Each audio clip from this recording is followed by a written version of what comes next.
gonna hope that works. I'm gonna hope it works, and if it doesn't work, I will cry myself to death. Hello everybody, welcome back to this. Is this what I was looking at? Is this the one? Is this a save file that I am searching for? My beloved save file. Oh yes, okay, hello, hello everybody. Okay, hey buddy. Fuck does Kuno care? Okay, never mind. Kuno doesn't fucking care. I'm sorry for disturbing you, Kuno. Okay, let's get going. What am I looking at, buddy? Okay, what was it on? Think karaoke. The victim's tattoos. Ask around, get the boots, run the serial. Let's run the serial number. I like that idea. Let's do that one. Oh, whatever. Snow covers the white on blue police livery of the motor carriage. The white colors nearly meld together. What am I thinking about this? Wasn't I supposed to do something important? Something murder related? There's always something important. Doesn't mean you can't take a moment to admire this piece of machinery. He's right.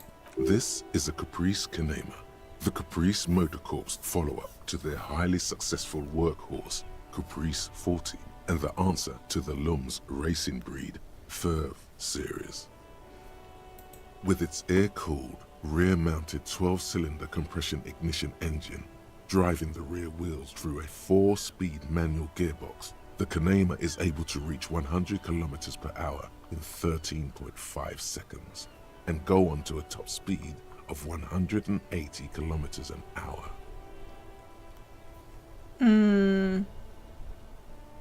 Won't it roll over in the first sharp corner? The high center of balance is offset by a large battery bank mounted at the bottom of the cabin, feeding all the auxiliary systems and making the Kanema effectively a mobile power plant. Turn your attention to the motor carriage. Even at a standstill, the unibody Caprice Kanema looks sleek and dynamic. The cabin is tilted frontward to give it a more aggressive, hunched look. Someone has waxed it recently. That machine really puts the loco back in locomotion. Very cool. Mm-hmm. You want to take a closer look? Puts it back in there. I 130. reckon that's a 7-liter V12 there. Man, that's got to be a major advancement over the KR18GU engine on the old Caprice 40.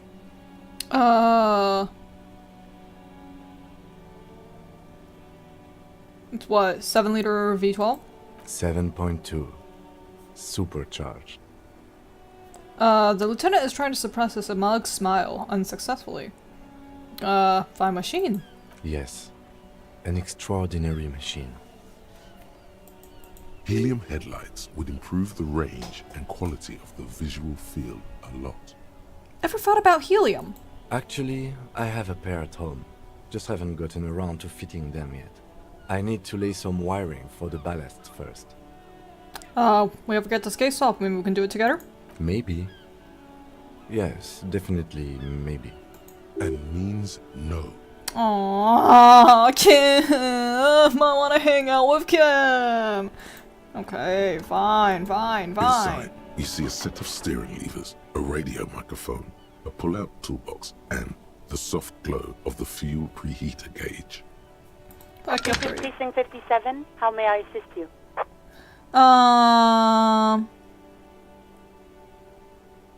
Could you run a serial number for a pair of armor boots for me? Sure, officer. What's the number? And the make of the armor, if you know it. I'm not reading that. The make and model number is Fairweather T500V. Got it. I'll contact the ICP database immediately. Call back tomorrow. Hopefully they'll have dug up something useful by then. The International Collaboration Police, ICP, is an inter-Isolari law enforcement service, the crown jewel in the moral intern diadem, alongside EPIS and the coalition government. Very good. Explore the whirling secret passages. Who put the clue? Who made the call?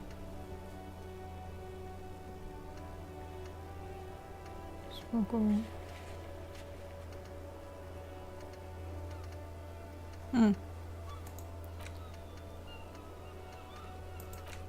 Okay, that one's completed, so I think we're good there.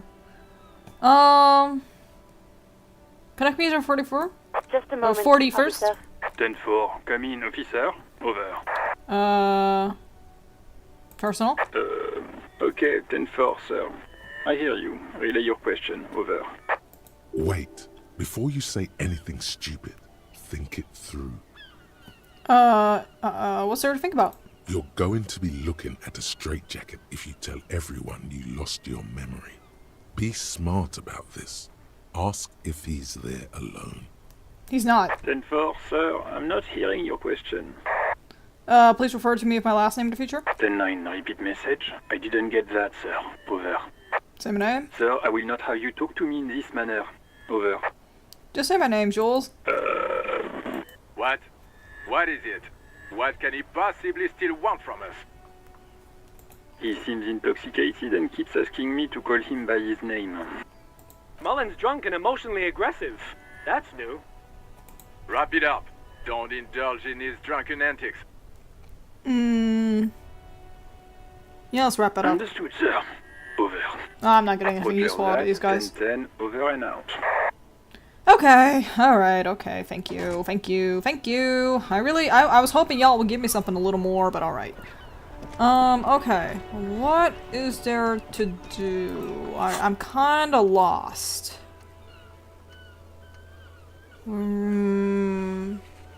It's a map.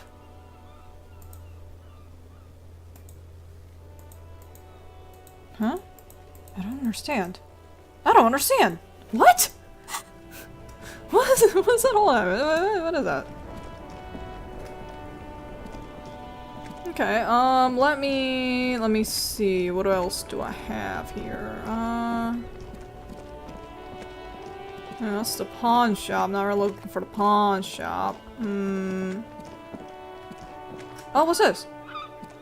A rusting control panel with loose wires dangling out from the hole where an indicator light used to be, and a mechanical lever sitting in the middle. This panel usually closes the water lock, turning it into a bridge that lets you cross the canal. But there's a crashed salmon and butter sign in the way. Pulling the lever probably won't do anything. Alright, fair enough. Trying to figure out what to do from here on out. What do we have to do? I'm a little bit of a lost little boy. Hey man, what's hello? What's up? Stuck in the rain in a traffic jam, man. What's on your mind? Not much. Thing over here with you guys.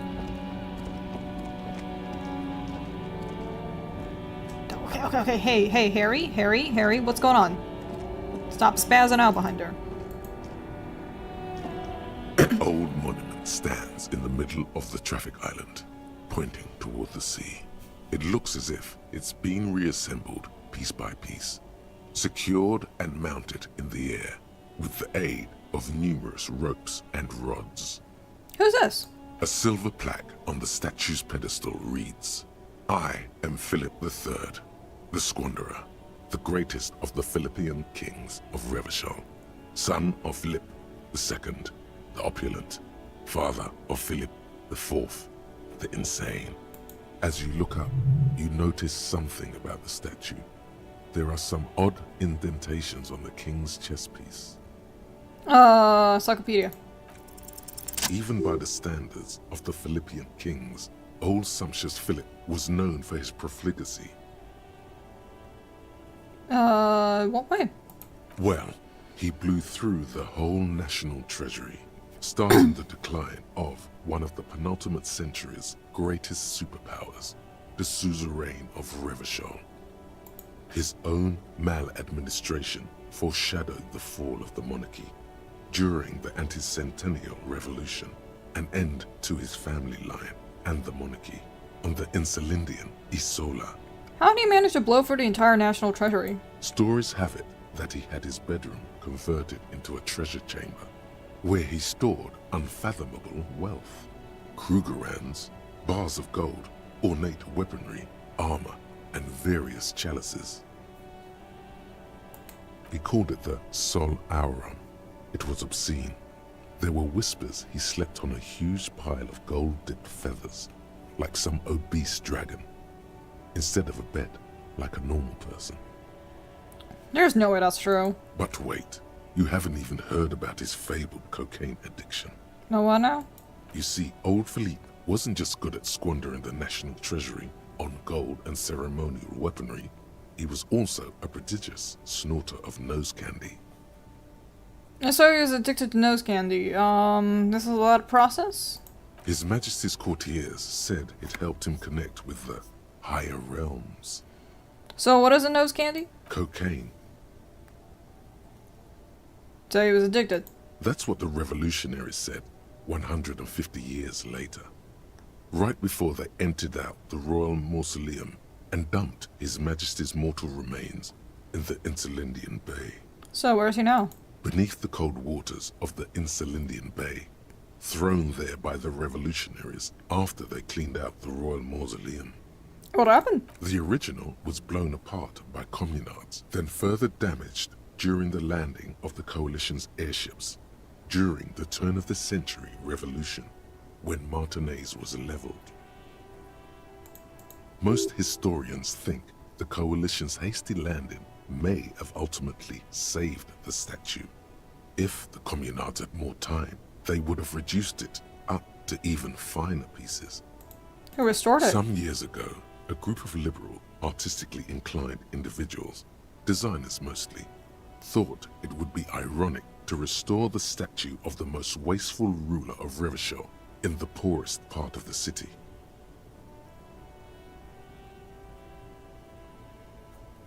The statue is supposed to capture the moment it was blown apart, like an instant frozen in time, a rare butterfly trapped in amber, floating on a sea of shit.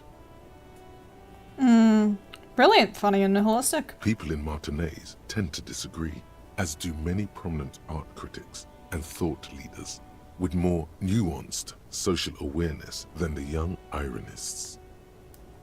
Those critics might have it wrong though. There's more to it than just ironism, but you can't say what precisely. Perhaps this art mystery will be solved at a later time. Philip III, the squanderer, however, with his bronze face up in the air, doesn't seem concerned about what the hoi polloi think of him in death. Not that he ever did in life either. What indentations? What do I see? Something with great kinetic energy seems to have impacted the cuirass, around where the heart is. A bullet? Someone shot him in the heart. Interesting. Lieutenant, has someone shot the king? Okay, I can't see it, but I take your word for it. What do you think? Well, Martinez is riddled with bullet holes. This place saw a lot of action during the revolution.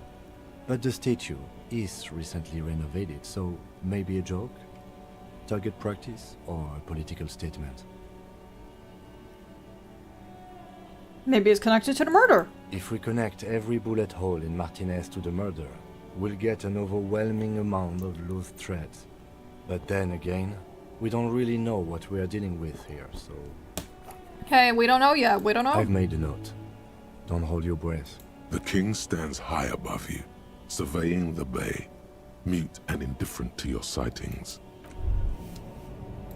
Wow, you work hard. I do. Oh, yes. You hustle. You're a provider. It's tough out there, but you keep it real and provide. What hard work do I do, exactly? Look at yourself. You're a human pedometer. You must have walked 200,000 steps down cracked asphalt, mosaic, sand, and linoleum after you re-emerged. That is the sign of a hustler who never gives up. The world is harsh and people are evil. You didn't make it that way, and you won't let it break you. You ride. I read a little. A little? You make money. You got gills, baby. Got those black papers with the faces of the innocents on them. You bring in the Franco Negros and the Solas. It ain't easy, but you do it. Day in and day out. You didn't make the rules, but you won't lose. You're a cop, and a sprinter, and a money printer. You could say I took some money for that Manana guy, too. You didn't log that in as a donation either. You don't log any of that shit in. You're a straight rider. And Roy. Yeah, you're in the sales business. Shake 'em for shit and then pawn it off. Law officer style. Sure, okay. Sure. And has it been easy? Is life easy? Have you not gone into cardiac arrest? Are you not about to have an anxiety attack or shoot yourself in the mouth? But you still hustle 24/7, ride or die. Now, ask yourself, are you rich? No. That's right. You work harder than anyone. You almost rode yourself to the grave and you're still practically a hobo. Why is that? System's broken? Boo-hoo. The system is broken. The establishment is keeping me down. That's not the fuck yeah attitude you're used to. What is this? Why are you so poor? I don't know, man. Why am I so poor? Because of the taxes. G-Man's got his jam-covered sticky fingers in your pocket, stealing from you every time you buy, sell, walk, talk, fart, so much as sneeze. Aren't taxes almost non-existent in the Gotham estate that is Revachol? I thought there were no taxes. You and I both, but they got those indirect modes of taxation. Sales tax, excise duty, extraction tax. This tax that doesn't even have a name. Plus, there's the stuff people in other countries pay for that makes them ask for more money from you here. The Gotham estate's a myth. In total, the coalition government is taking 98% of all your money. Sure, seems like a pretty big number. What are you not sure about? They're milking your nipples till they bleed. Can't you see? Aren't you sick and tired of having bloody nipples? Bleeding nipples are kind of a pain, but how deregulation help with that? It's all about the tax issue, hustler. No other problem in the world is as pressing as top marginal tax rates. And don't you fucking forget it. Huh?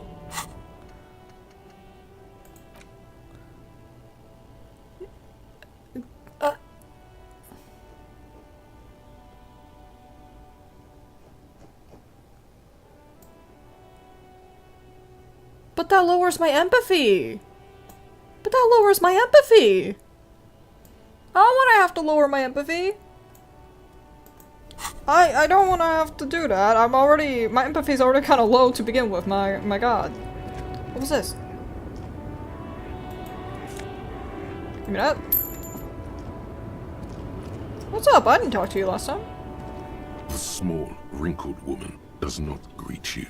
She nods along to something on her radio. A photograph is clutched in her hands, and there is a warm smile on her face. The photo, an ambrotype from the turn of the century, as golden as her smile. Excuse me, I'd like to ask some questions. No response. Wherever this woman is, your words fail to reach her. I don't want to have to do that. That feels rude. Wait. She's just a distracted old woman. Better to leave her alone. Why? Why? I just told you why. If you say so. No, I feel like we could talk to her, but alright. Harry. Listen to me, Harry. You are not doing really great right now. You need to, like, walk. You're running into a lot of things, and I like it when you don't do that.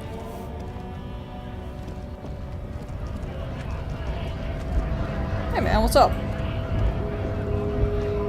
Right to work! Right to work! Shame on you! Okay.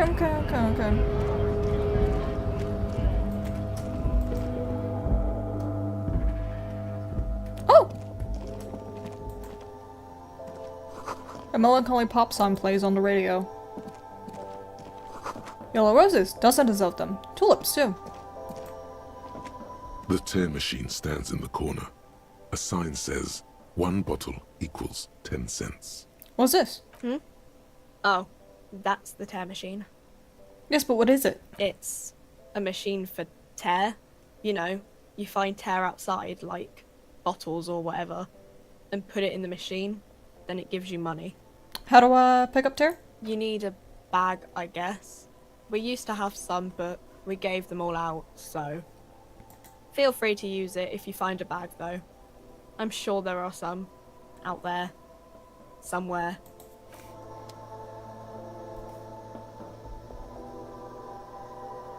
Oh, here we go. You see several packaged raincoats fill a low shelf beneath a display of croissants and juice bottles. The raincoats are transparent, except for the big Fritta slogan on the back.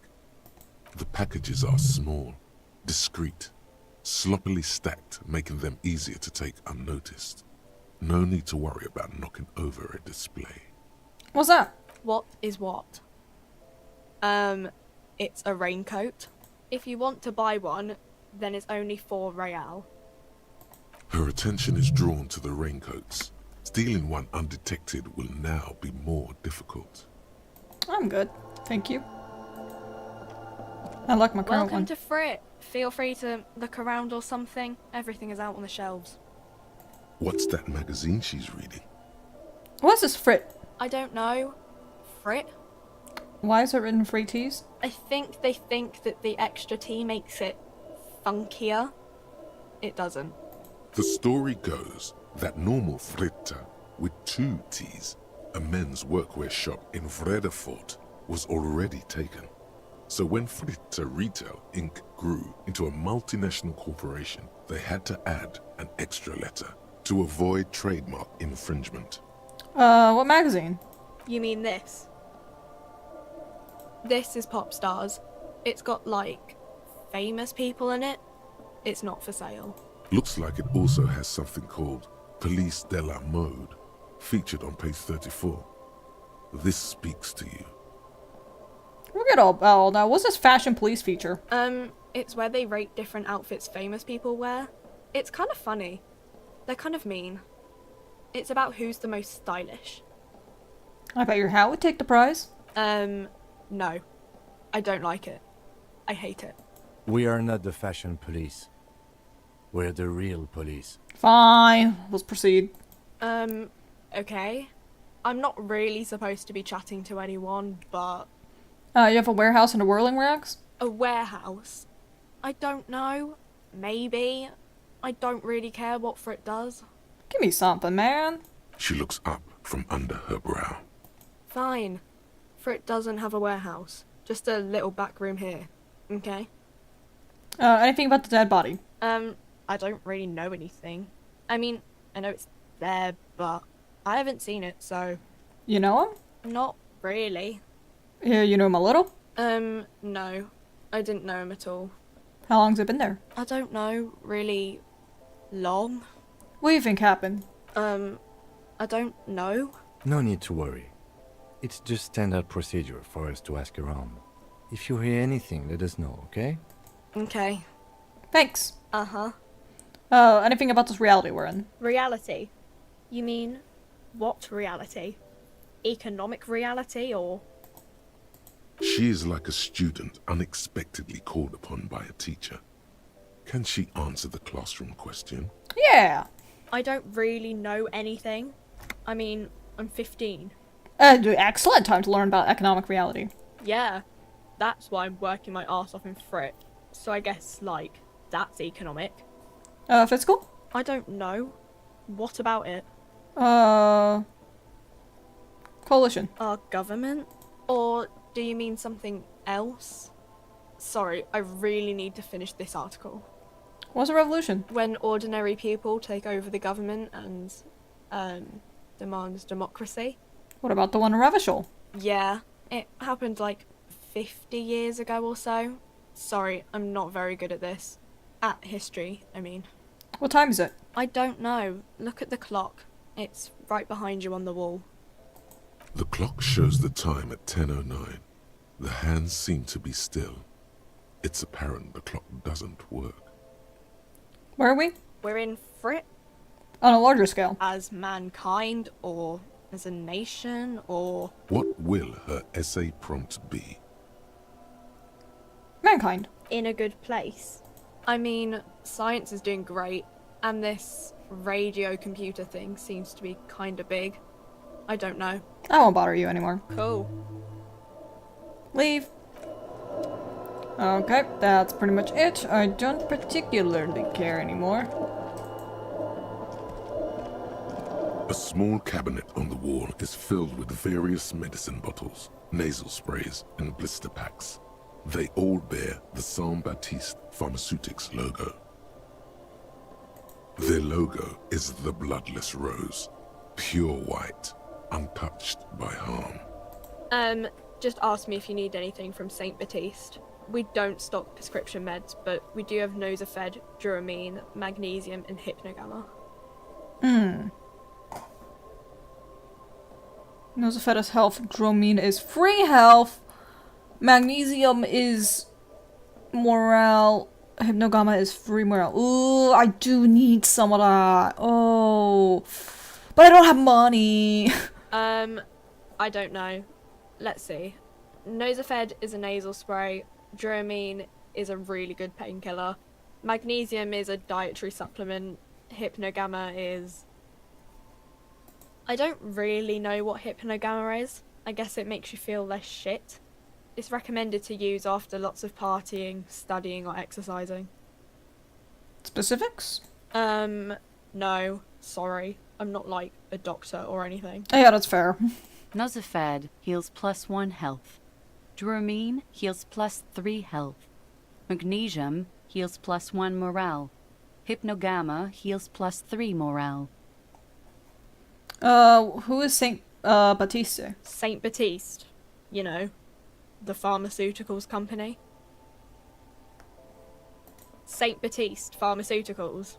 The one that sells meds out of Saint Baptiste. That one. There.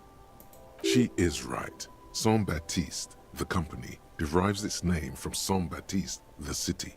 Itself so named because that's what it is. A rare case where that really is the full etymological history. As far as almost anyone knows, at least.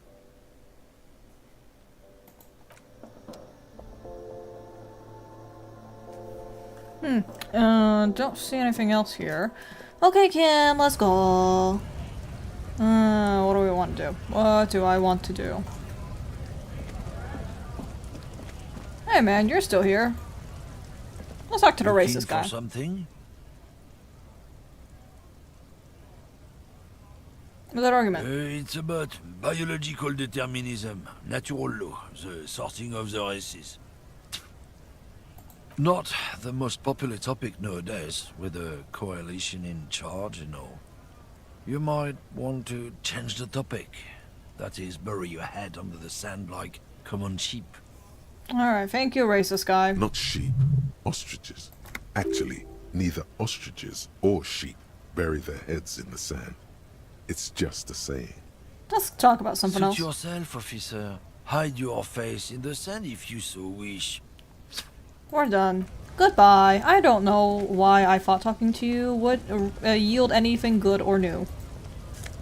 Oh, magnesium! Magnesium! Yes! Okay, I'm not finding anything here. Let's go investigate the apartments, maybe. Maybe apartments got something for me. How do I get to the apartments again? How did I get to the apartments in the first place? Can I know? How did I do that?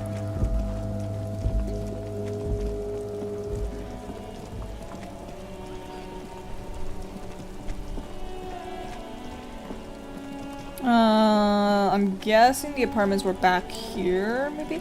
Oh! Someone new!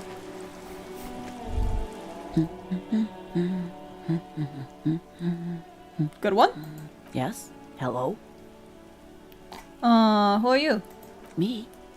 No one. I'm just a working class woman. Okay. She doesn't really want to be disturbed that much. If she's such a working-class woman, why isn't she working? What are you doing? Looking for something to read. Phenomenal. It is. I'm policeman. I know you are. Do you need help with a policeman? What with? What with? A lot of things. For example, people tend to go missing. Maybe your husband's missing? My husband? No, he's not. Where could he be? I don't know. At home now? Out drinking with his friends? Working? Where is this going, officer? What I'm hearing is you don't really know where your husband is. Yes, but I don't really need to know where my husband is. Not all the time. Wouldn't you like to? No.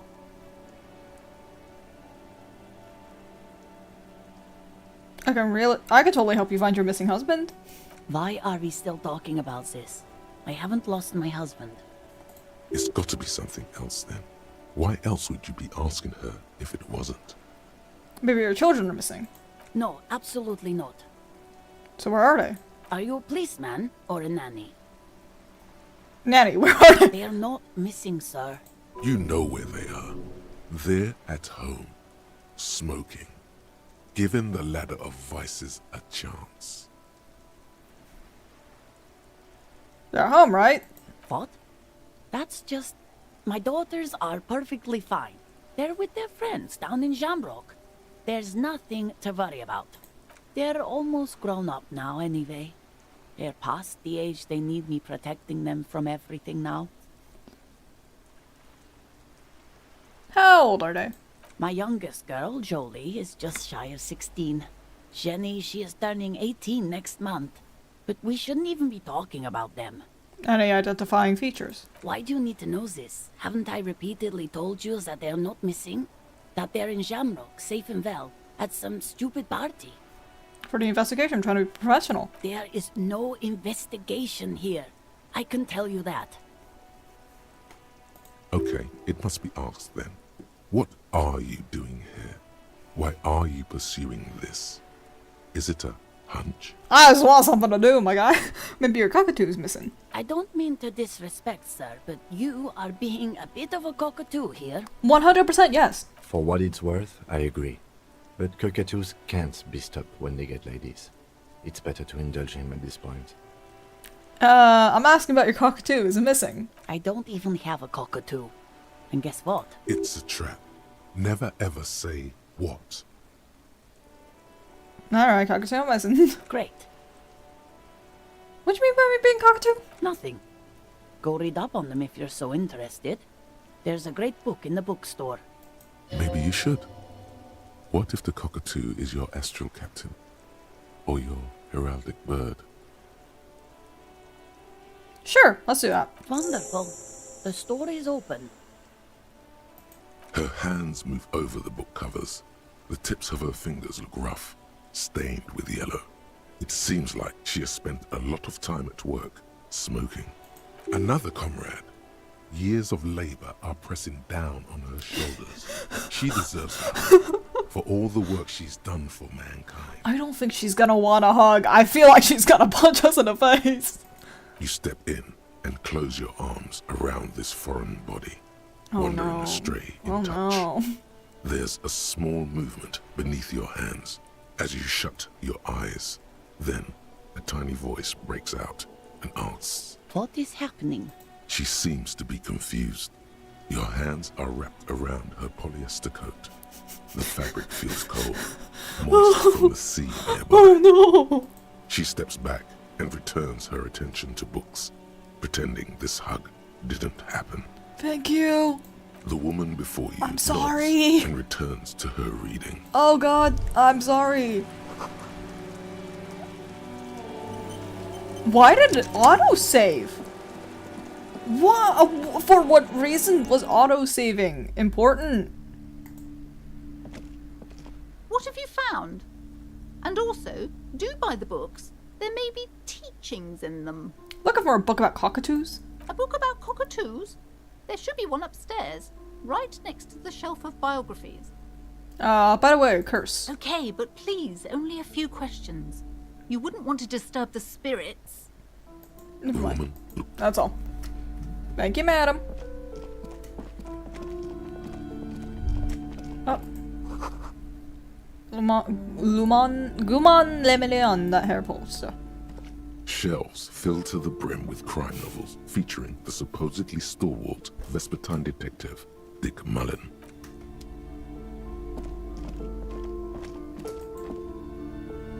This bookstore is not strictly about crime, romance, and biographies of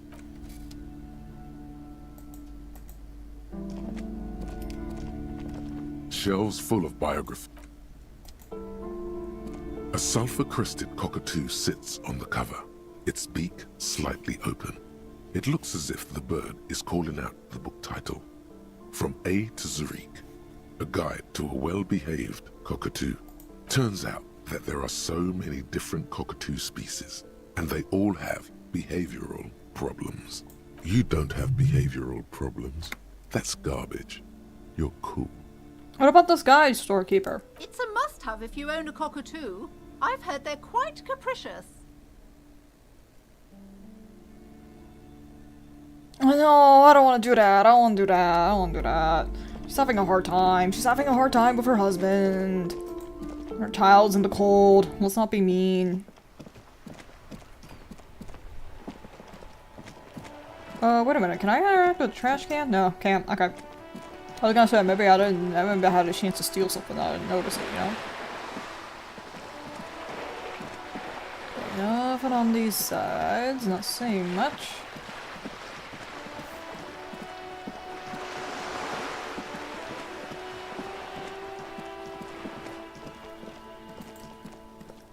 Just an ordinary wall. Nothing to see here. Because you see it, finally. This wall is sublime. Look at it.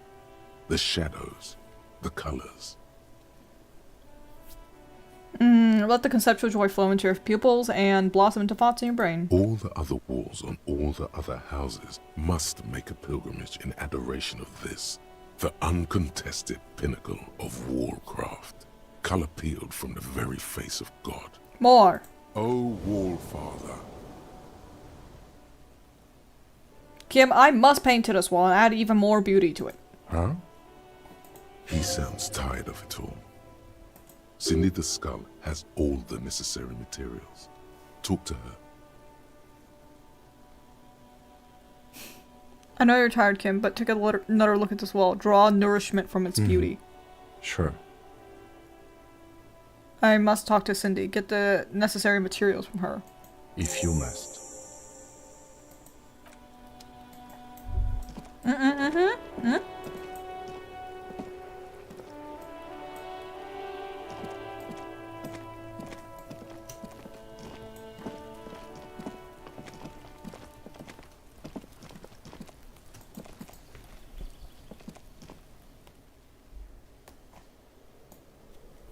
Okay, where were we going the last time? Have we been here?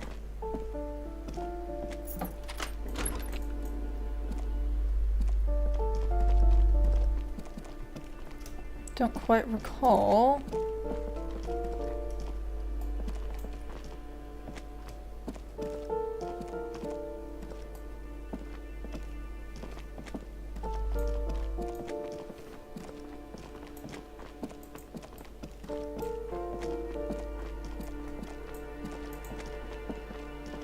You hear someone walking around inside, rearranging the furniture. The number on the panel says 10. This is supposed to be empty. You break in here? Excuse me? Of course not.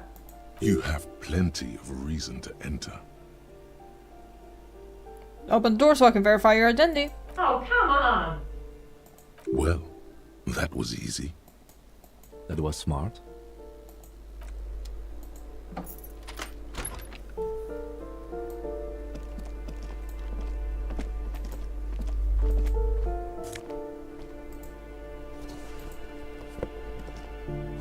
A blister pack of medicine peeks at the box. You should take it. Looks like a fine mattress. Don't be ridiculous. You could hear it swarming bugs. Satisfied? My name is Marielle Charpentier, and I'm an agent with Martinez Realty Associates. I am not breaking in, as I have every right to be here. The keys, see? Boy, there are a lot of different keys there. More than 20, at least. Do you want to see my ID as well? You can't legally ask for it, but why not? Want to see my residence permit too? Sure! It feels flimsy in hand, with the words Revachol Zone of Control written under a nondescript municipal logo. There's a picture of her with shorter hair inside, along with all her personal details. Nice haircut. Thank you. Do you have any questions? I need to be back in Midtown in an hour. What are you doing here? I need to get it ready for the next lease, but as you can see, the previous tenant completely trashed the place. Reprehensible. Who lived here? It was some kind of a moribund old man who used to be a business owner. You'd think they'd make rent. Hmm. A sudden serious look crosses her face. This story didn't have a happy ending. But that was months ago. Anyway, was there anything you wanted, or is that it? I'm in a hurry. What happened? Who lived in the foreclosed apartment? Oh, that's another huge mess. The former tenant owes us 3 months of rent. 3. We closed the apartment and planned on auctioning off the valuables, but... And again, I have no idea how stupid mistakes like this can even happen. But Ron, when he came to close the door, didn't close the neighboring door. And there's a hole in the wall. A hole in the wall. Can you believe it? And then the tenant ran off with his stuff. He's gone. The money's gone. Just like that. The sum must have been puny. My money also disappeared, I think. Well, it does not disappear from my hands. No, I don't let it. Couldn't have been that much. These apartments are perfectly fine. They have gorgeous architecture, a million-real view of the bay, good ventilation, neighbors, life, spark, and they are affordable. I'll tell you, Martinez has a future. In a few years, it's going to blossom with artists and creatives and those radio computer wizards. So what happened with the wall? Don't ask me what happened with the wall. I have no idea how we're going to find the time or resources to fix it. Both apartments are now unrentable. Both. That's all, thank you. Of course.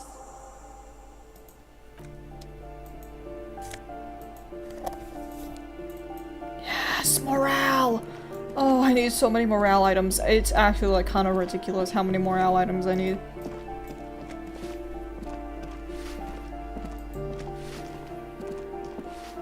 Not finding anything else. So I'm guessing... Up, thing. Sea below looks cold and winter gray. Okay. Everything seems to be fine here, so we're going to just hop on out of here.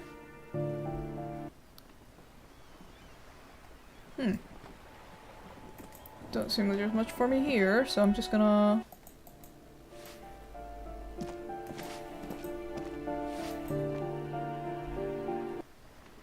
Oh, I've not been here, I don't think. Inside the frame, motorcycle and repair and the tools used to disassemble it.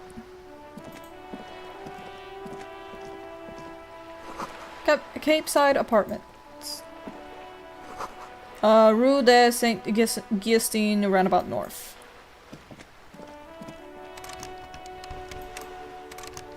Okay, not a lot going on here. That's fine. What was that? Looks like there was more construction here once, decades ago.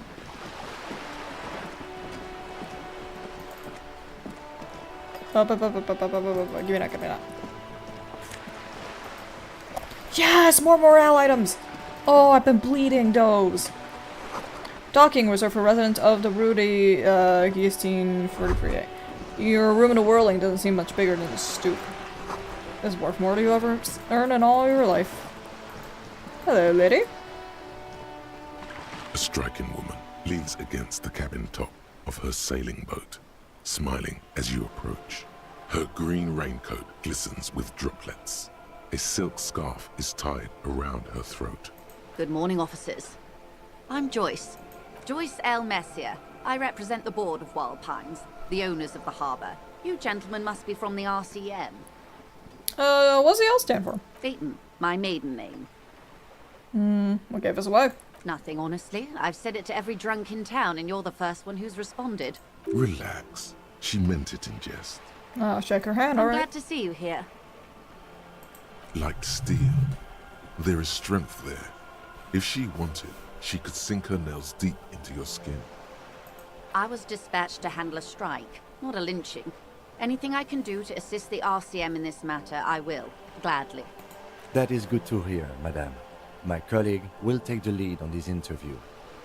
I should let you know that he is recovering from an unusual medical episode. Very unusual. But I can assure you of his ultimate competency.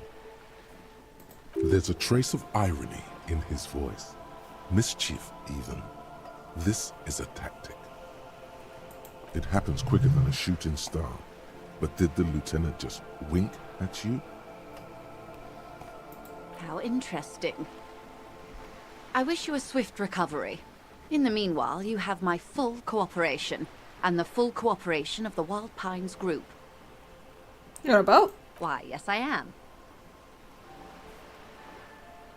Not a lot of people on boats, are there? Of course there are. We're on an archipelago. How else are you supposed to get around? We're on an archipelago? Yes, we are. We are on Le Caillou. Technically, the neighboring Ozone and Fas a la Mer island groups are archipelagos, while La Caillou, by contrast, is a single fertile landmass, the fourth largest island in the world. It is not an archipelago. I thought it was one big island. Okay, if you want to get technical. The point is, we're all on islands here, and sail is still the most expedient way to get from one island to another, especially when you're in a hurry to resolve a strike. Shit, I ain't seen anyone else use a boat around here. I haven't seen anyone else drive a souped-up Capri Kenema motor carriage either. Actually, that motor carriage has been specially issued to serve as a patrol and pursuit vehicle. It's for crossing long distances in the greater Revachol industrial harbor. It's not a toy. Neither is this. A toy, I mean. It's a machine for crossing long distances in the Bay of Revachol, between the city and the islands. You need to make this lady admit she's only riding around on this boat because she's rich. Why? Why what? Stop thinking. Take her down.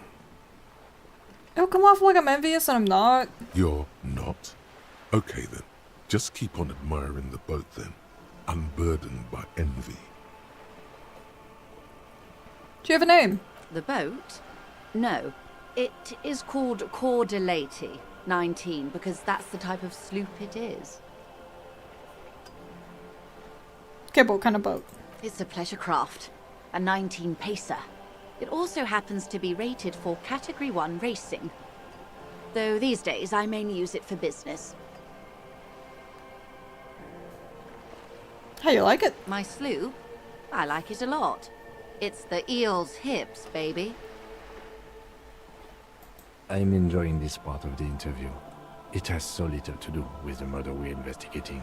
You have a license for that? Officer, I assure you I'm a highly qualified pleasure craft operator. The crowns of her teeth are porcelain, white as the boat's hull as she smiles.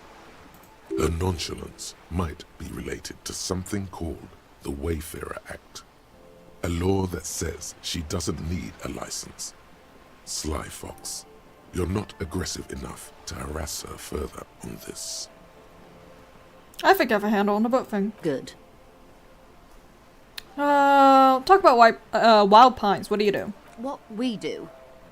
I'm afraid I don't speak for Wild Pines as a whole. It's a giant undertaking. There was a touch of discomfort there. She wants to merely represent. So what do they do? The Pines' core competency is logistics. Container shipping, freight, that sort of thing.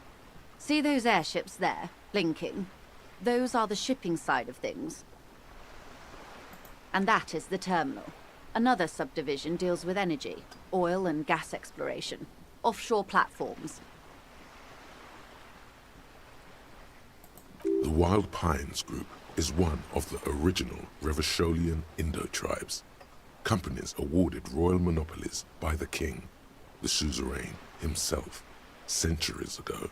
The king is long gone, but several of the Indo-tribes remain.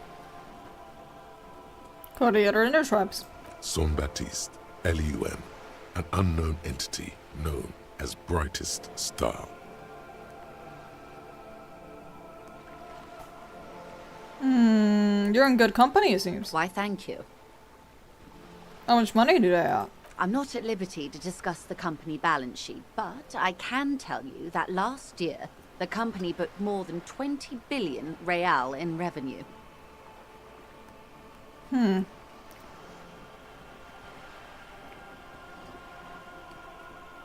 thought they were supposed to be big time. And to think, there are years when the group books losses in the billions. Wild Pines employs 72,000 people, all of whom have families that depend on their salaries. It is a tremendous responsibility. Where'd they get those billions? They started as an exploration and cargo fleet conducting trade between the Samaran and Insulindian Isolas 250 years ago, when Pine ships explored the South Seminese and charted Lomantang on behalf of the suzerain. Centuries of care, deliberation, and madness have gone into this endeavor. Vessels pass through the great unrest to re-emerge with apricots in tow. The logic of the system is totalizing. It's taken everything from its employees to build it. Probably helped start out from Royal Monopoly. You know more than you let on. Certainly it helped, but most of the original Indo tribes have failed, or been absorbed. To survive, Wild Pines had to grow and adapt. No suzerain did that. Why I want a place like this? You mean aside from being the terminal's legal owners, who are responsible for moving 8% of the world's cargo? Quite the endeavor indeed. Oh, I like this one. You don't keep moving the workers, do the companies nothing without them. I like We built that. this district. Did you now? There it is. She owns up to it. All the best parts of it. Rue de Saint-Ghislain, with its bastions. The plazas Meteor and Mosaic. Even some of the old street lamps have been put back thanks to the investments from the WP. Before Martinez was swallowed by the industrial harbour, even before it was part of Revachol, long before Terminal B was erected here, the Pines built it as a resort for its Revacholian employees. A company getaway, for a weekend or a summer holiday. Then came the revolution. But that's another matter. I'm here to make sure the Pines can fulfill their responsibilities to the place they built. What can you tell me about the strike? Everything. Right up to, but not including, trade secrets. What if I want to hear about those? First, you'd have to repeal the Emergencies Act of Trade in Elements. That gives me the right to silence. It's quite the octopus. The octopus that straddles Revachol, the Emergencies Act, is the cornerstone of post-war Revachol, inseparable from the world it created. I will slay it. Good luck is only kept in place by the vested interests of half the civilized world, including your own. What the ma'am means is that the Emergencies Act and the RCM both get their authority from the coalition government. You'd be shooting yourself in the foot, in other words. But I am derailing us. You wanted to know about the strike. What's your role? I believe the official title is Senior Labor Negotiator. In practice, I'm a grocery clerk. I relay the union's demands to Wild Pines and return with Wild Pines' counteroffer. And how are the talks going? They're not. That's the problem. The union stopped all negotiations a week ago, after that awful lynching took place. Wait, She just admitted that the lynching and the strike are connected. Now they won't even let me into the harbour. There's a 2-meter 20 racist behemoth blocking the gates. Oh, you mean Measurehead? Yes, Jean-Luc Measurehead. So it is connected. Yes, I believe there is a connection. But that's a subject for later. How were the talks going? Let's say I was not making the kind of progress I'd hoped for when I first arrived. And when did you first arrive? I arrived 3 weeks ago. Yes, in the middle of February. The bay was still partially frozen then. I prefer to do these things on site, like the RCM. But the strike began in December. I wasn't the original negotiator here. I took over after Mr. Gaumont hit a wall with Mr. Clare, the union boss. Mr. Clare refused to speak with Gaumont despite concessions he'd granted the union in prior negotiations. This isn't the first time the union has gone on strike? Heavens no. There have been 2 prior strikes. Both times the union won significant concessions, including overtime pay and a medical plan. This time their demands are more, I guess you could say, aggressive. Ludicrous even. It's meant. What happened to this Gaumont? Mr. Clare told him to... how did he put it? Fuck off, midget. Gaumont is short of stature, you see. Okay then. Yes. Keep in mind, this is a negotiator Mr. Clare has worked with before, and who was more than fair with him and the union. What are their demands? There are leaflets everywhere, and banners. What did they say again? Oh yes. Every worker, a member of the board. Most of the workers probably don't know what that means. I like it. Then you might also like their other slogan. Demand democracy. Not hard communist enough for me. Personally, I agree. It lacks the pizzazzo of every worker a member of the board. What do I mean by that? It's quite simple, you see. Every time the Wild Pines group makes a decision, about what? About anything really, it needs the signature of each of the 2,200 workers in its Martinez terminal. Just so you understand, this is but one of 22 terminals owned by Wild Pines. Essentially, not only are they kings of the company, they are also kings of the 72,000 employees of Wild Pines Group. King is dead, long live the workers. That may well be. It's not up to me to decide who is king, but as negotiations go, it's not a swell start. What you gonna do? I'm not sure. Naturally, I assume that was just their opening position, a hard-nosed tactic with a side of mockery. But there's been no follow-up, just the same nonsensical slogan repeated over and over again.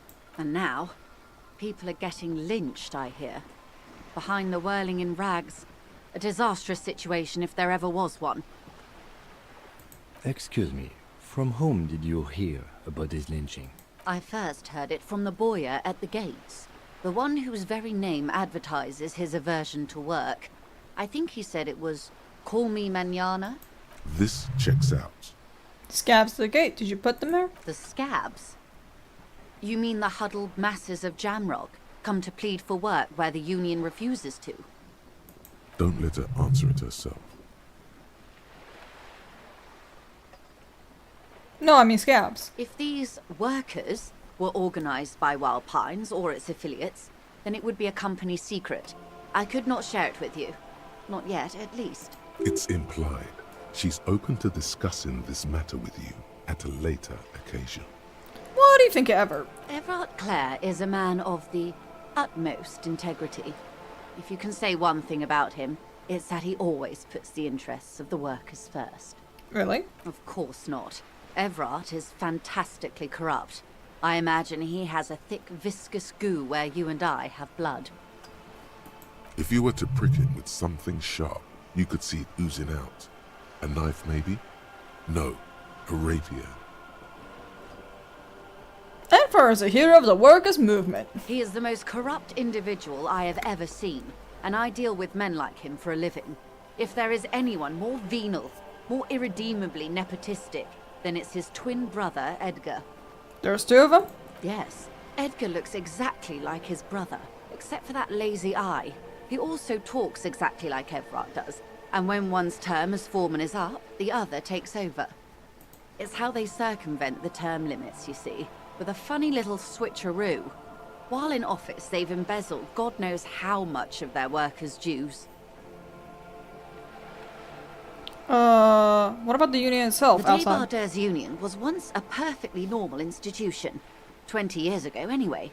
It must not have been easy to establish under the Emergency Act, but they did it. I can respect that. Organized labor at its best, as they say. Then something happened in the local chapter elections. The brothers Clare came and transformed it into a... how do you say? A mob. The Debarders are a crime syndicate. Sad as it may be, we are forced to cooperate with them. Refreshingly honest, officer. The company has tried appeasing in the past, but I'm afraid our concessions have only emboldened Evrart and his brother. And your opinion, Detective, if I may ask? I'm a curious and talkative person, you see. Would you say the Debarders Union is... basically a socialist mob? Thank you for being candid. Sadly, Wild Pines have cooperated with what amounts to a crime syndicate for 2 decades. However much you feed the wolf always hungers. Something happened in the elections? I'm glad you asked. There was a woman, the previous forewoman of the Union. She disappeared. Disappeared? Yes. On the last day of the local chapter elections, her daughter phoned in and said she wasn't running anymore. Or coming to work. Ever. End of story. This forewoman, her name? Her name? Sadly, the company records do not even give a name. She's just forewoman in private correspondence, Holly. I don't even know if it's a sir or given name, and I don't have access to the union's files. Eerie. Downright haunting, if you ask me. The Wild Pines suspected foul play, but what could they do? It was a union matter. The point of the presentation is, these kinds of things happen around the Clares. Watch out when you're dealing with him. Thank you for your concern, ma'am. We'll be just fine. It's all here. Let's change the topic. Of course. How else can I help? What can you tell me about the lynching? Quite a few things, I'm afraid. The information I'm to share with you includes sensitive trade secrets. For the sake of my employer, I have to ask for your names and badge numbers. Of course, ma'am. We should have introduced ourselves. I am Lieutenant Kitsuragi, from Precinct 57. And this is my colleague from Precinct 41, Detective Dubois. I'm afraid Harry doesn't have his badge at the moment. I hope mine will suffice. Oh, and what happened to yours, Detective? Remember when my partner told you I suffer from an unusual medical episode? My lost badge is related. I see. So, are you saying you lost your badge during the course of this episode? I could have eaten it. I don't remember nothing. Oh dear. Some kind of encephalopathic amnesia. I don't even know how to respond. I do believe you, naive as that may sound. I simply can't imagine what you gain by faking such a condition.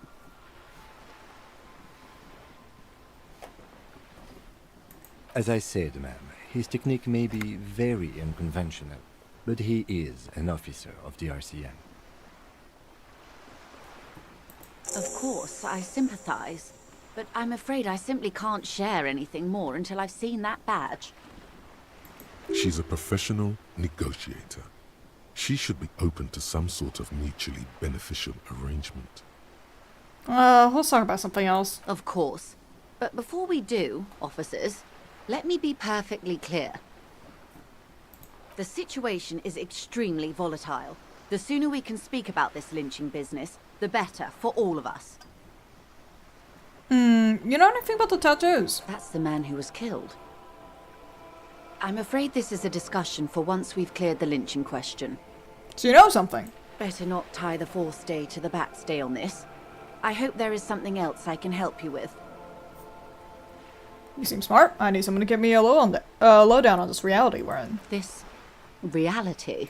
Yes, reality is your side case. An experimental side case. Relating to the a medical episode. Ah, yes. The episode. Sounds like an acute case of encephalopathy, now that I think of it. Don't be phased, madame. He functions perfectly well. He only needs a lowdown on all of reality. We may be here a while then. Ask away, officer. I'll help however I can. All right, we're in. I know these all look good, but begin with the first, okay?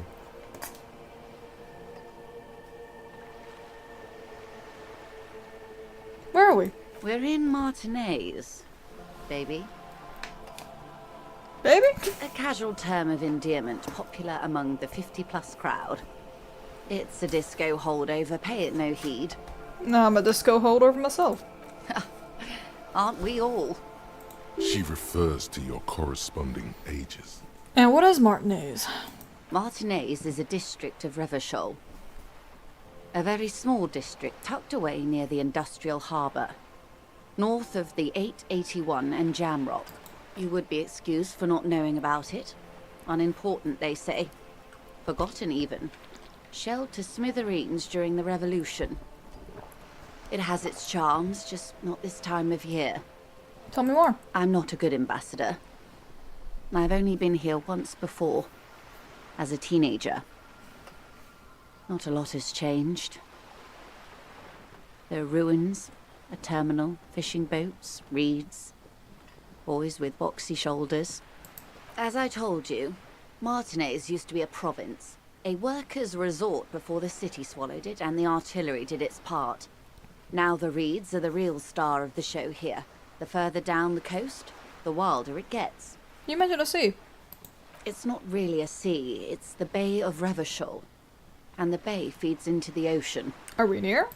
Yes. We're on an island in an ocean. The world's largest body of water. The Insulindic. Known to the early Revacholians as Les Immensités Bleues, the Blue Immensities. What's the name? Caillou, as you already know. Imagine a pebble. A smoothed-over pebble amidst a great blue sea. Misshapen, cracked. The cracks are the River Esperance. We're in the delta of this river, on the 6th branch. The Martinez distributary. It is clear this pebble is of enormous value to her. And to humanity at large. Revachol? Revachol is what you call a city. What kind? The great kind. Why? History detective. They built this city to resolve history. Our part in it, at least. Our centuries. Okay, who? The nations of the Occident, or migrant workers from Seminine and Ile Marat, depending on your creed. When? In the DeLorean century. 380 years ago. And while we resolve history. They say it's where the terrible questions of our time will be answered. The tensions are highest, the fault lines deepest. By that I mean conflicts. Ideological conflicts. The stuff of men.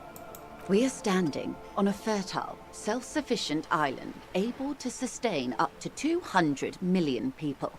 In the middle of the Insulindic Ocean. The world's connective tissue. It's where the money is. So we're in on the center of the world. Oh, we're quite a way off. About... A collection of tall ghosts behind the water vapor. Light reflecting off their glass windows. 22 kilometers from the center of the world. That soldering iron is the Bank of the World building. The bottom floors are Insiacom. Coalition government, Insulindian Mission Command. Silence. She lowers her hand. The water, the light.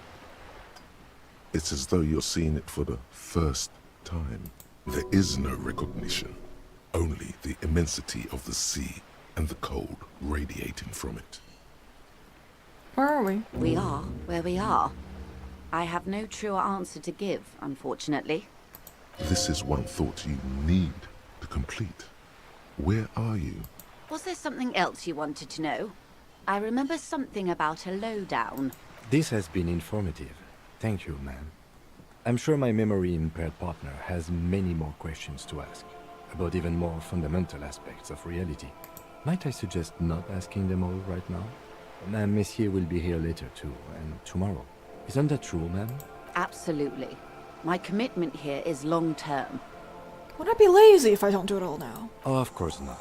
You are already diligent for getting this far, and diligent boys remember where they left off. Wow, you flatter me, Kim. You flatter me. Indeed. I'm always at your service.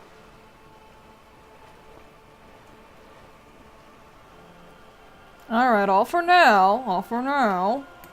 Glad to have been of assistance. The little that I know. Anything else? I got some question about reality. More lessons in basic reality? Oh, My wait, no, favourite no, part no, of it? no, no, no, Glad my to have bad, been my of bad, my bad. assistance.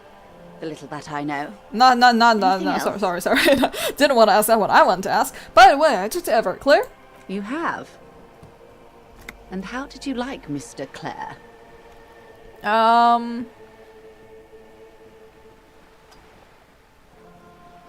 Not important if I liked him, I was doing my job. Of course, Detective.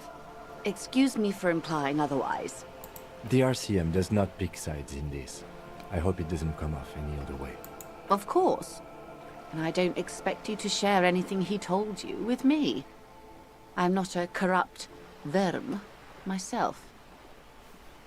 However, if you felt like discussing something, how could I stop you?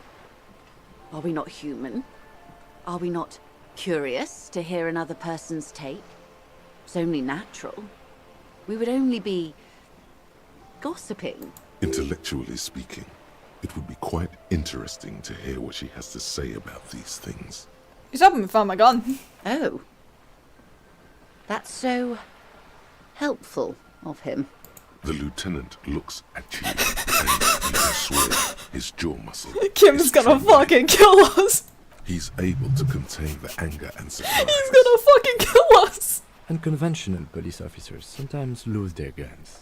They then go around and tell people about this, to gauge their reactions. It's all part of detecting. Oh, Kim. I'm so sorry you have to deal with us, Kim. I'm so sorry. Incredible. Simply incredible. And how is it going? Has this detecting produced a gun? Mr. Everett is helping me find my gun. Yes. As you said. Please, don't get him in a loop. If he gets in a loop, it will last forever. Ask him to say something else, please. That's wrong. You don't get into loops. Totally slanderous. Maybe you've gotten into one tiny loop once. Of course. Thank you for the advice. I'm glad you are here to assist. Your other dealings with Everard are still of considerable interest to me. The lieutenant will be more lenient towards sharing those, hopefully. Mr. Oh. That's... The lieutenant, look, he's okay. I thought we were gonna do some fun. Simply incredible. And how is it going? Has this detecting produced a gun? Almost ready. Did he now? Well, then it should be any day now. Unless, of course, he's lying to you. Anyway, was there anything else you've heard? Perhaps he is. Anything else? Of course, Detective.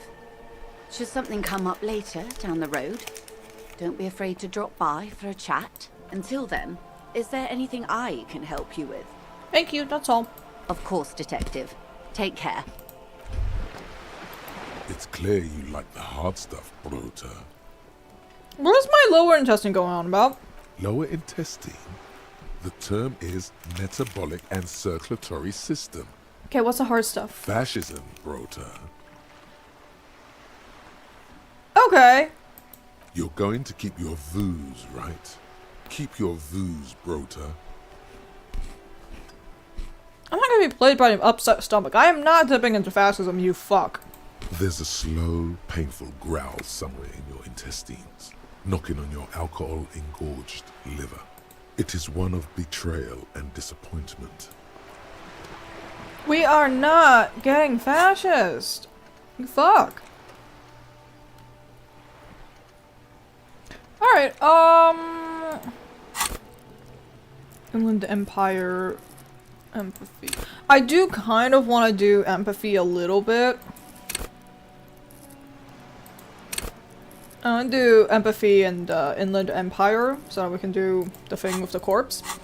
So we're gonna save real quick. New save? Because we're just gonna save Scum. We are going to save Good. Scum now. What can I help you with? Got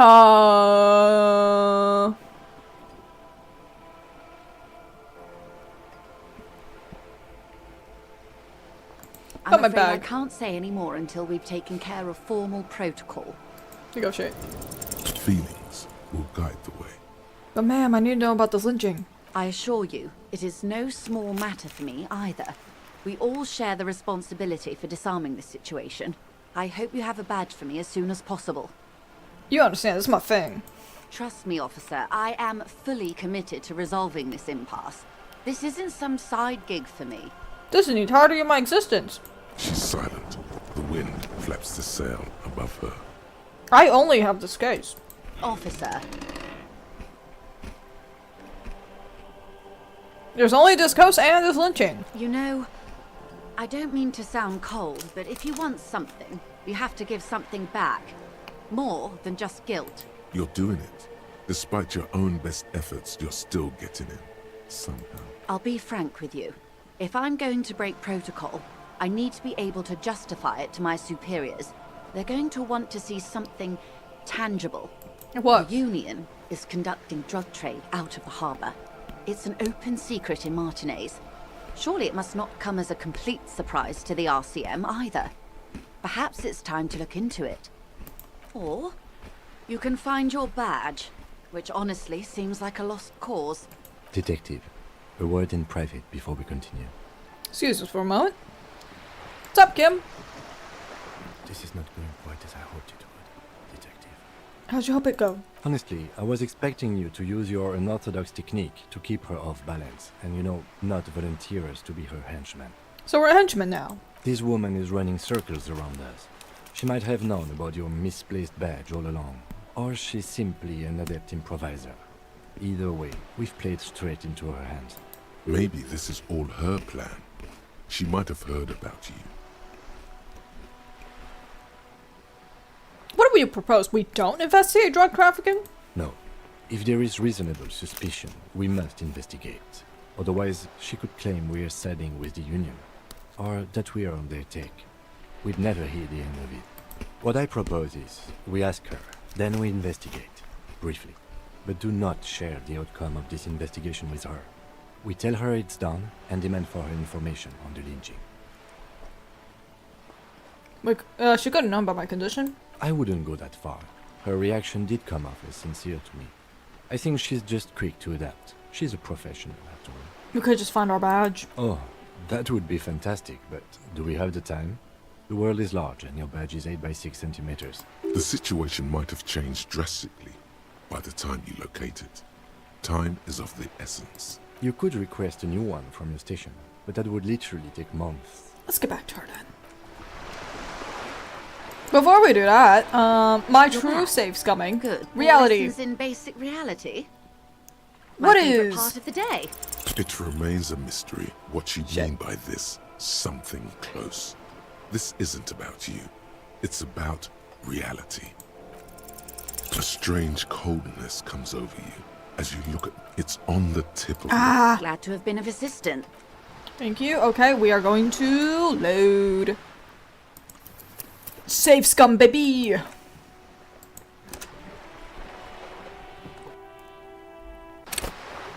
Welcome to Save Scumming! Good. More questions? More lessons in Go! basic reality. It remains a mystery. Go! What you mean, a strange Fuck! It's on the tip of your tongue.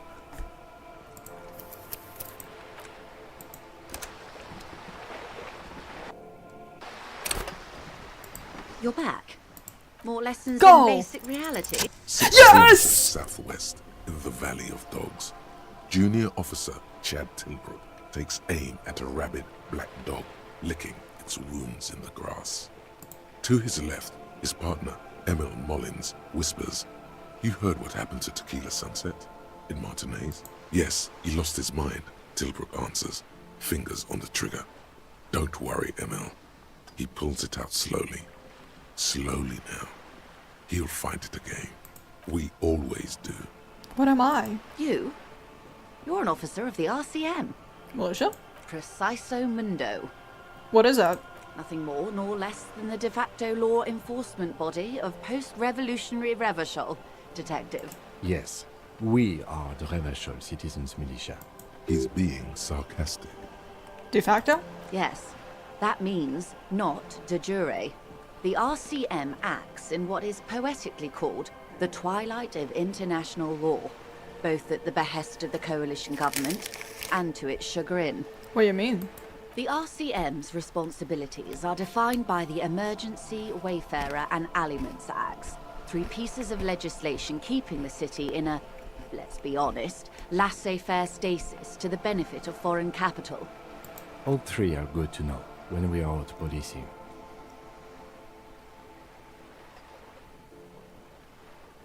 So basically a fraud to foreign interests. There's nothing basic about your role, Detective. It's true that the RCM keeps everything the way our seemingly permanent, provisional rulers like it. Yet, on the other hand, I know these people.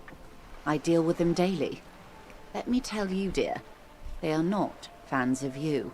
Why? The post-revolutionary decade was a disaster for the coalition government. Revachol in the 20s was hell, especially on the west side of the river. Gang warfare, a botched privatization scheme, a nuclear pile meltdown. They called it the international zone because no nation wanted to claim responsibility. The RCM restored peace where the coalition failed. A true blue citizens' initiative. They will never forgive you. That's somewhat of an exaggeration. In reality, ours is a mutually beneficial arrangement. Revacholians get to keep the peace in Revachol, and the coalition doesn't have to worry about it. Anyway, sorry to intrude. Please continue. Yes, Lieutenant. Permit me to conclude with this. Who you are, to me, is the police. The only legitimate law enforcement authority in Revachol. Thank you, ma'am. And if those authorities drink so hard they need help recalling the basic terms of reality, well, I'm here to help. That's all for now. Glad to have been of assistance. The little that I know. Anything else? Thank you. That's all. Because we're going to start safe scumming again.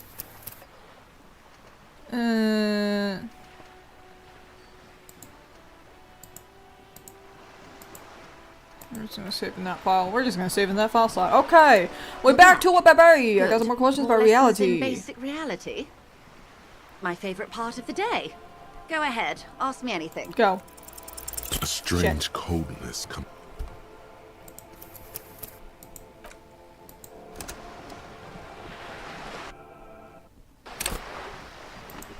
You're back. Good. Reality. More lessons in Go. basic reality. A strange coldness.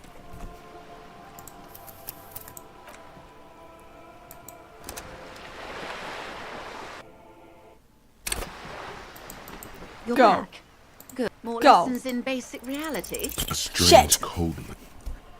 I'll get it eventually! We'll get it eventually! If you just keep going, you will get it eventually. It will happen. It will be beautiful. It will be glorious. And you're going to have a wonderful time. It is going to go great. It is going to be great. Strange coldness. Oh! Oh, yeah, oh, I believe in myself. I believe in myself. I believe in myself. Okay, okay, okay, okay. Yeah. Go, go, go, go, go, go, go, go. Hello, madam. Let's go. More questions about reality. Let's go. Shit! Oh, yeah. Go, go, go, go, go, go, go, go, go, go. Just reload. Just reload. Just reload. Eventually we will get it. Eventually we'll get there. Eventually we'll get there. We have not gotten there, but eventually we'll get there. We will arrive at the sacred gates of freedom. Come here. Give me more reality. Conceptualization. Shit!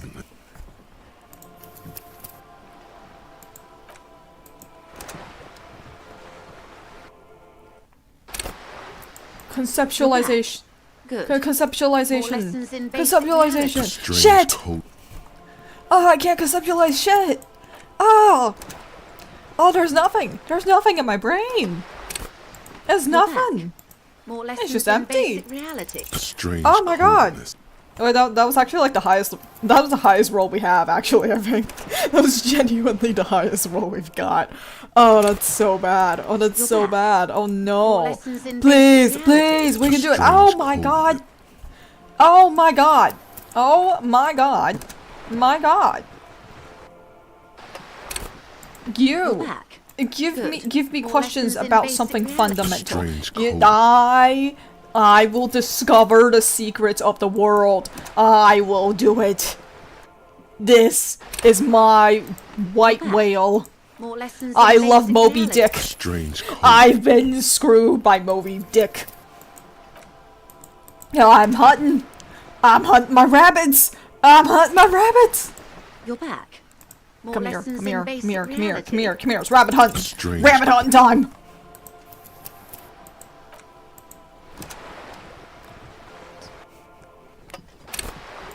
You're back. Go, go,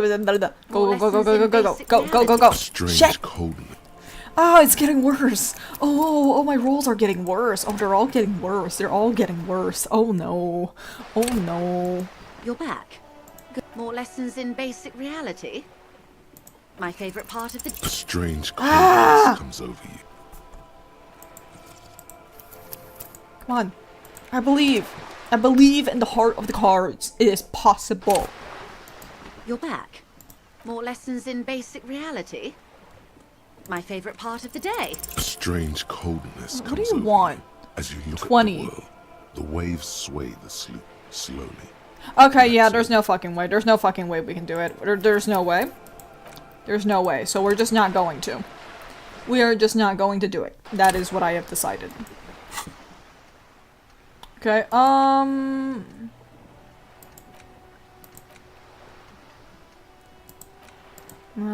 like this, we will do Jamias Vu. I like that idea. And then we go and do other things. And by other things, I mean actually, hold on. I am going to go to the bathroom really quickly. So give me a second. Let me do create new. Okay. BRB bathroom. Okay, there we go. Okay, everybody have fun. Everybody have fun. Okay, bye. For 5 seconds. I'll be right back.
Oh, okay, I'm back. I'm back. Okay, let's do things.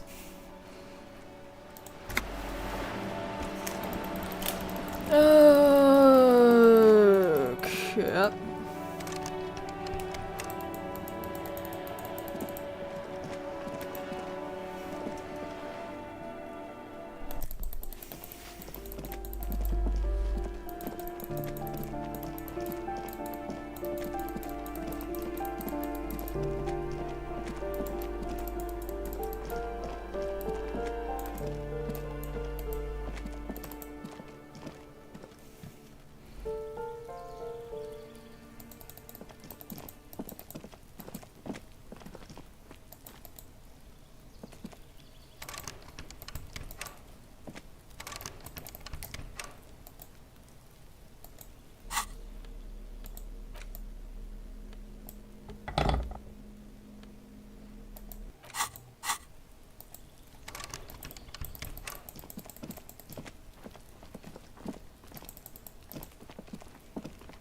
This door is made of metal and appears to be reinforced. Someone here really values their security. Number 28. This is where the cleaning lady said the smoker on the balcony lives. Hi, Void. Zix. Welcome. Let's see if anyone's home. Knock on the door. No one answers. Looks like the young man we are looking for isn't home. I think our best chance to catch him is in the evening. We should return tonight after we have finished with our day's work. How about 9 p.m.? Sound good? What are you talking about? The smoker on the balcony. This is why we are here, right? He might know something about the murder. So, tonight at 9 p.m.? Sounds good. Tonight at 9 p.m. Right here. Apartment number 28. Good. Let's go. Okay.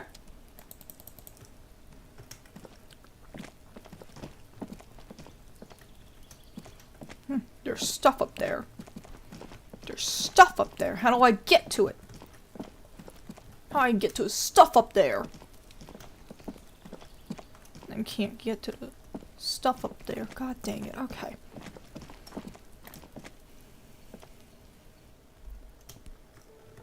I think that's everything we've got here, really.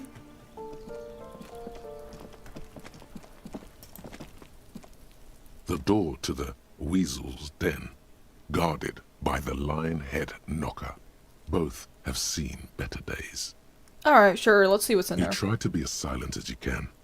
It takes a bit of rattling of the handle to loosen the bolt. Finally, the door unlocks with a small clack. Thoughts race through your head. There's nothing else to do than to leave and tell Everard. No conceivable reason for you to intrude on the premises. There might be important information in the apartment. I mean, there might. Master Investigator, you just can't keep yourself away from locked and hidden places, can you? Hey, I'm not some sort of a peeper. Sure, friend. This is nothing sordid, nothing inappropriate. You just have to do this. It's your duty. What is this one? Jamrock Shuffle? We could do that one. I don't mind doing that one so far.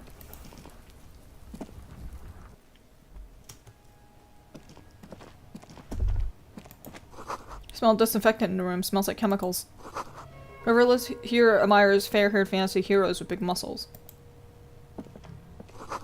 Book titled Hidden World of Walking Sticks. You can almost feel the warmth of the red sun flag. This is the flag of Revachol, the suzerainty. What's with the sun? This isn't just one sun, but there are little suns dancing around the big sun. This is the sevenfold sun miracle. What's that? It's an optical atmospheric anomaly the first settlers saw. Happens in cold weather. 6 small suns around the big one. This complex halo phenomena is how old Revachol got its flag. Old flag? Mm-hmm. The tenant is an old-fashioned guy. By old-fashioned, he means very right-wing. Down bow to the flag? The flag doesn't seem to mind. It's just a colorful fabric with a sun sewn onto it. Like all feudal flags, it looks like a children's drawing.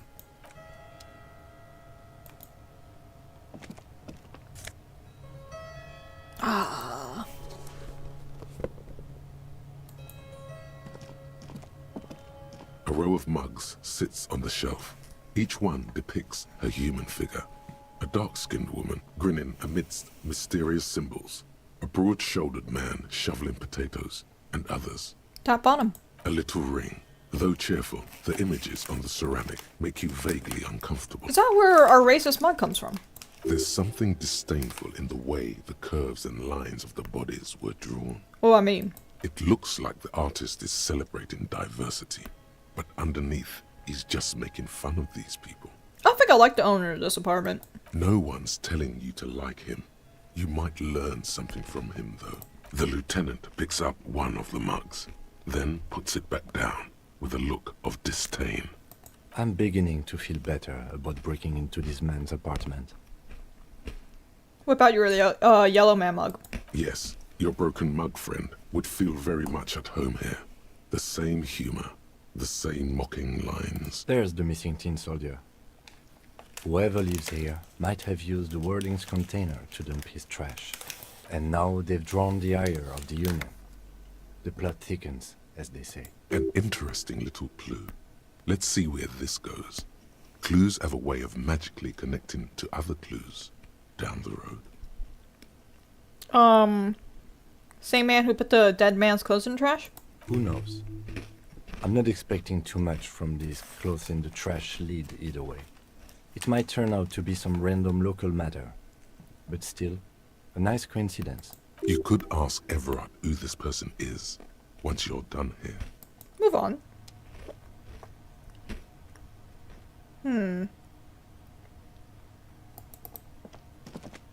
Up. Oh, I will take morale. Always take morale healing items. No, a small suitcase full of clothes. Guests are staying over?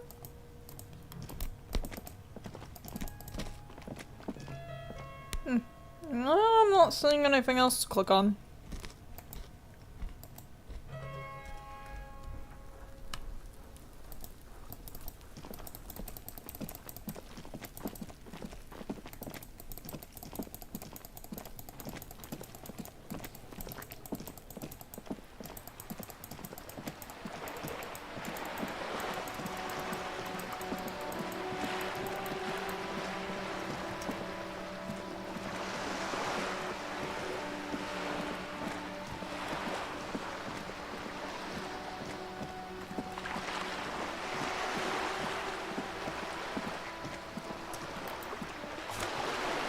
Yellow bag! The bag, we can grab bottles! We grab bottles, Kim! Kim, we can grab bottles!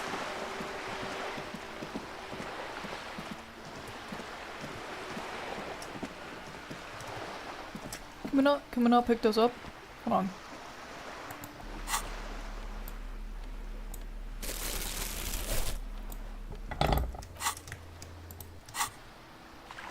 Oh, we can grab bottles! Oh, guard's not gonna kick us out! Oh, thank God! Oh my God!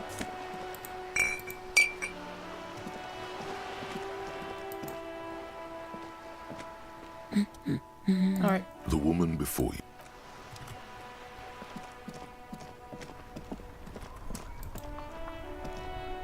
The dented yellow mailbox greets.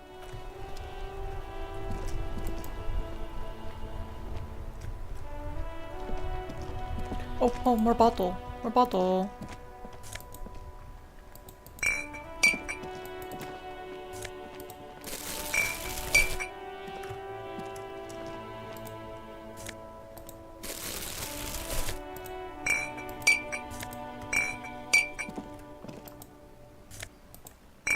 Yes! Yes! I'm rich!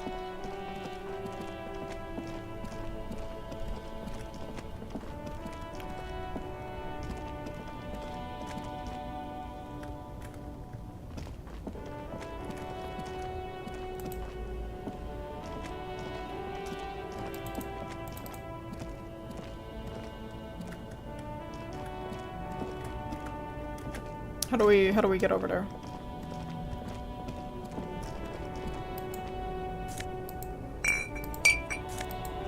Oh!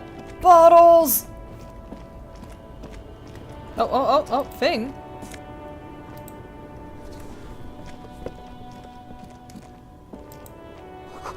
Room's full of snow, no one lives here anymore. Okay.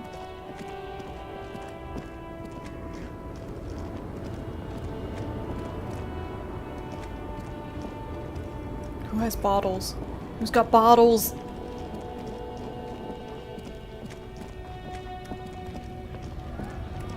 Bottle?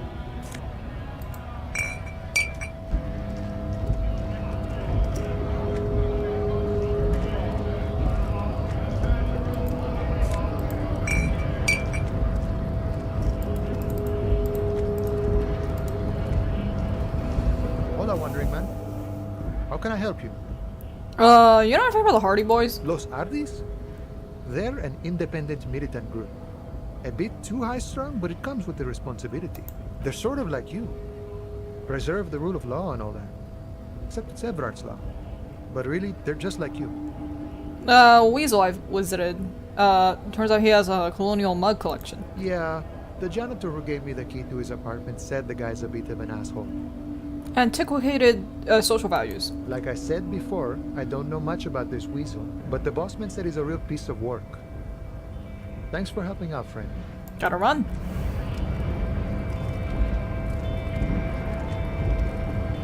Hey, Musclehead, do you have any bottles?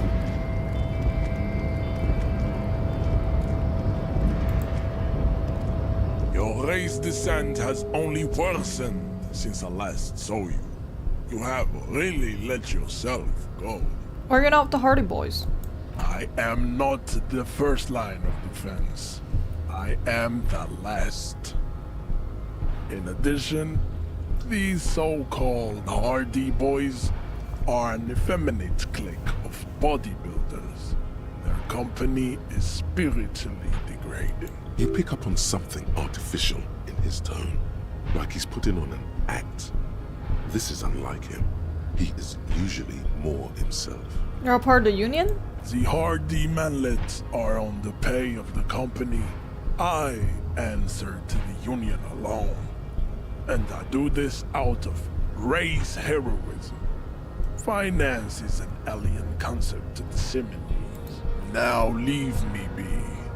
I must luxuriate in the company of my woman. Yeah, what have you got against them? Fine. They have recently fallen under the influence of a possibly sexually perverted female vagrant and a narcotics peddler. It's shameful. Huh? Find out for yourself. Endomorphic blob. Interesting. Alright, don't really feel like talking to you any more than I have to, but thank you. What does he know that we don't? Hi, Shubi. Are you winning? No. Not particularly. We're not losing, though. We're making good progress. I got a bag, which means I can now collect bottles for money. And I will be rich! I will be the richest motherfucker! I will not be kicked out from my damn hotel. Okay. What's this? The already familiar cold touch of plastic. Okay. That's good. I don't really need that, thank you. This? Ahahaha! Here we go. Okay. Now let's grab things. Money! Yes! Yes! Give me that! Give me all that! Kim, I need you to get away from the bottles. I'm really sorry. I love you dearly, but you're really blocking my mojo here. Ah.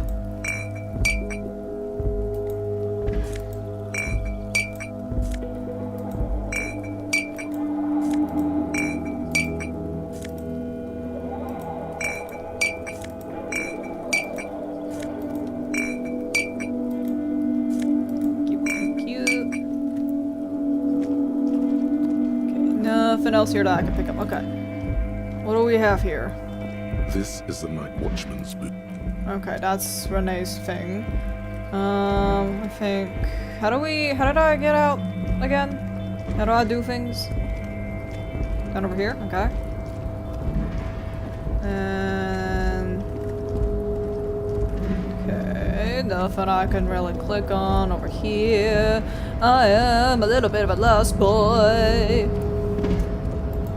Is this the same one that... okay, yeah. It was that one.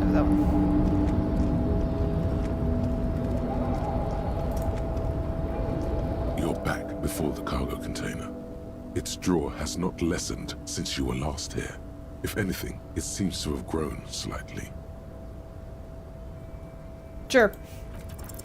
And shit! As it's always been, it's impossible to open a container with the rhetoric. Maybe you're losing your mind.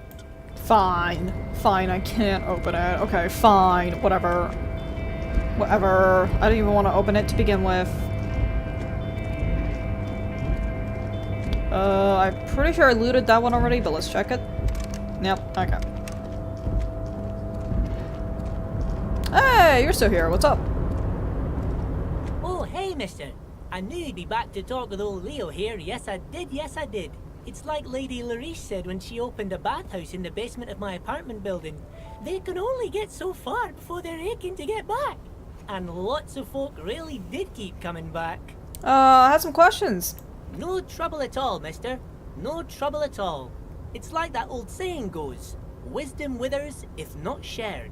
And old Leo is always up for sharing. I think old Leo doesn't have anything new yet.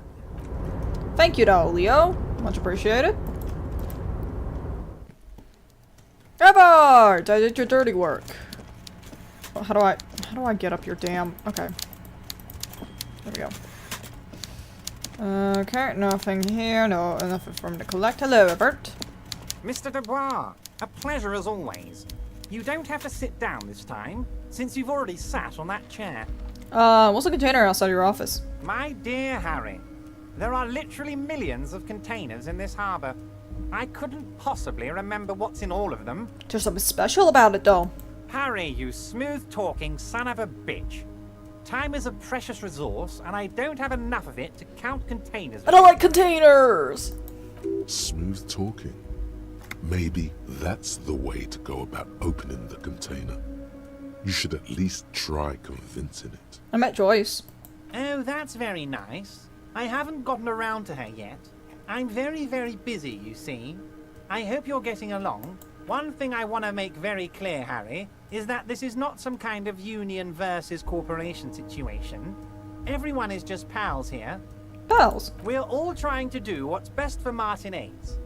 Don't feel like you can't cooperate with her because you and I are such good friends and I'm helping you find your lost gun. I'm not a jealous guy. What happened to the previous guy? What do you mean, Harry? Nothing. I let him go. He made concessions for the company. Why would you let him go? He's an old man, Harry.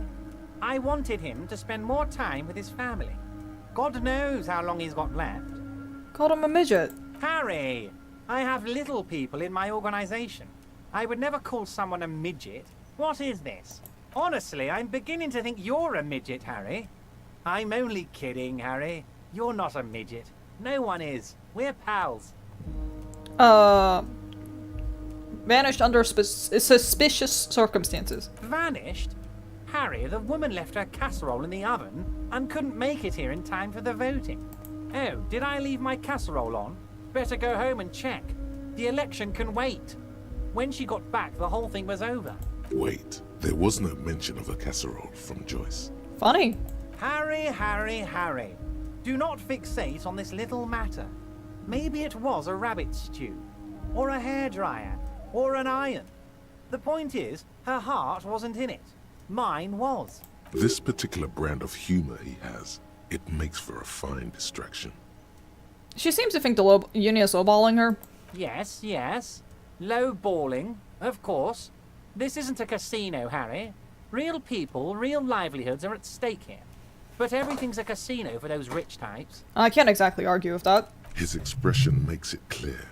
This is childish and irresponsible behavior.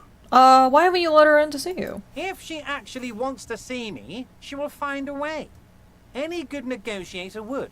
And I just don't have anything to discuss with a bad negotiator. I suppose that's not an unexpected response. He doesn't want to see her. It's as simple as that. I told Joyce I met you. It's perfectly okay. Even if you've told her everything we've talked about, it's absolutely fine. Alright, let's talk about something else. Of course, Harry. Let me just assure you one more time. It's perfectly okay to share anything we discuss here with this Joyce. This is a completely transparent organization. I mean, I'm kind of telling you everything I told her too, so you know. I have no interest in what she is doing, but I myself have nothing to hide. Your business is your business, and I respect your privacy. Just remember, none of this is secret. Tell her about all of it. My brother's picture, my singing swordfish clock. Tell her how overweight I am and how I'm helping you find your lost gun. Tell her about everything. Everett doesn't mind. It is rather interesting to tell people things about each other, isn't it? It was nice telling him about her right now. Open the door. Can we talk about the murderer guy? Come on, please. I'm very glad to hear that, Harry. One question. You didn't actually happen to stumble in and see what's inside the apartment, did you? He's trying to figure out if you're lying. I may have gone inside and seen a collection of racist mugs. Just as I thought. Culturally antiquated mug collection. What a weasel. Pissing on Everart's Rainbow Coalition. He was testing you, and you succeeded. Now let's get down to brass tacks. It's time for men like me and you to figure out who's killed who and why. Real police work is gonna start happening now. I promise you, Harry, this is gonna be good. The mug collection I mentioned was in the apartment. I found a similar mug in the trash with the hangman's clothes. Racist mugs in the trash and in the apartment? You guys are just light years ahead of me. I have so much confidence in the ability of your organization. I'm relieved you're doing this and leaving me to do what I do best. Helping people. With the power of politics. Yes, yes. Do you think this weasel is somehow connected to the murder? Oh, no, no, no, no. I don't cross paths like that. All I want is for you to succeed in your investigation. I would never complicate things for you. Oddly, it seems to be true. They might have cleaned up. Believe me, Harry, he's a nobody. Just your basement variety nobody. Can't imagine him being connected to a high-caliber case like this. Hi, Imperium. Ooh, I missed when you started. Oh, it's okay, don't worry about it. I took like a little bit of a bathroom break in the middle, so you didn't miss terribly much. You missed about approximately 5 minutes of me re-rolling an impossible check. So I kept re-rolling when technically there was no way I would have been able to get it no matter how many times I re-rolled. So I decided, you know what, we'll come back to that one later, it's fine. But speaking of, while I'm paused here, let me take a look-see here. Jamrock Shuffle, okay, visual calculus, okay. Let's put a little bit of effort into these guys, yes? Let me do... I will do a little bit of empathy. Let's do a little bit of empathy. Or... I'll do some empathy, yeah. Let's do that. Okay, let's do that, yeah. Okay. I'll do a little bit of empathy. But he does live nearby. Maybe it's a pedantic weasel. Fascists are known to be neat freaks. I feel like a real detective right now, Harry. Am I getting this right? You make a great sergeant. Would he? I'm not so sure about it. Well, you know, I don't mind flattering a guy if I have to. Oh, you're too kind, Harry. Way too kind. I know I'm not a real police officer. You are. You said they're related. How? By now, I'm sure you've figured out who the dead man was working for. The bad guys. Wild Pines. Sent to scare us. Another violent measure of the top hats against us flatcaps. What do you mean? Harry, this strike is the culmination of many, many mistakes made by the Wild Pines group. They tried to shut the strike down by sending in armed mercenaries. Okay. You mean our victim? A security contractor? Can you imagine that? Workers standing in peaceful protest, united in the spirit of fellowship, and they send hired killers to mow us down with machine gun fire. I've heard that story before. He performs a motion as if spraying bullets from a machine gun. I'm talking beasts. Hardened killers from proxy wars in Yisut, Semenine, Saramoritsa, you name it, they've done it. Raping, killing, burning villages, killing little children for the Senorita Pineapple Company, Harry. Everything they did there, they brought over here. They want to turn Revachol into a third world slum. Honestly, the only thing they didn't do is kill the village elephant. You have a village elephant? No, Harry, the elephant is metaphorical and so is the village, but the mercs and their brutality are very real. Go on. Now, I haven't personally witnessed the brutalities out there. I have the luxury of staying in my container, you see. If I need to go somewhere, they just move my container. They move the container? Yes. I'm an old man, Harry. My legs aren't what they used to be. They lift my office with that big crane. It's actually very fun. You should try it. But enough about me and my fun container. The killers the company hired, I think there were 3 of them, all hardened commando types. One of them got downright suicidal, getting drunk, violent, a little rapey. Even their own negotiator couldn't control him. That's your boy, the one who likes hanging out and trees. By negotiator, you mean Joyce? Harry, what you need to realize is, we dock workers are not pushovers. We got grit, Harry. This whole neighborhood does. Push us hard enough and we push back. And when we do, we push to kill. Whole neighborhood's on it. Potentially, Harry, potentially. We got arm wrestling champions, rowing club people, ex-coal miners, tough guys, all ready to spring into action for their home base. Who did the pushing? There's a militant wing inside the Union. A group of people whose duties don't involve manual labor, but peacekeeping in the neighborhood, making sure everything runs smoothly. That sounds a bit like organized crime. They're like you guys. Idealistic people who want to make sure bad things don't happen. And if they already have, well, punishment must follow. Again, that sounds like organized crime. So these idealists killed our victim? One day Titus Hardy, leader of this peacekeeping faction, comes up to me and says, "Boss, socialist democratic fervor drove us to take it upon ourselves to kill this beast that was burdening the land." He probably worded it differently, but that was the idea. Sure sounded to me like they killed him. I gave them 2 weeks paid leave and told them to lay low to avoid retaliation. Aren't you worried we might arrest them for this? Oh, I'm not at all worried about that. These are not the kind of men who get arrested. They're Martinez boys, tough and gritty. I'd like to see the man who takes them in. Besides, I sent my lawyer girl to look after them. He places a lot of faith in that lawyer girl. Perhaps this is a tactical error. Anyway. I want that new IDV room so much, and the furniture and the trees. Yeah, they make really pretty things for the room and the furniture. Fortunately, I don't edit my room ever. I don't put new furniture in, so it means next to nothing to me. So I used to be like, oh, I kind of want this, I kind of want that, you know, for my room, and then I ended up never using any of it. So eventually, I was just like, you know what, maybe we don't get those, maybe because we're never gonna use them. We're never gonna look at them anyways. How do you know the mercenaries were hired by the shipping company? How do I know? Let me tell you about these people. That's their MO. It's what they do. Last winter, some poor workers in Terminal E went on a little strike. The company sent in Sediment, a security contractor. The strike was over the workers' right to wear protective footwear, Harry.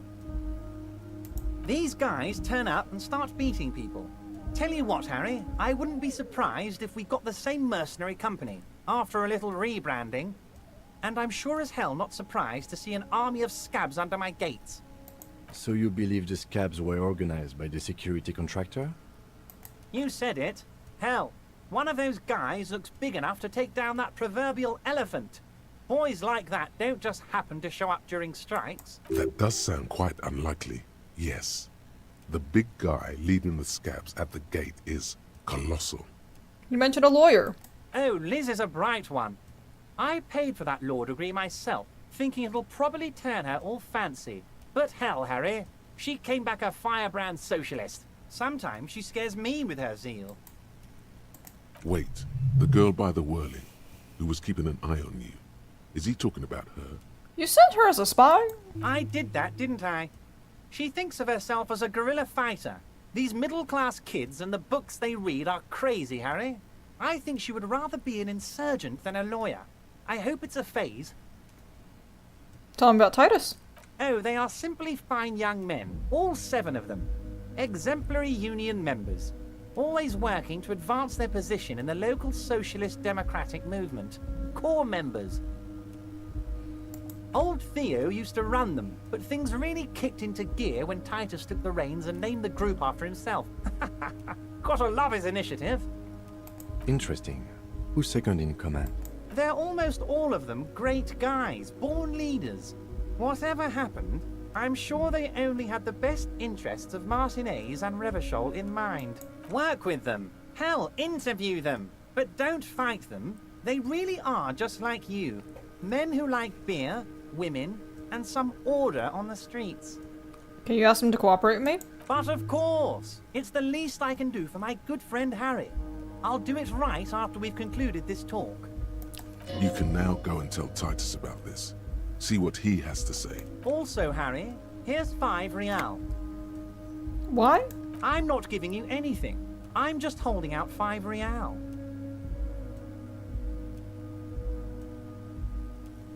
I don't need it. No, I wasn't offering it to you, just holding it out there. But I'm willing to share information. Was there anything else? Let's conclude. Was it a good talk? I'm not sure we made much headway here. I was hoping we'd bust the case wide open. Heck, I even wanted to tell you what I really want to achieve with the strike. I don't know what happened, Harry. I wanted you to feel like Mr. Martinez. And of course, I also wanted you to find your gun. But it's like I can't completely trust you. Yet. Yet? Yes, Harry. It's like I can't fully trust you if you're not a man of the left. I want to, but I just can't. A man of the left? So you have to be a social democrat?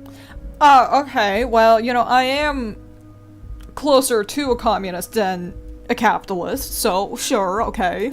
He's been hurt too much in the past by men who aren't social democrats.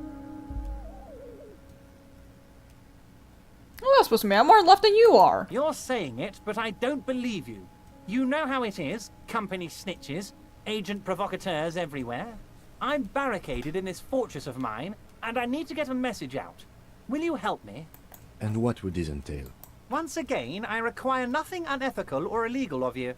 You just need to get 2 little signatures on this piece of paper, and then mail it to my accountant in La Delta. What are the signatures for? I'm glad you asked, Harry.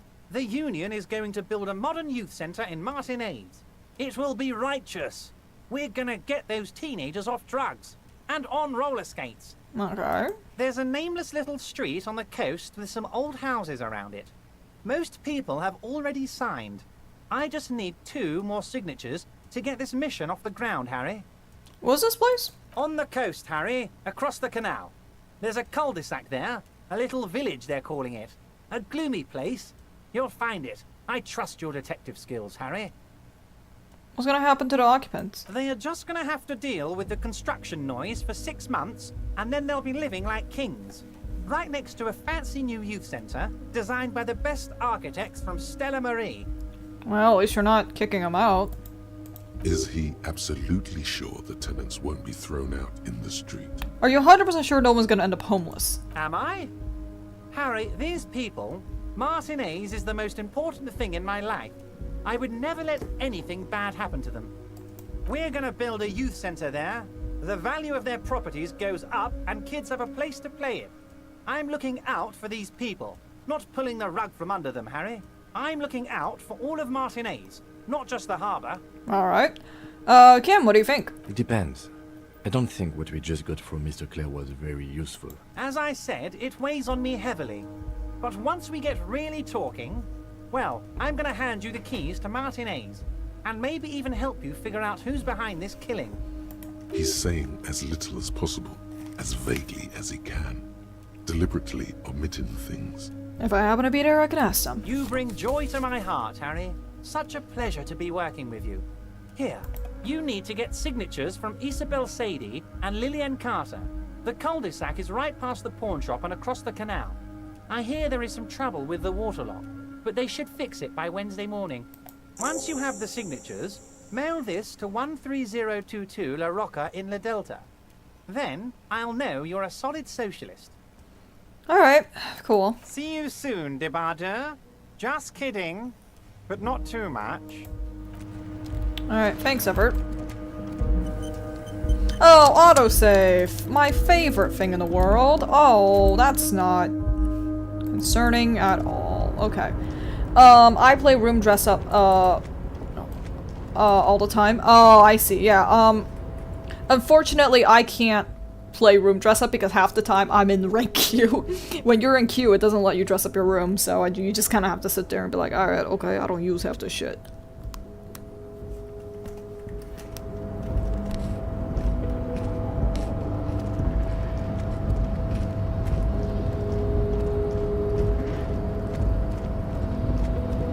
Boo! I know, right?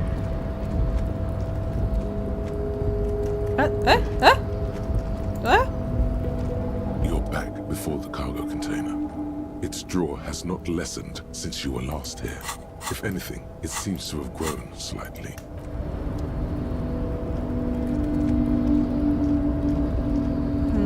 Okay, let's go back down. We can't do anything with Everett for a while, so I suppose we should just check elsewhere.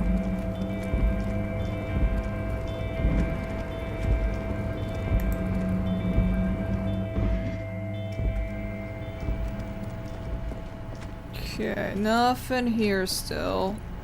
Up. Hold on. Save game. Save.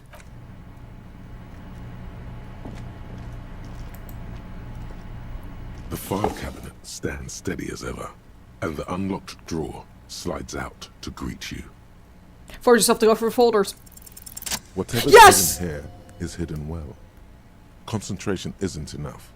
Only a trained accountant with a background in logistics would be able to really make sense of it. However, there is a little handwritten note stuck on the side of the drawer. Look at the note.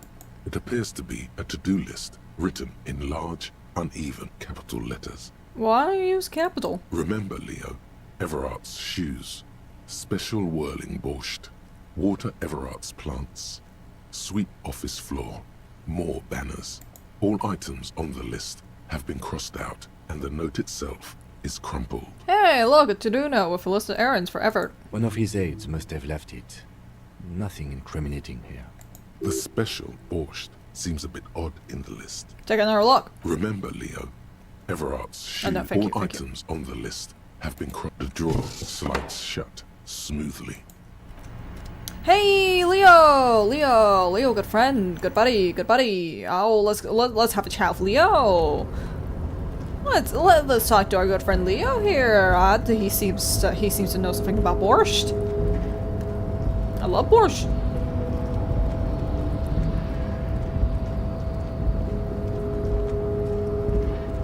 Where's my good friend Leo? Leo, where are you? Leo! Hello! Oh, hey, mister. I knew you'd be no trouble at all, mister. No trouble at all. It's like that old saying goes, wisdom withers if not shared. And old Leo is always up for sharing. Are you Leo, who wrote the note to make more banners? Oh, yes. I leave all kinds of notes for myself. That old head of mine ain't so good at keeping things in no more. I almost forgot about the borscht. What about the borscht? Oh, yes. I've been taking special whirling borscht to the men every day since the strike started. It's very, very good. Makes a man feel so warm and happy. I feel like I could take on Mr. Renadan's boar dogs every time the lunch is done. What do you mean taking the soup to the men? Is this for striking? Yes. I'm taking it to them. The borscht keeps them happy and in fighting spirits. Makes you all warm inside. They brew it in the whirling in rags. Who makes it the whirling? Oh, the whirling's cook. He makes it. Them is always talking with Mr. Manana in that weird language and laughing together. He doesn't speak what we speak. He's from Grad. I'm gonna look into it. Oh, sure, mister. Sure. You do that. Yes, sir. He didn't actually understand what you meant, and now he's just nodding along. Okay, let's go talk to the cook. Let's go talk to the cook. We have quest now. We have quest.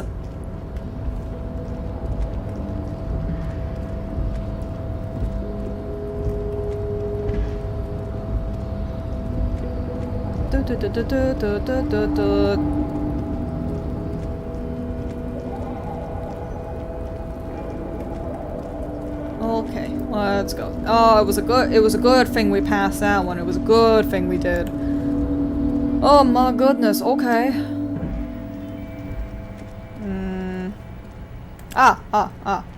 My bad. I was like, where the hell's the door? Okay. Thank you. I would like not to be in the presence of Musclehead. Thank you. Mañana!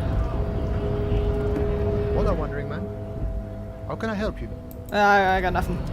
Goodbye. I was hoping you'd have something about the Porsche to me. Okay.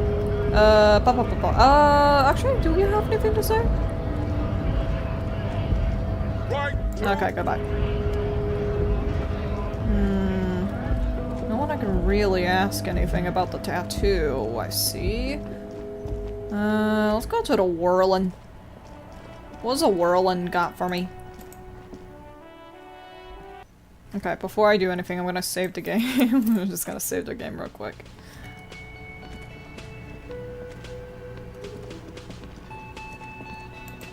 Can I not pick that one up? It's a bottle!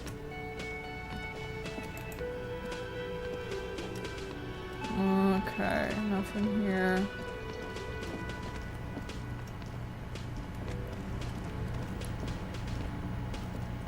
Hey, sir? The man ponders his cooking utensils and gives you a little nod, acknowledging your presence. Leo said you're friends with Mañana, is that true? The mention of Mañana gets his attention. He smiles and delivers a whole slew of unfamiliar words and lively gestures. Then he falls silent again. What's that you got? The man says a couple of sentences in that strange language of his and then seems to wait for you to speak. I'm pretty sure he asked you a question. He doesn't know your language. You can just say something cool in return. No. Horse need more vodka? Oh, vodka! Okay, so it's vodka that keeps the men happy and in good spirits. Clever move by the Union. Of course, vodka. Now that makes a very, very special borscht indeed. Turn it up and then ask for some yourself. Turning it up seems like a dangerous idea, honestly. The place is a powder keg. No vodka. The cook gives you a long, disappointed look, then turns the stove off and seems to wait for you to speak. Thank you.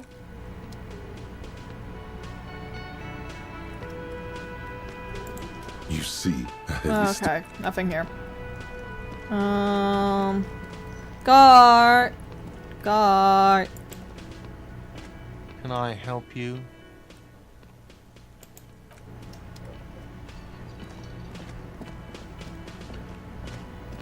Hey, Liz. I've got nothing to say to you. Why are you wasting your time? Okay, you have nothing to say to me, thanks. Okay, I'm gonna save. I'm gonna save really quickly. I have a bad feeling about this. Looks like the circus left town, but the clowns are still here. You know, this jester who gets dropped off to carriage every once in a while. Guess what? I've come upon something incriminating. Incriminating? Now that's a big boy word. We have spoken to the head of the union. Ebrard? Yes. And what did he tell you? That we killed him? That we took a cargo belt from the harbor, went out back, and used it to hang him? Because we did. All of us together. I hope he told the story straight. I hope he told it well. There's a catch hidden somewhere. He didn't confess so that you could take them all away. It's too simple. There's a catch. There is no catch. These 7 honest men have all equally come forth to tell you what happened, so that you don't waste any more of your time. All 7 together. They're diluting responsibility. It's an anti-arrest tactic. You murder him just like that, no remorse? How many people have you sent to the Shays? Ever felt remorse for them? Chaise électrique is the method of capital punishment in Revachol under the Coalition. During the suzerain's reign, it used to be the firing squad. Or send them to Reunion to rot. For 20 years. For life. A Reunion, what's up? The River Esperance Correctional Facility, a military prison run by the Coalition, dubbed Reunion by the inmates. The origin of the name is unknown. Look, I'm just doing my job, that's all. Oh, so you are just a simple, well-meaning man, eh? Ever been in solitary? Prison is a charter. That's what it is. Look, man, it wasn't me. I didn't make the choice to play as a cop. If I had a say, I would be a cop, alright? So he's hanging a man, slowly, without breaking his neck. Who called the shots that night? Are you deaf? There will be no singling anyone out. You can't arrest a hardy boy without arresting all hardy boys. Do you think you could do that?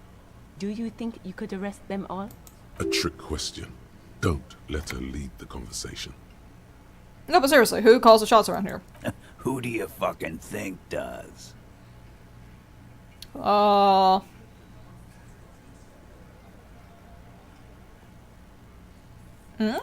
sweaty man turns red and looks first down, then around him, apologetically. It's not the fat ass. Titus runs the Hardy Boys, genius. That's why we're called the Hardy Boys. Ain't that right, fellas? I think you got your answer, Mr. Law. Yes, there are some administrative differences. But on that night, they all acted as one man. I find that hard to believe. You don't have to keep answering his questions. I know, Lizzie. Relax. We killed him last Sunday night.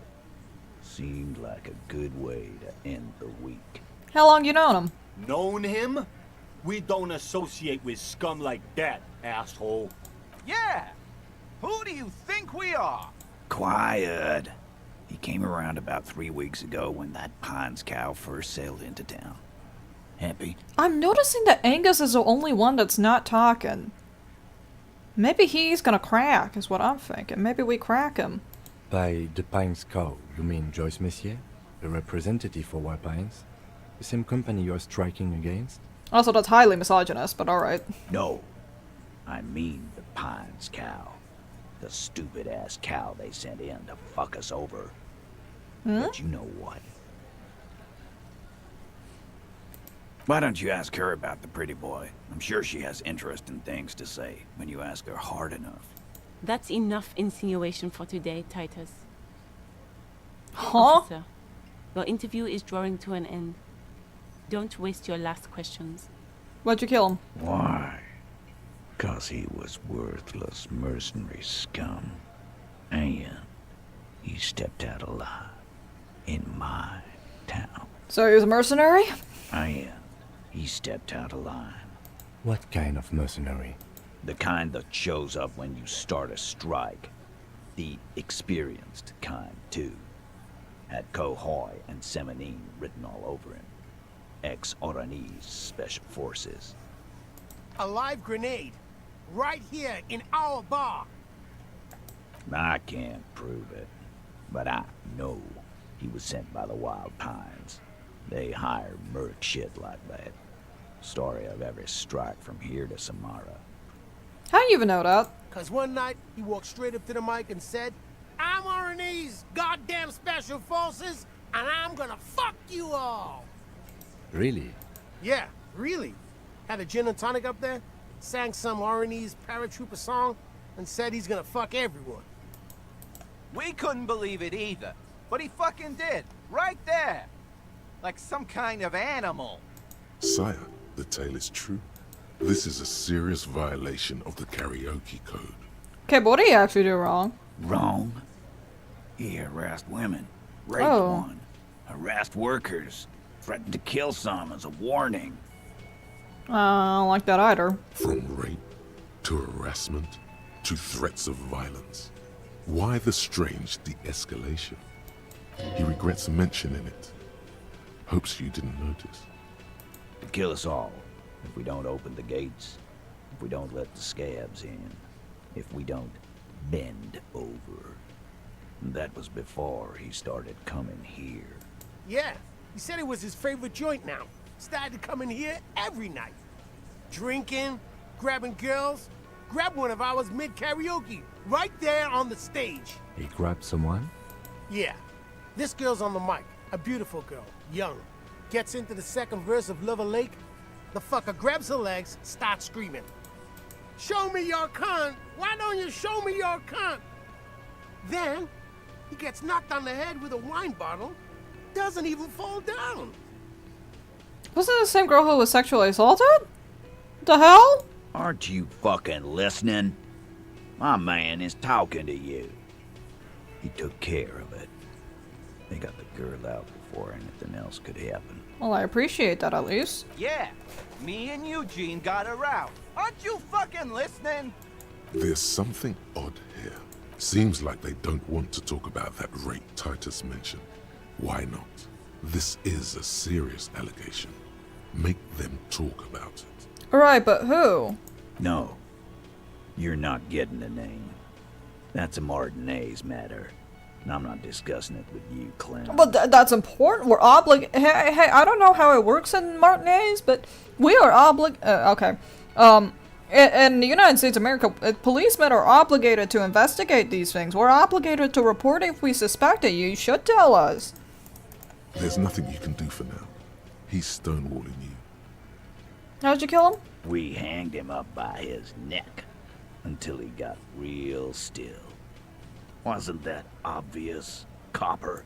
Didn't they teach you anything at the cop school, idiot? This is where an autopsy would come in handy. You have to work with what you know. Did you muffle him? Titus, you don't have to clarify anything. We overpowered him, dragged his unconscious body to the tree, put a noose around his neck, and hanged him till he was dead and steady. Then we left him for seagulls, maggots, and you fucks. Make them a bit more uncomfortable first, then see if it all adds up. Where does this happen? Weren't you fucking listening? The fucker came to our bar. It happened right here.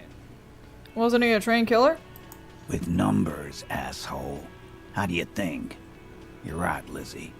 I've done enough explaining here. No, he hasn't. Not yet. Things aren't quite right here. Actually, they're admirably, surprisingly composed. The entire room. Given how many questions you've lobbed their way. All of them? Well, this one. But he's always fidgeting, so don't get your hopes up. I have other questions. Like what, copper? Why don't I just arrest you? Yeah, lawman. Why don't you? It's almost an anthropological sight, watching him try to assert dominance over you. Everything's an anthropological site if you think about it. Not in the arresting mood? By your side, the lieutenant keeps his hand away from his holster. You hear the nylon of his coat hiss as he steps closer, while the little rat-faced man reaches into his sleeve. There's a knife in there. Some of the others reach for their belts. Their eyes are light. Hey, let's just talk. Let's just talk. Wise move. You made the right choice there. Now make another wrong and get the fuck out of our booth. We're not gonna do this again. What are we gonna do now? Nothing. Your investigation here is done. Leave Martinez, go back to your stations where you belong. I think we're going to stick around, thanks. Some things don't add up here, Titus. I've done this job for long enough to know that people don't just confess to first-degree murder. Even if it is a group responsibility, we're going to look into this. Good luck with that. You've heard everything a rent-a-cop is gonna hear from us. Real law officials. You're lucky you didn't get a beating. I told you already. Spoke to Everett and he said you cooperate. Oh, so you went and talked to my mommy, and now she's making me play with you. Is that it, lawman? And what's gonna happen if we don't? You're gonna go and tell on us? I would never tell on someone. I would, though. Thanks, Kim. Typical Bino Claude. Always a tattletale. Everard sent word you two would be around again. That's the only reason I'm being so forthcoming with you. Don't wear it out. But having Everard back you up like that did seem to have some effect. It's not impossible. It's not impossible. 8 sets of footprints, only 7 of you. What are you talking about, madman? There's no 8th Hardy Boy. There's 7 of us and we're all here. Or what? You want to be the 8th Hardy Boy? We ain't hiring. Actually, boss, we've been talking and we think she could maybe... She? So there's an 8th Hardy, and it's a Hardy girl? Who might it be? Elizabeth? The gardener? Most certainly not. Shut the fuck up, Glenn! I do the talking here. Now what the fuck do you want, cop? It has to be good, if he won't let you pursue it. Looks like the lieutenant thinks so too. So let me get this straight. There is an 8th Hardy Boy. It's a she, and you don't like us talking about her? That's right. We're not talking about this. This is a private Hardy Boys matter. Nothing to do with your shit. And you're not cops here. Don't go digging around if you don't want a bullet in the back of your head. I'm watching you. Good. We are all watching each other. Officer, your question.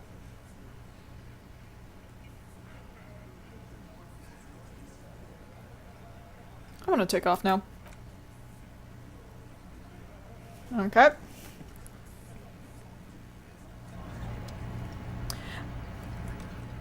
Hi Atsu! Yay Disco Elysium! Yay Disco Elysium! You're about to see one of my favorite strategies in the world! We are going to be safe scumming, like baby! The circus left town, but the clowns are still here.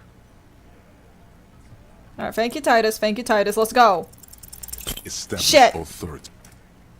Load game, load game, load game. Don't me!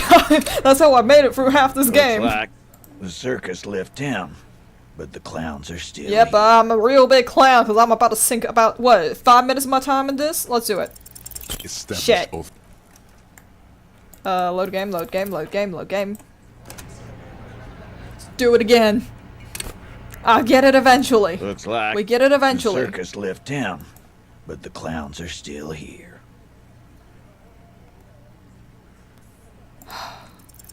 Establish Shit! Eventually, I'll get it eventually. I'll get it eventually. It will happen. It Looks will like happen.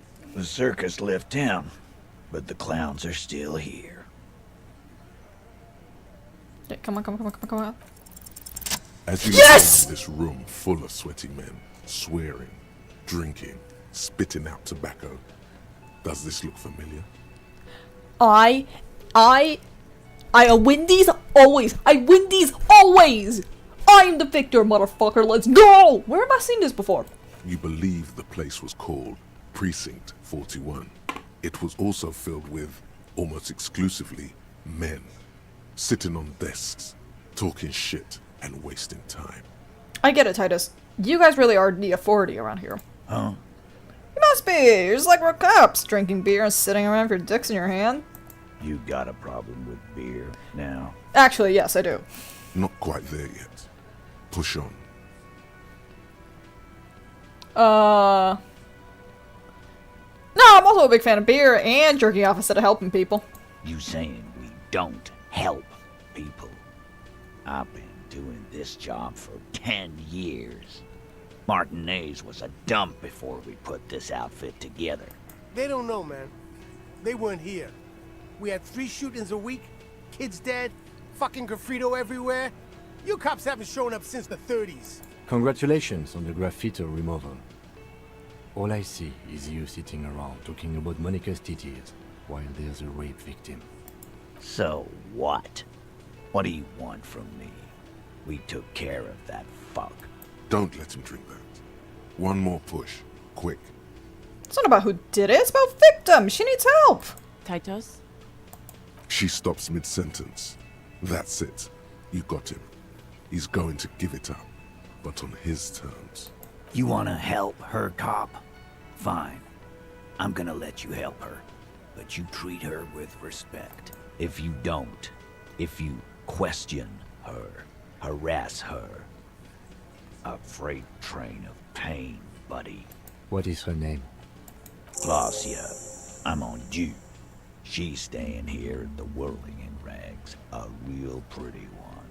Silvery jumpsuit. Blonde. That's Amon Ju with an O-U. Shit. The girl. The girl upstairs? That can't be her. She knows you drank so hard you forgot you were a cop. Ooh. Cool. Cool. Cool. You Shit! inexplicably add cool after the victim's name, with your eyes bulging like some wild beast. Your fingers are fidgeting and sweat starts forming on your brow as Titus looks at you oddly. I don't understand what's so cool here. Nothing. We just have a few more questions. Then we'll be on our way. Calm. Normal. Try to forget this little hiccup. What was our relationship with the mercenary? Relationship? There was no fucking relationship. He raped her. That's their relationship. Was like that karaoke incident all over again. Or like some of the other girls he was harassing. Which other girls? Okay, enough. All of this is irrelevant to your stated investigation. So when was the rape? We did it before we killed him. He's not gonna do it again. So what does it matter? It would help if we establish a timeline. All right. 2 weeks, maybe? I don't know. I need another beer. Body's only been up there about a week, though, right? Here you go, boss. What is your relationship with her? I know her. How well do you know her? A small twitch in the corner of Kim's mouth. He has a hunch about what knowing means. Well enough, Copper. We partied. She's been here for a few months. He tries to make it sound real casual, but the muscles on his neck tighten. Not from around here? You mean Revachol? Nah, she's an immigrant. Or a drifter of some sort. Been staying here over the winter. Don't you give her any more trouble. She's just had some bad luck, that's all. Shut up, Angie. She doesn't need your help. Titus gives them both a look. They fall silent. So you partied? What does that mean? What do you think I meant? Sex? Yeah, pretty much. Oh, you were intimate. No, we just fucked. That's all. I'm not gonna give you any details if that's what you're after. So put your dick away. He's doing a good job here. A commendable performance of I don't give a shit. I think I know her. You don't know her. You're wrong, I do. Not the way I do. Most certainly not the way that you do, yes. Thank you, we'll talk to her. Remember what I said. Freight train of pain. Fair enough.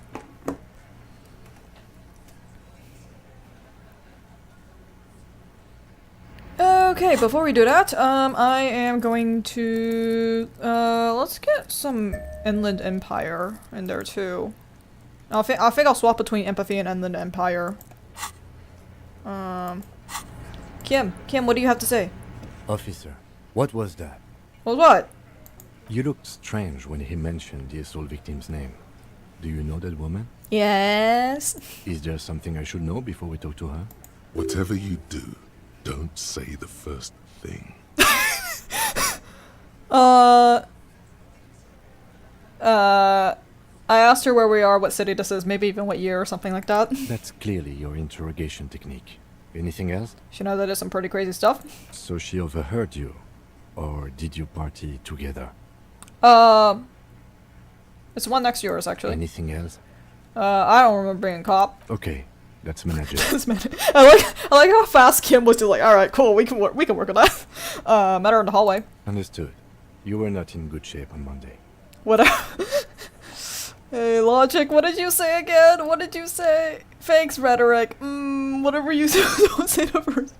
Alright, Rhetoric, I'm gonna trust you on this one. We'll be alright, officer. This is nothing. Is it though? Nothing? You're still in for a bumpy ride here. Try not to mess it up.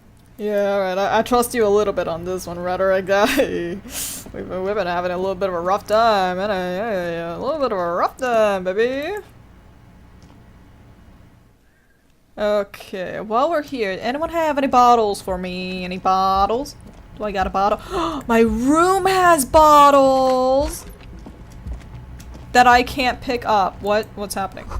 Kim tries not to look at your broken down bathroom door. Kim also tries not to look at the pile of taped viscera on the carpet, or the weird suitcase on the hat rack, or the potted plant dying in the corner. But it's all just too morbid to ignore. The man is finding it hard not to trip on the tape, and not to send any of the bottles rolling across the floor, where unidentifiable sludge makes it hard for him to breathe. Smells of vomit in here. I'm sorry. No problem, officer. I will let you leave, but let me get money. The window stands broken in its frame. Cold wind blows in. The morning light hurts your eyes. It's hazy, but you see the ocean and some war-torn buildings. Okay. Trying to get the bottles. There we go. Hey. No, I can't get the one on the floor. The one on the floor should be gettable though. Wait, hold on. What's this? I'm guessing that's his room. Yippee. Anything outside?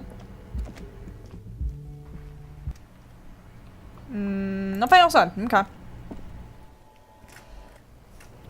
Okay, we are just going to sprint over here to this room, and I'm just gonna park myself neatly here. We are just going to save really quickly in case I need to start save scumming.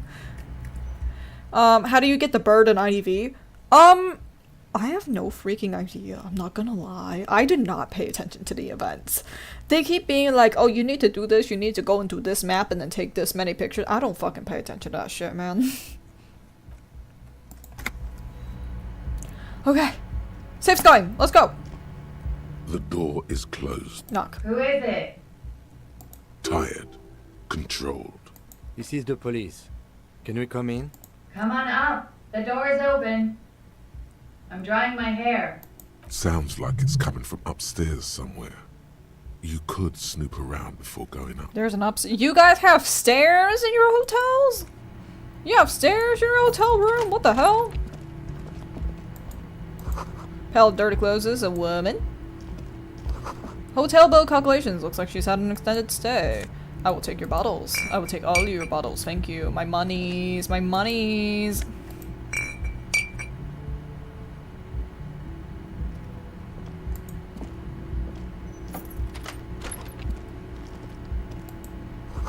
In the yard below, a corpse hangs from the pine tree. This medicine cabinet is full of wares.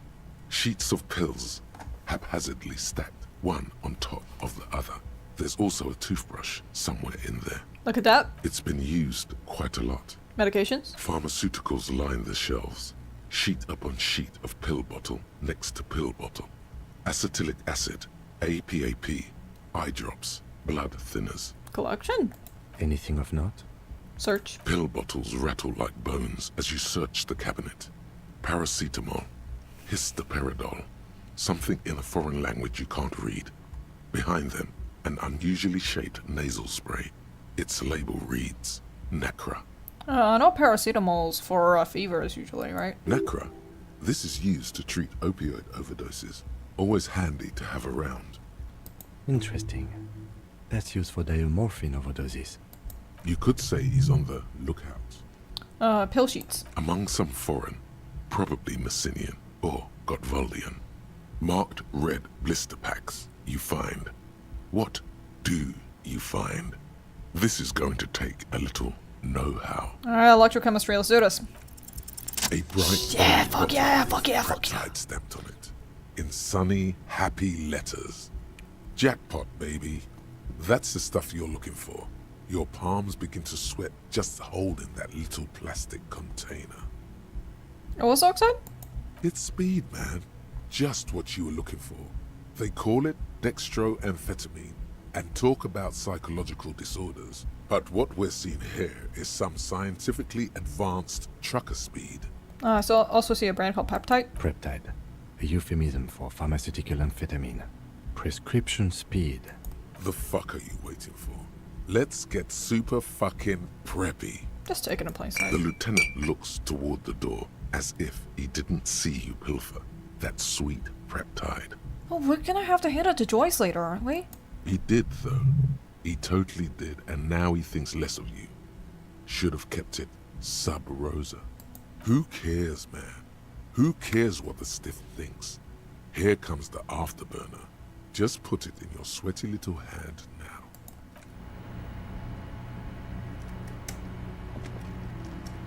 Is that it? Okay.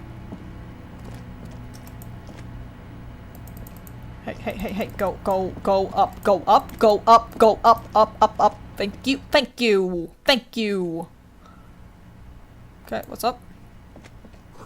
Bed has been hastily made, okay. Smell cigarette smoke in the air, Astra menthol.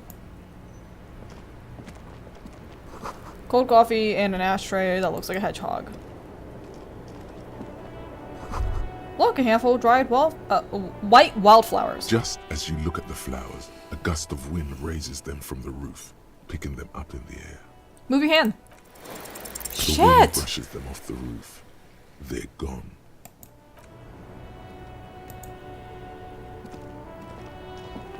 Welcome to the roof. Her hair is still slick from the shower. Below her silvery jumpsuit, an athletic young body, built long and lean. I'm sorry for the mess down there. The cleaning lady hasn't come by in days. I'm beginning to wonder if she ever will. Nice view. Nice? I don't know about that, officer. Where a ripe corpse still hangs from the tree, spotted with green and purple. You mentioned a cleaning lady. I think I need one. Oh, yes. Legends of room number 1 have made their way around the building. They say a portal to hell has opened in there. Forces of dark energy are present, but not to hell, to another place. A third place, much different from our world. A third place? Interesting. That's probably why the cleaning lady quit. I'm Kim Kitsuragi. I'm a detective from Precinct 57. I believe you have already met my colleague from Precinct 41. Have I ever? This is the biggest fan of ostentatious orchestrations I have seen in my life. And I have seen a few. Oh yeah. Life gets hard, but we go on. The chorus of the 35 single, megaphoning the entire human race, instills you with the fuck it all swagger that prompts one to plow into grannies on your morning stroll. You ain't seen nothing yet. There's a karaoke stage downstairs. Wow. Johnny Law is about to tear it up, sad style. I assure you, he's not about to tear it up in any style. In fact... We'll show him. You'll tear it up all the styles. Miss, we are investigating the murder of the man who was hanged. The people responsible have asked us to talk to you. Huh. I see. What could she be thinking of? It's hard to say. Her shoulders are relaxed, her eyes on the cigarette. It's like she's disappointed this wasn't about more entertaining matters. What's your name? Clausier Amondou. Same name that Titus gave you. Like her accent, it sounds Oranese. Her birthmarks also signal Oranje. You don't know why, but Oranese girls tend to come speckled with them. Are you from Orion? Right, sir. Vredefort, Republic of Oranje. I guess you could say I am an Oranese expatriate. What is that? A bad memory, officer. The Republic of Oranje is a democratic nation on the Muindi Isola, north of here, over the sea and across the Pale. It is one of the 6 major Occidental nations to hold stake in the continued occupation of Revachol, the coalition. People consider it a reasonable superpower.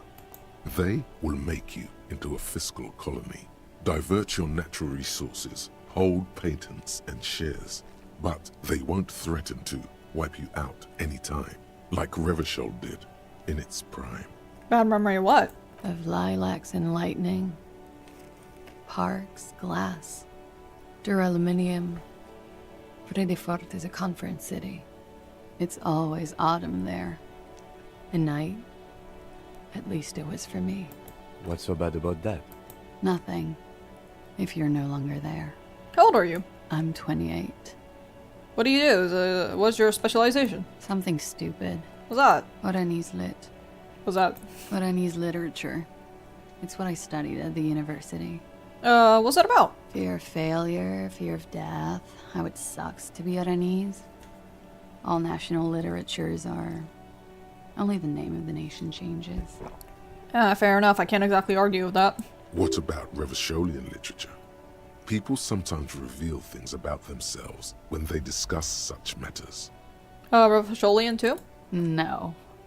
Revacholian lit is about how magnificent and serious Revachol is.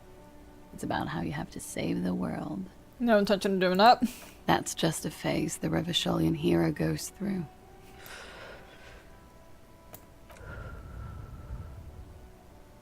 Before they plunge into full-core humanity and world-saving.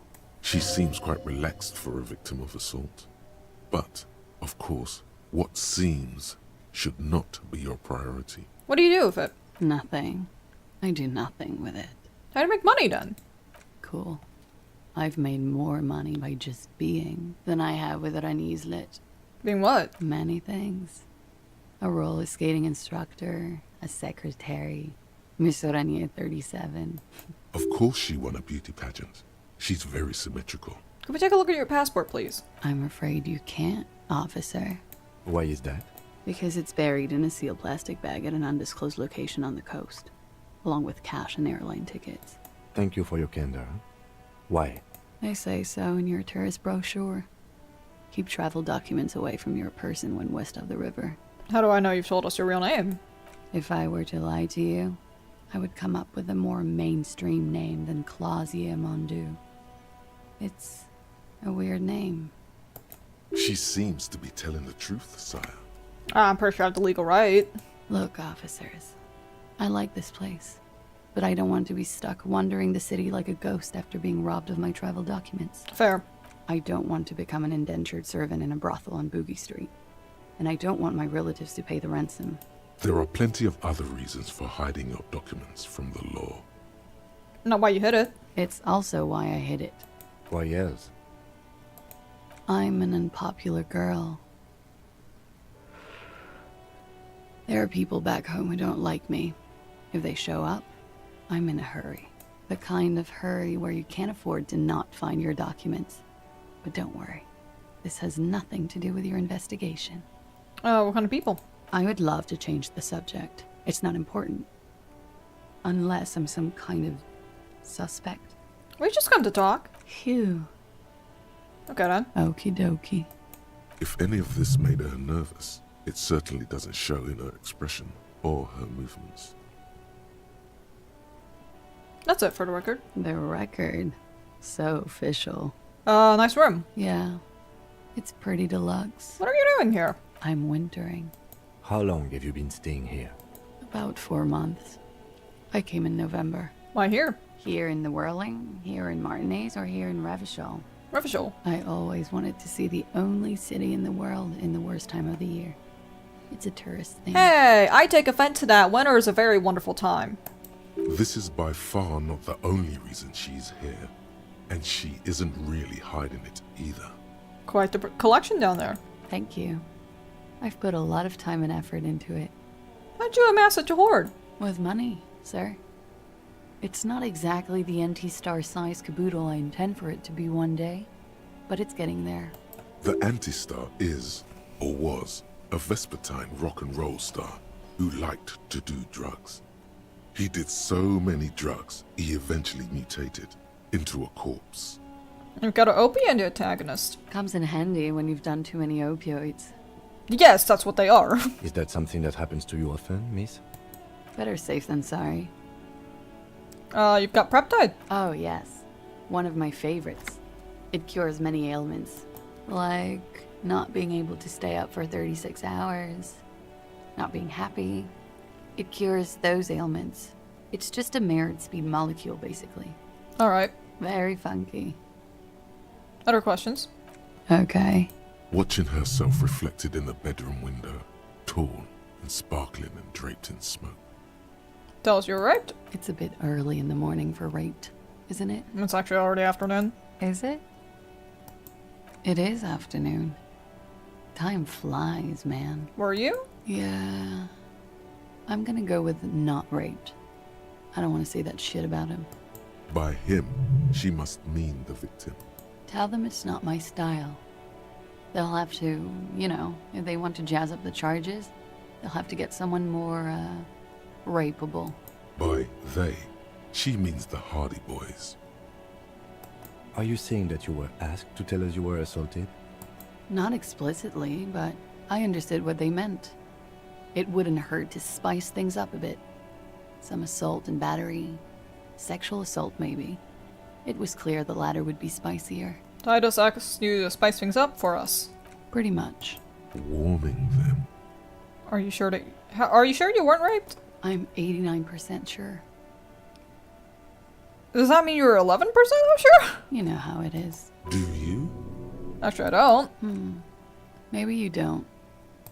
There are numerous cigarette burns on those silvery scales. Easy to see now that you're closer. In conclusion, officer, I'm gonna go with a mild to medium not raped here. Sounds like something happened. Let me make this 100% clear then, officer. I was not sexually assaulted. Would I be as flippant if I had been? What did happen? We partied. Where have I heard that before? A lot of partying going on. From Titus? About her and Titus's relationship. That's where you heard it. Like a birthday party? Yes. We made balloon animals, drank lemonade, inflated a bouncy castle. Rimmed them sugar. Yeah, I love that too. We frosted the glasses, I unwrapped my bike, there was a petting zoo with little white rabbits. Really? I would like it to have been that way, but it wasn't. How was it? We drank, sir. A lot. For weeks, basically. We had that effect on each other. We made each other drink harder. That's why I liked him. What else? Stimulants. Speed also has that effect, making you drink harder. And then drinking harder makes you do more speed. It's quite the combination. We also had sex. You were lovers. I guess you can say that, yes. A bit. Lovers is such an emotional word. But there was something there. We did enough drugs for there to be. How did you two meet? Downstairs. At the bar. He was on some sort of assignment. A military man, as you probably know. Had a cool, scary scar. When was this? A month ago? Something like that. Must be hard for you. Oh yes. I have multiple viewpoints. From the roof, out of the bathroom window, in my dreams. A bitter cringe. It hurts. You look to the lieutenant. He takes a small step closer. You called us, the RCM. Yes. Jackpot. That was you? I made it. And I would appreciate it if you didn't tell everyone. In Martinez, they call it snitching. Reporting crimes is confidential in Ravachol, miss. Why do it? Because I couldn't handle it anymore. None of these people called. He just kept hanging there. Then they started stripping him. Color's voice was disguised. I didn't exactly disguise it. I just muffled the mic and nicked the landline a little. How? With nail clippers. And I diverted some radio fuzz into the cold water. Sounds a little high tech. So, She's God's mystery phone cutter. You broke the landline. Did I? Fuck. I didn't mean to. I had no idea what I was doing. Jigsaw falling into place. This is satisfying. Good catch. I appreciate the symmetry. Thank you, Logic. Still, that's pretty clever tampering. Simple and clever. Crossing the lines like that. Sounds like you had some idea. That was nifty. Thanks. She looks a bit like a little girl who's just been complimented on her bike repair skills. Why go for the trouble? I don't know, sir. It was stupid. I was drunk, too. I was probably afraid the Union was listening in. Locals say they have ears in the wires. Thank you for making the call, miss. It was the right thing to do. I didn't want to, sir. And he's still hanging there. We will move the body to the morgue today, miss. Don't worry. Anything you could tell us about him? I'm sorry, I can't do it. Not right now. Later, maybe. I keep seeing him. Like he is now. I can't talk about his... I don't know. Hair. Fair. I know it's difficult, miss. We can return to it later. What'd they hang him for? He had something to do with the strike. One has been roiling since I got here. Rotten timing. But you probably know all about it. And his role in this strike was... what? I think he was in a security detail. He was ex-military, worked for Wild Pines, and against the Union. We didn't discuss work much, if you know what I mean. But I understood it was dangerous. And they lynched him for it? She nods. How did the Hardy Boys know you? They're frequent guests. Downstairs. They have a booth for Union members. They're probably down there now. How'd you meet? Over drinks. It's been a long, boring winter. Party? A little, yeah. Like you partied with the deceased? No, not as hard. I'm sorry to have to ask this, but have you had a physical relationship with any of the Hardy Boys? I have. Which one? Which ones, sir? I don't remember precisely. Titus, obviously. But as I said, it's been a long winter. Thank you for telling us. She breathes a silvery sigh of relief and weariness. The air on the roof feels humid. Should we head by downstairs, officer? We may have things to discuss there. Something else. She nods. Silvery cigarette fumes disappear into her mouth. Why not? Turn to us later. I'll be here until 11 p.m., drinking coffee, most likely. Jamais vu. Derealization. Jamais vu. The opposite of déjà vu. Not already seen, but never seen. Everything that should be familiar appears strange and new, like some half-forgotten day in your childhood. Only now. That's the feeling you've been having. And for who knows how long. You should go and ask Joyce Messier about this. What world are we in? This is a fundamental question.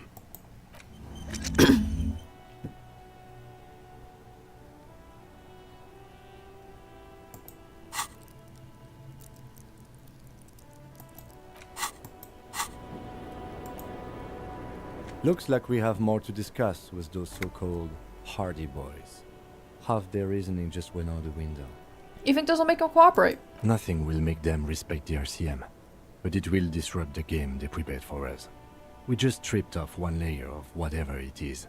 Her decision to not corroborate their story was definitely not part of the plan. Why did she tell us all that? What else could she have done? Lie? She saw there was no way to lie and get away with it. I'm not sure. I wouldn't have known. If not you, then me. It was a smart move from her. Something's off. You think so? She seemed forthcoming. Unusually so. Being forthcoming about some things is a good way to obscure other things. The best liars are always forthcoming. Anyway, we should move. I suspect our investigation will bring us back here soon enough. Let me see. What do we have here? Logic? Conceptualization, what's this current one? Ooh, this is a buff. Oh, and that's a jacket. Okay, never mind. Electrochemistry, what do I have here? -1 savior flare, +1 electrical, -1 reaction speed. Okay, I don't like those much. Indirect modes of taxation. What is this one? No, I like composure though. Logic? Okay. I'll take the logic. 1 physical instrument. Okay, okay. Chemistry. Okay. It's fine so far. Okay. Now, before we do that, we are going to save, because I'm going to start save scumming again. It says return a ration B to, Sibuxiang. I don't fucking know what that means. I'm not gonna lie. I have no idea what the fuck that means. What the hell does that mean? Okay. We're gonna continue. We're gonna do this and agree volition. It's a fine day for questions. Let's do it. She looks shit.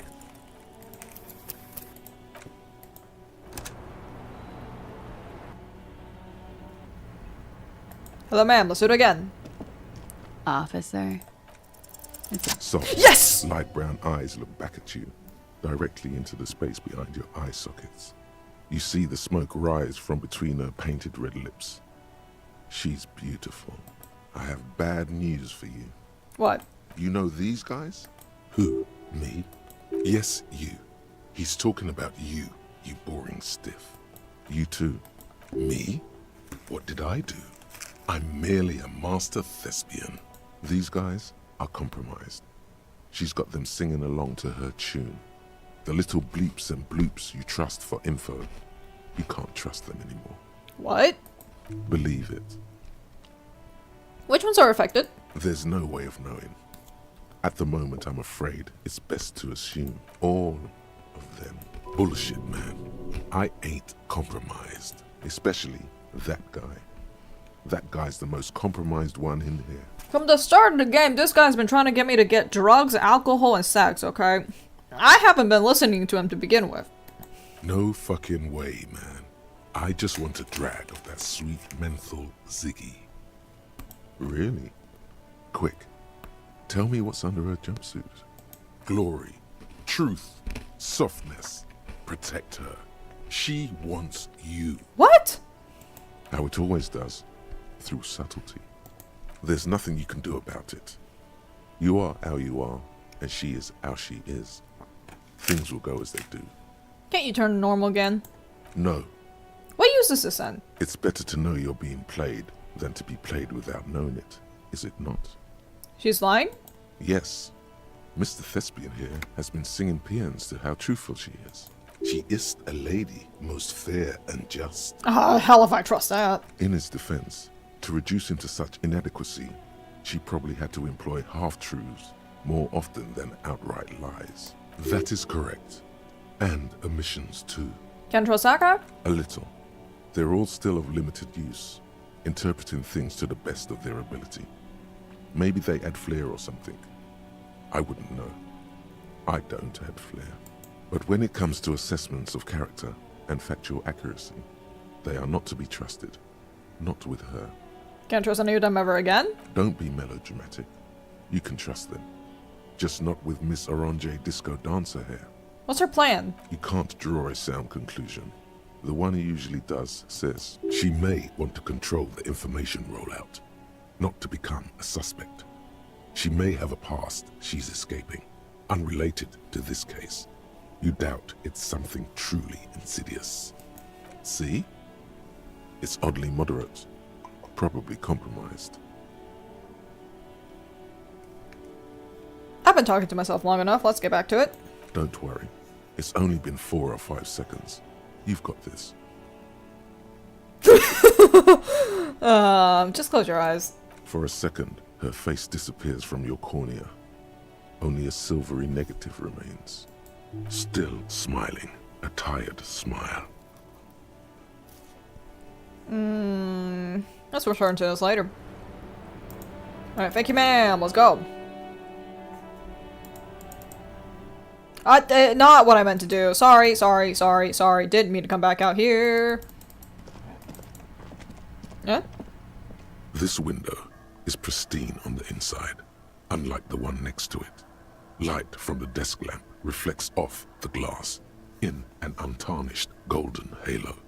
Your finger? Smooth as ice. There are spots of mud and rain on the outside, even smudges. But the surface of the window is clear from the inside. No chips, no hairline fractures. Following your lead, the lieutenant leans in closer to inspect the surface. Recently replaced. Looks like it, yes.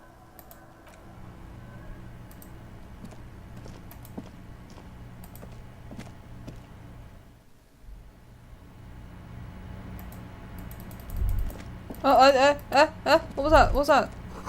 She's made around 4 months of payments for this room.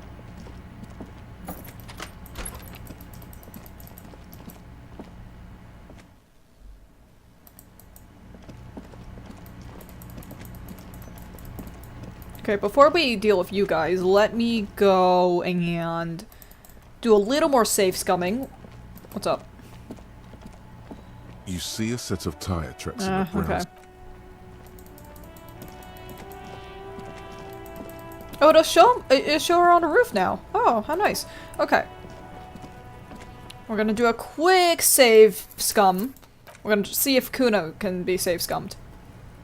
Fuck does Kuno care? Alright, Kuno, let's see what's going on. What's going on? He's an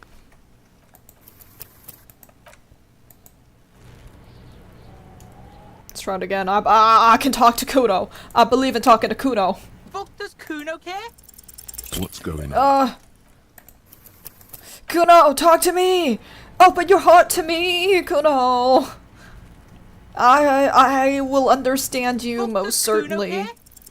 What's going on? I'm failing in understanding Kuno. I can't understand Kuno. Come on, Kuno. I believe in you, and I believe in me, and we can do this together, and we failed it together. Oh God. Perhaps you don't care, Kuno. Perhaps you don't care, but I care. I care about Kuno. I care about Kuno so hard! Oh, I care about Kuno! Interesting, how? Fuck you whispering about? He's whispering too. He's going with it. But watch what happens. Fuck you whispering about? She puts extra stress onto that word, expecting it will make you uncomfortable. If Kuno wants to whisper, he's gonna fucking whisper, okay? Let's whisper, pig. This is it. You've got him. But be careful. You can still fuck this up. Don't make Kuno look bad in this. Kuno, listen to me. She's trying to control you. We gotta get you out of here. It's okay. The pig's trying to pit us against each other. Not gonna let him do that. That's it. You let him off the line.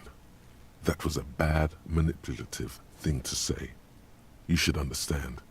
I got you this far. I couldn't get you all the way. Try to fuck my Kuno! Try to fuck my Kuno away! Me and Kuno are tight. We ride for life. Kuno doesn't fucking care. Kuno may not fucking care, but I do. I care about Kuno. I care about Kuno. I'm gonna save real quick. I'm gonna save over that file because this is the same thing. We're just gonna... Fuck does Kuno care? You were too pushy last time. Think this through. Try to really understand the psychological bond Kuno has with Kuno S. So what's it do? Just look. While Kuno has no problem being near you, she always hides behind the fence, afraid for her life. Like she's done something very bad. Also, Kuno hasn't stopped talking to you, even enjoys it from time to time. When you talk to the other one, it's like talking to a cornered animal. She only hisses. All in all, Kuno respects madness. You cannot hope to outdo her on that front. You must win yourself a few minutes with him alone. How? Kuno S is by far the worst of the two. Kuno has no problem being near you, but the other hides behind the fence, afraid for her life, like she's done something very bad. Also, Kuno hasn't stopped talking to you, even enjoys it from time to time. All in all, Kuno respects... Fuck you whispering about? He's whispering too. He's going with it. But watch what happens. What's whispering about? She puts extra stress. If Kuno wants to whisper, he's gonna fucking whisper, okay? Let's whisper, pig. This is it. You've got him. But be careful. You can still fuck this up. Don't make Kuno look bad in this. What's up with her? She's terrifying. Crazy? You don't know the half of it. She's not crazy. She's insane. Dangerous. She's smoked a man. She's done people in. Probably even pigs. Stop talking to him! Kuno, I'm fucking warning you! You're gonna get us into shit! She understands what you're trying to do. Yo, see? Did Kuno not tell ya? Kuno told ya. Kuno talks to whoever he wants. Talk, pig. Kuno's got it under control. You did it. They're separated. He's even turned his back to her, so she can't read his lips. What do you mean? Kuno means she killed someone. That's right. She's a killer. Like, actually a killer. His little green eyes are fixed on yours. He's meant everything he said before. But right now, he not only means it, he is sincere. Serious? Killing is serious shit. Kuno's always serious about the 488. 488. The criminal code doesn't go higher than 190. She's probably killed a pig too. I mean, I'm pretty sure she has. How many? Forget Kuno said that. Kuno was just shitting. Kuno was just running his mouth. Kuno's stupid like that. A cop would be too large for her to overpower. But a determined child of her size can still kill the vulnerable, the elderly, the homeless, or other children. The creature peers at you both from over the fence. There is something searching in her eyes. Do you think it's possible she killed other children? Kuno falls silent. He does not look at you when he replies. Kuno, that's it. That's what Kuno is starting to think, yeah. He usually looks you straight in the eye. A little something just crumbled there. You think she has anything to do with the dead man? Yeah, she would have liked to fuck him up, but she didn't. Kuno wasn't around, and C was with Kuno. Where were you? Look, Kuno's gonna put you at ease. We didn't do it. Well, we know that by now, yes, but thank you. He speaks the truth, my liege. You don't fucking say! You said she's insane? Yeah, she's psycho. None of that kiddie psycho, cat burning shit. She does the real deal. What's that? Snuff radio shit. Believe me, pig, you don't want to know. And he doesn't even want to think about it. This isn't just another boast. What's that language she uses? Fuck knows. She says it's the song of her people or some shit. Huh? Crazy people. The fucking Nakis. I don't know. It's Suruese. The Suru are an indigenous ethnic minority in the social democratic powerhouse Vasa on the tundra and tiger-covered Isola of Katla. Far, far away from here. As far as possible, really. Is she Suruese? Suruese? Like that man from Helmdall shit? She could be. She could be that Helmdall shit. Revelshot does have a small Suruese community. Or she climbed into a yakberry crate and was shipped over accidentally. She your sister? Fuck no, she's not my sister. She's just a stray who got in.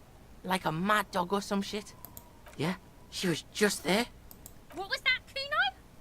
She was in the hallway, dripping wet, by the fucking shoe rack, in the dark. Why? Kuno's got no fucking idea. Her hair was all wet. I think she pissed on the floor too. She was there for 3 days, in the corner, every time Kuno went out. How'd she get in? I don't know. Someone left the door open. Kuno comes home, and she's sleeping under the desk, under a pile of clothes, like a dog. What about your parents? Kuno's dad doesn't give a shit. Doesn't even see her there, or thinks it's fucking Kuno. Shit's all on Kuno. How are you dealing with all this? How's Kuno dealing? Kuno's dealing just fine. He doesn't need you fucking with any of it. C doesn't either.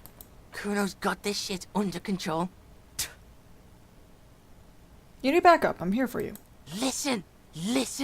C is Kuno's go-to. Kuno's protecting her. You fuck with C. You fuck with Kuno. You threaten her. You threaten to take her away. This is what it all comes down to. He needs you to take him seriously now. Aye, I'm going to kill you. I'll run when you put the cuffs on her, sneak up on you later, and fuck you up. You understand? I can respect that. Alright. Now we can do business. Business? Yeah? What do you want? Kuno can hook you up with... Oh, don't hook him up with shit, Kuno! See? Relax. He respects the Kuno. Kuno made him respect the Kuno. You respect the Kuno, you get all kinds of shit. Kuno's gonna get you hooked on illegal narcotics. If you run a little errand for the Kuno, get you hooked, pig. Get his hook in you. Then Kuno gonna get you hooking for more. Cash in big style. Pig hooker. Oh, I just choked. Oh, I just choked so hard. I just choked on my own freaking saliva. Oh god. Okay. I inhaled at the wrong time. Okay. Okay then, Kuno. Yeah, exactly. Okay then, Kuno. See, it's tension and release with Kuno. Now we releasing. The pan buying shit, that's on now too. 90% discount for Kuno's pig. Kuno can flex. Kuno flexes for hobos. Kuno sees you're in need.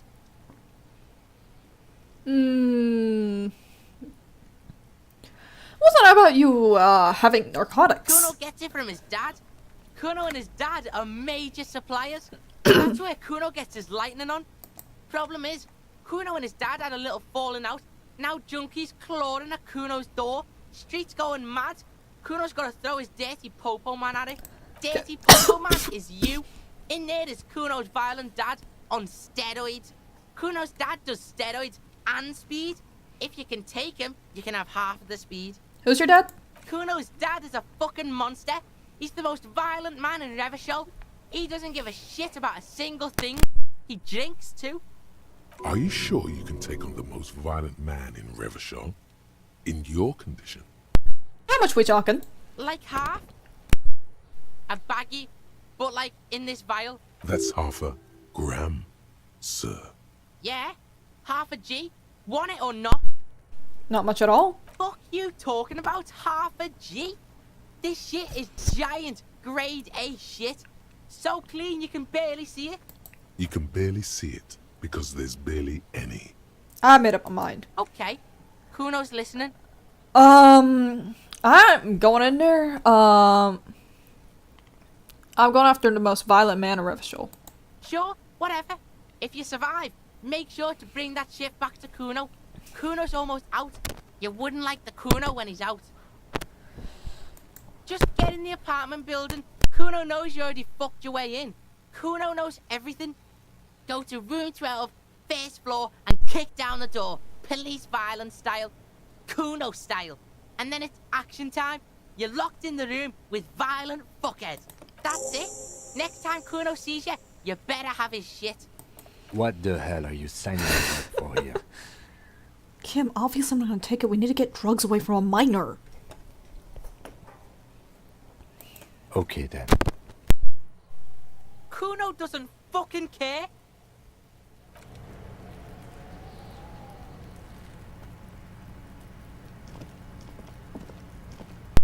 The man before you is naked, but for a pair of underpants and white boots. His skin is marbled with decaying veins and blotched by lividity. On his chest. Okay, we're gonna go back to quick saving. The man before you is naked, but the fish lips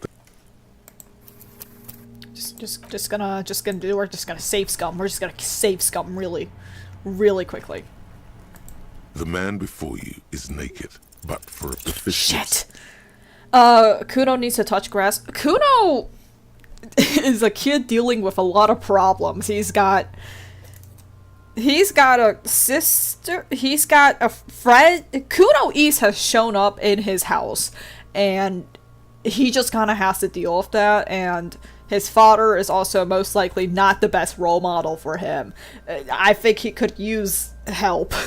Like I'm not going in there so that we can get drugs for Joyce. I'm going in there so that Kuno doesn't have to deal with his dad. That's what I'm doing. Like, I'm suspecting of the dad giving Kuno shit. I'm suspecting a dad of putting a child on drugs. That's kind of a serious thing right now. Not that I like being a cop, by the way. If I had a choice, I would not be a cop, but I'm a cop in this game, so yay. Okay, let's do it again. The man before you is naked. The fish. Shit! Inland Empire, let's go! Did I not upgrade you? I upgraded you. I gave you skill points. I gave you skill points for this exact thing. Naked. The fish lips. I gave you so many skill points. It's not even an impossible roll, by the way. This is like a 58%. I'm missing a 58% roll. That's what I'm doing. The man before you is naked, but the fish lips. 58! 58! It was supposed to be a 58% chance. I cannot be this bad. I cannot be this bad. Let's go gambling. Let's go gambling. Let's go gambling. The man before you is naked. The fish lips. Fish eyes! Fish eyes! One! Fish eyes! Are you kidding me? Oh my god, my luck cannot be this bad. My luck cannot be this bad. Let's go gambling! Yes! Yes! Where have you gone? Into the wild pale yonder. Where's that? In the past.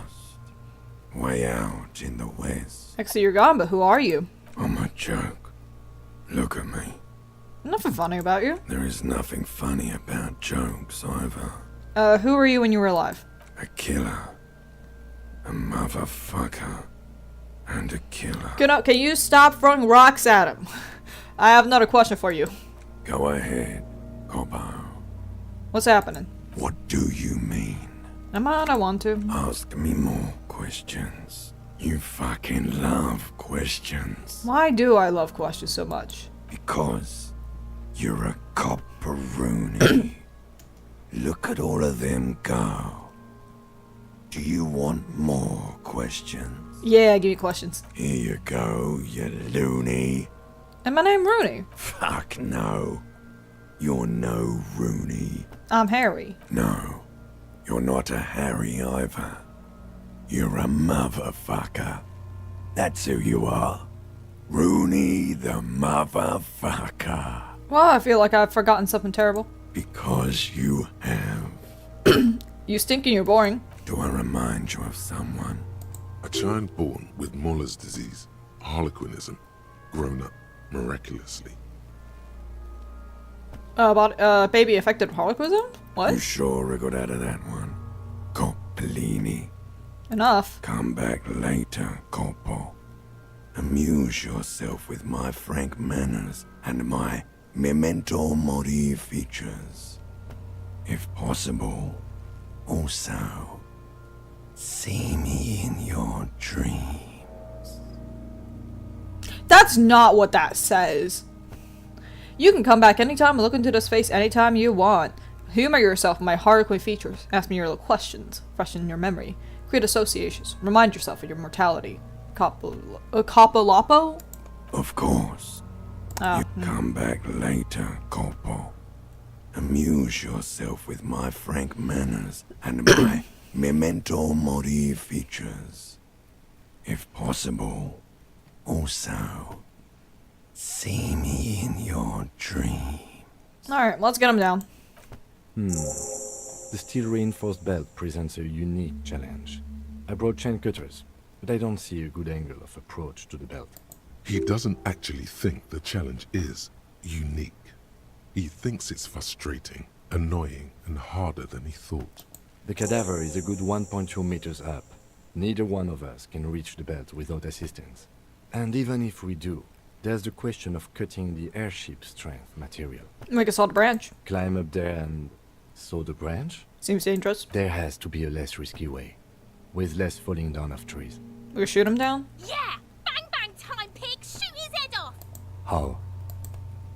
Where the buckle ties the rope to the branch. That's a good spot to aim. The buckle holds the belt together. Where? Ah, yes, I see. If the shot hits that, there might be a chance to release the belt. Yeah, now we're talking. Entertain a Kuno with some shit. They'll miss! The pigs will miss Kuno! Maybe it's better not to. What else can we do? Help from harbor? I was really hoping we wouldn't. The Union appear to be suspect in this case. It seems like a dangerous route to go down. I would really prefer if there was another way. These people might have an agenda. Let's reconsider. But what other options? The corpse twists on the belt, like chicken on a skewer. Can someone else do it? Someone else? You mean like the police? Which is us. What was that about processing? Weren't they supposed to take care of the boots? Why don't they help? Can't the boys from processing take care of this? No. Why? Think of the boys from processing as murderers. Only instead of people, they murder crime scenes. Processing is a wrecking crew. They know how to commission off items and how to work the incinerator in the morgue. I know it's hard, but I assure you, the others won't come to help us. And we have a growing sanitary concern here. We need to get him down, fast. Let's not do it. We are not getting him down already. Not getting him down is a task that's already accomplished. Sadly, it's not our job to keep him up there, but to get him down. I don't want to pull his head off. How do you plan to get him down then? With social sensibility? Are you going to educate him down? Let's shoot him down. He breathes out heavily. Oh yeah, do this shit! Fuck it up! What's the worst thing that could happen? I'll blow his head off. Take it! Take the shot! Yeah, take the shot. Kuno wants some of that shit. Silence. With his elbow sharp, the lieutenant I'm sorry, unzips Kim. his I'm jacket sorry. and produces a lightweight firearm. He drops a paper cartridge in the barrel, separates the scouring stick, and gives the cartridge 5 tucks, securing it in place. That's a Kiel A9090 Armistice, mass-produced muzzleloader, ascetic, frugal, one of the most common firearms in the world. He then steps back and assumes the fellow's test position, taking aim. The corner of his eye twitches. His finger is on the trigger. Easy does it. He's gonna fucking miss! The kid's voice is drowned in a shrill blast that echoes off the walls of the surrounding tenements. A cloud of smoke slowly parts in the air as the lieutenant steps back and says to himself, God damn it. Oh, Kim. A lot of things were wrong with that shot. The fellow's test was the wrong choice. His shoulders were raised, but above all, he cannot trust his eyesight. Fucking idiot! Mookabat asshole! Kuno could have hit it easy, but then Kuno's not fucking handicapped, is he? It's okay, man. Kuno's sorry too. Kuno feels sorry for the Beano Cloud. The lieutenant doesn't say a word, just looks at the gun in his hand. What now? I have to say, it's beginning to look unlikely we can get him down without assistance. You know, you don't feel like too bad of a shot yourself. First playthrough. Hi, Kapak Molotov. Yes, this is the first playthrough. I know pretty much nothing, except the fact that, eventually I fucking learn why this man has biceps. Can I have the gun? It's bad as it is. Us shooting firearms like punks. You may as well. We need to get him down somehow. Go ahead. I'm not stopping you. Just don't lose it. I doubt I'll do that. I only have one gun! Yeah, it's a little pathetic. I'm sorry. This is the sorriest pair of pigs Kuno's ever seen. Yeah, I can't really argue against that. I can't. Take it, you fucking banana poika! Take it and shoot yourself in the mouth! Feel the weight first. The cold piece of bakelite and gunmetal is surprisingly light.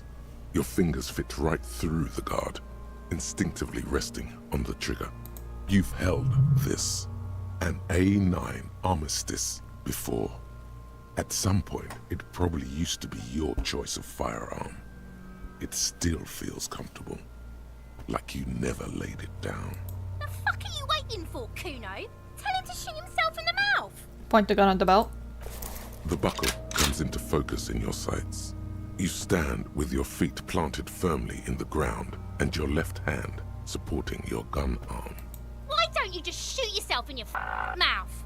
At least you won't miss.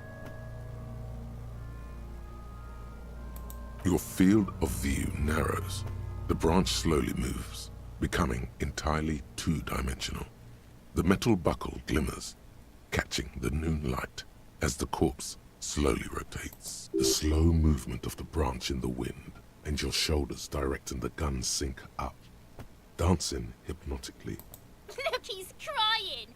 You gonna cry now, fucking faggoty? Alright, 58, let's do it.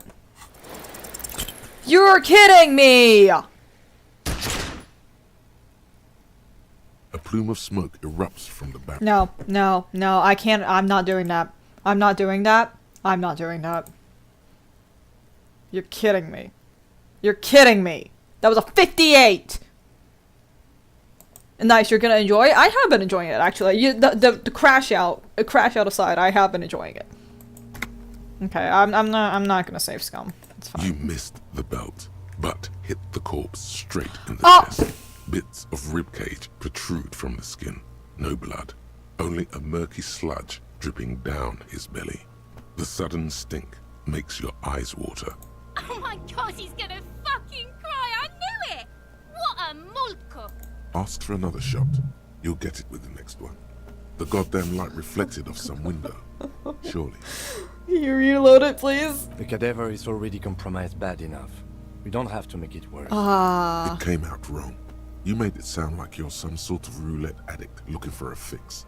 Ask again. More controlled. Please, Kim. There is silence. Kim, please, please. Victor Power wants to fuck up again bad. There's something wrong for your lieutenant. There's something wrong with your weapon, lieutenant. It keeps missing. The armistice is sufficiently precise, officer. Especially at close range. It's not the gun's fault you can't shoot. It's your pig hands. Pigs don't have hands. They have, like, fucking hooves or something. Kuno has hands. Kuno can shoot that shit down for you. No, no, Kuno. No, Kuno. No, Kuno. No, Kuno. It's bitter because he fucked that corpse up, Kuno. What a fucking kurpiller. We still need to get him down, somehow. The bad way. The way I didn't want us to. By asking the harbor for help. They have the tools and the men. If they put him up there, they can take him down too. Wanna be dangerous? To ask the suspects for help with the victim's body? To be indebted to Evrard Clare? Very much, yes. Which is why I would have preferred us to accomplish this feat ourselves. Well, you took the gun from me. I can't do anything. Clearly we can't. Suck my dick, bitches. We already found a way in the harbor. Hooray for us. Let's get to it. Alright, we got about a couple hours before we do anything. Before I do anything, give me a second. I've got... Spirit the corpse, what is this? I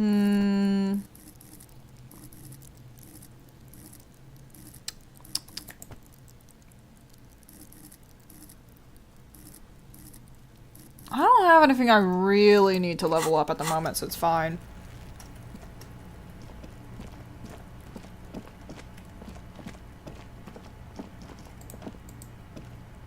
You see a set of tire tracks in the brown slush Visual that covers calculus? the plaza mosaic. Okay, let's do it. Let's do a visual calculus. Why not?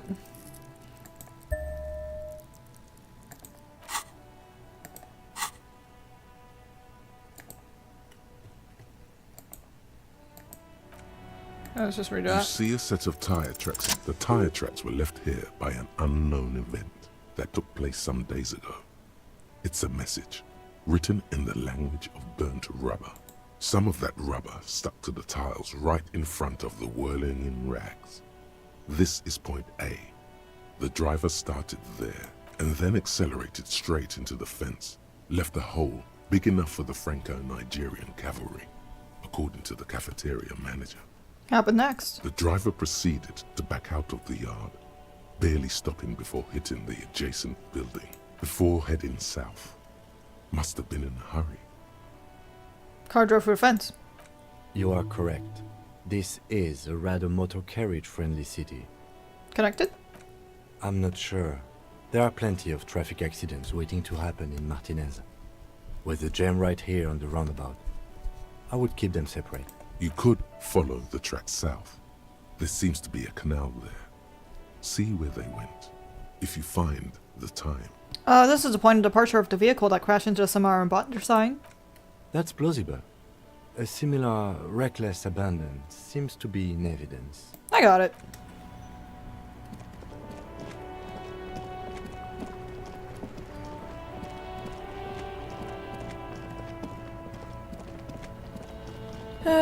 Okay, let's get into the harbor again.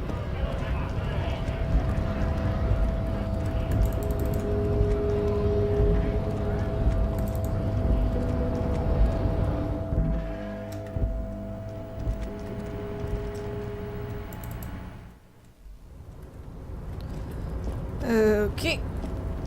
Time for a really long walk down the harbor over to Evart. I mean, we are doing a favor for him anyways, right? Like, we're already running around doing stuff for him. What's the big deal, right? What's the big deal?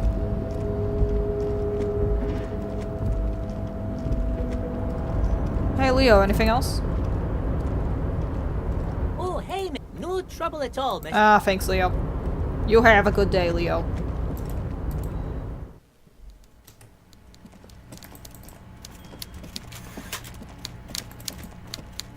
Mr. Dubois, every worker? Member of the board? That's right, Mr. Dubois. I see the socialist democratic fervor now burns in your heart, too. How can I help you today? Dead body. You might have noticed there's one hanging on a tree behind the hostel cafeteria. Oh my. Don't take this question personally, but why would I get involved in this matter? Mr. Clare, the man was hanged with a cargo belt. A steel-reinforced cargo belt. It's safe to assume the Union had something to do with the murder. Besides, getting the body down would benefit all of us. It's a stain on the neighborhood. You're a community leader, help it out. I can certainly see how having him up there might start affecting some real estate values. Oh, it almost certainly does. But of course, all joking aside, I am going to help you. Jean-Luc, my boy, I'm sending 2 police officers down. They have a dead body in a tree problem they need help with. Namely, they need it to be taken down. And Jean, please take it easy with the race science. That's a yes to getting the body down, no to the race science.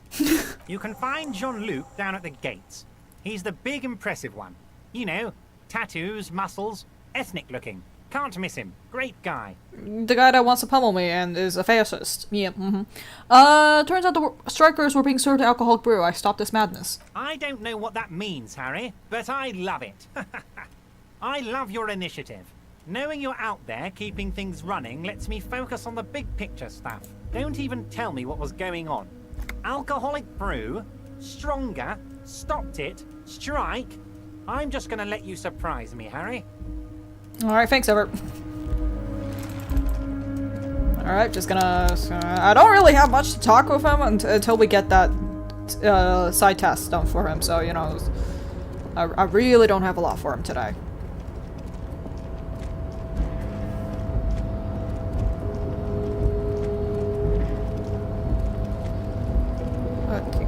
Can I go down, please? Excuse me?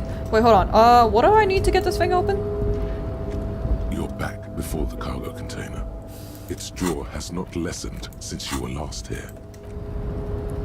Rhetoric. Okay, so let me put some points into rhetoric later.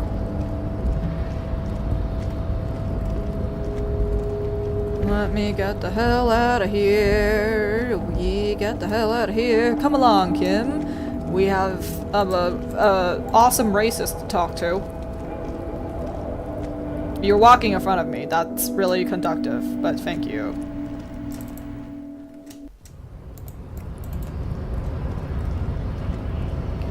Jean-Luc! Your race descent has only worsened since I last saw you. Everett told us. So it was. You surmounted the harbor wall in a display of athletic prowess to reach my superior. Then had him give me an order. I salute your cunning, and I will remove the body from the tree with my bare hands. Are you sure you want to do that? You're so noble, Measurehead.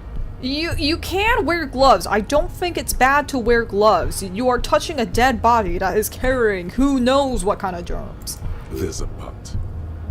But while I am gone, someone must stand guard on the bridge. That someone needs to be you.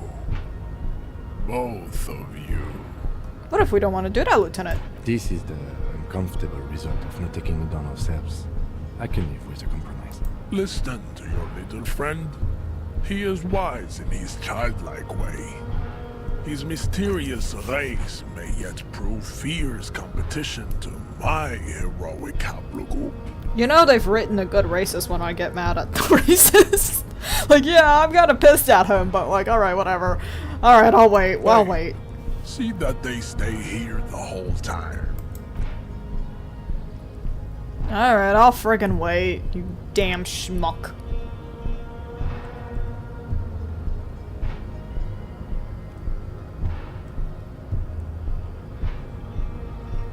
The woman's gaze follows Measurehead as he leaves. So, you guys are like cops or something? Mario Measurehead. Look at him. His craniometric perfection. Are you cops or what? Apparently so. Cool. I like men with guns and power. I'm Katya, by the way. You hear that? That sound. He's breaking something. Yeah, Jean-Luc must be really tearing it up over there. I wish I could see it. I also wish I could see it. I have a feeling we are going to return to a crime scene that may not be very good for us. Look at you! RCM rent-a-cops! Guarding that bridge like Evrod's lapdogs! Is this where it's at now?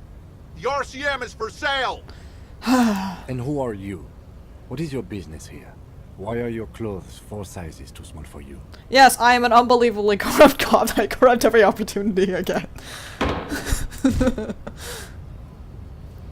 A shrill laughter interrupts you, echoing across Martinez.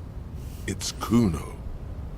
Then, the man turns to look behind him at the behemoth appearing around the corner, approaching him, walking past him.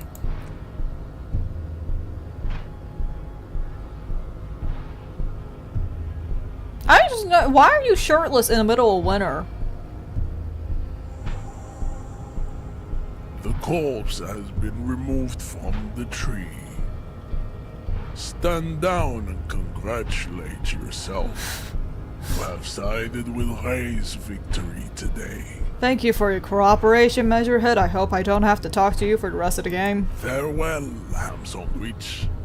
You are a Union man from now on. I'm out of here. I'm out of here. I'm not talking to you any more than I have to. I'm leaving. Kim, I'm sorry I had to put you within 20 feet of this man.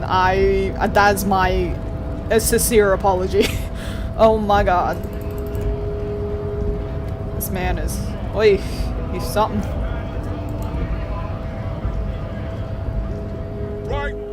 Okay. Alright, thanks. Okay, let's go see the body for a second, and then after we see the body, I think there's the guy that we gotta catch in the evenings. Is that it?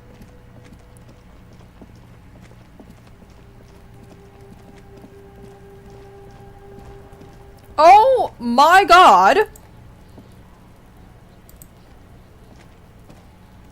The corpse lies on the ground among the remains of an absolutely demolished pinewood branch. It's gently laid on one side. Well, it's down! Mr. Measurehead has done a good job. Nothing is too broken or compromised. The victim is ready for a field autopsy. Yes. 1. Investigation of the scene. 2. Initial examination of the victim. 3. Field autopsy. 4. Transportation of the body to the morgue. We are on number 3. The RCM's 4-phase murder scene processing manual. The fuck are they on about? Cop's gonna cut his shit up. Don't we have someone else for this? A doctor? No. You and I are detectives. The honorary rank of detective signifies our ability to handle the entire incident chain. From autopsy to cleanup to social work. Everything. Honorary? An honor and a burden attached to your rank once you've proven yourself able. Usually after 5 to 8 years of field work. Mine is Lieutenant Detective. Yeah, I feel like one. You are. Your station would not have assigned you on this case if you weren't. Now... The lieutenant adjusts his glasses and takes a deep breath. Tell me something, dead man. Shoot, Looney Rooney. Ah. Come back later, Corporal. What is a field autopsy? Come on, officer. You know what a field autopsy is. You've done 100 of them. What you do know is, at 18.9 kilometers, the dormant shield volcano, Corpus Mundi, is the world's highest summit, and the failure of the 38 single, Et puis descend, to crack the top 20 was the death knell of disco. But what a field autopsy is, you have no idea. Why don't you know? What use are you? You must have me confused with the Copperpedia. Who's that? You, sir. You are the Copperpedia. Let's get in there. There truly is a time for everything, even for yellow gardening gloves. However, they are lacking hygienically. I suggest you get in there in limited capacity. I don't know, what do you mean? I mean when I need you to. Until then, I should handle physical contact, and you should take notes. We just filled us in, right? That's right. Yeah, we got this. We're smart. Alright. The dead man stares in silence as you crack open the ledger. The bright red paper is covered in boxes and lists, describing the condition of his skin and organs in 3 parts. Above those, an 11-field info form needs filling out first. It begins with...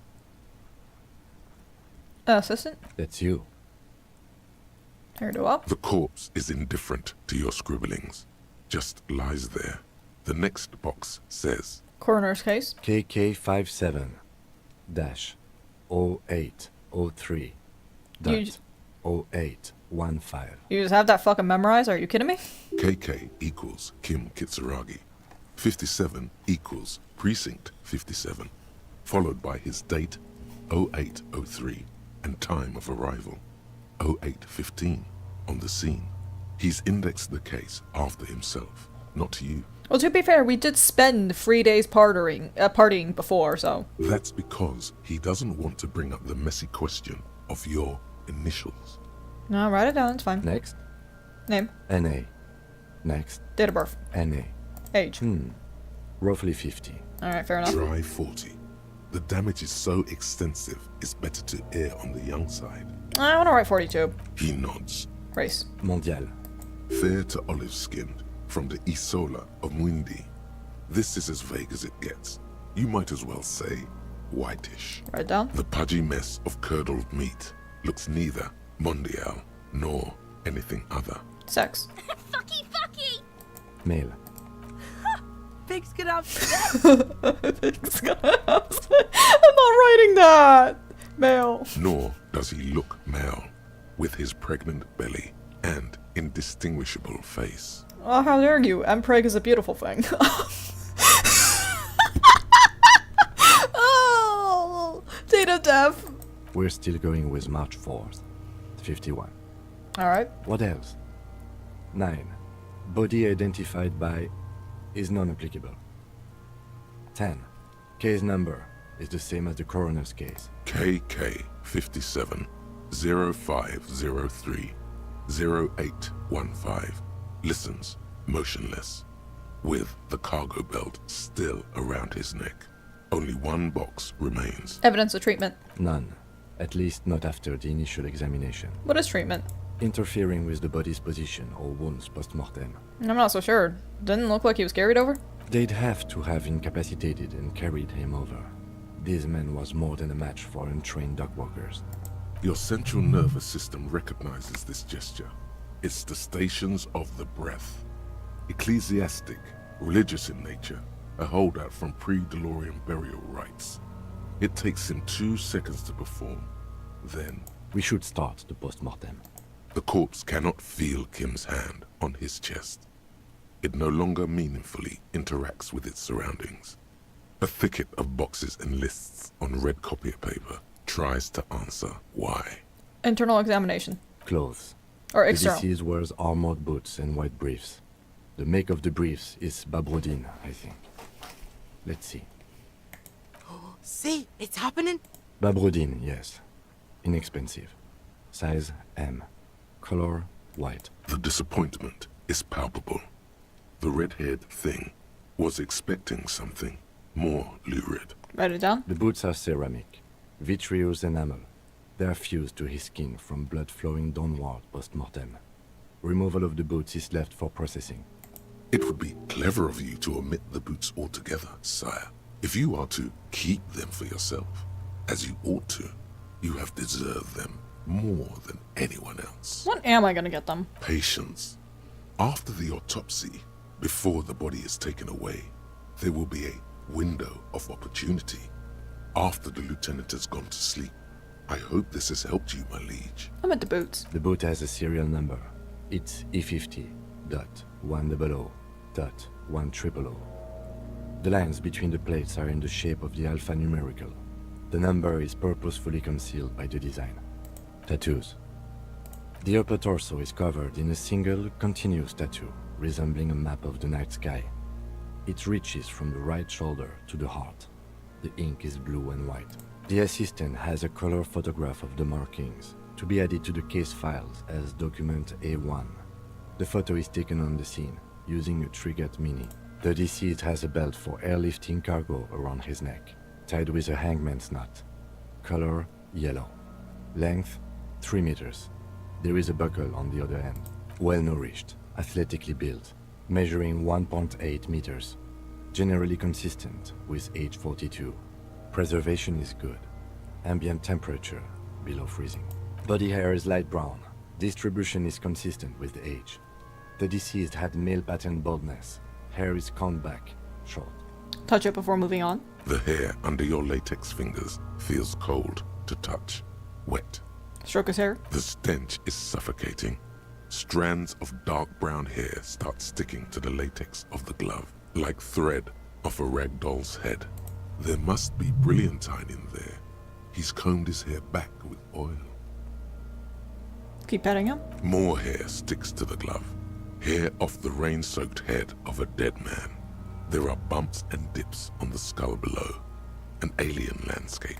For a fraction of a second you feel something. An irregularity. But then it's gone. Too minute to register in your mind. What was that, a bump? What was what? Brilliantine. There's brilliantine in his hair. Lividity is consistent with hanging. The head is congested. Contusions are present on the head, chest, and thighs. Consistent with stones thrown post-mortem. Low velocity.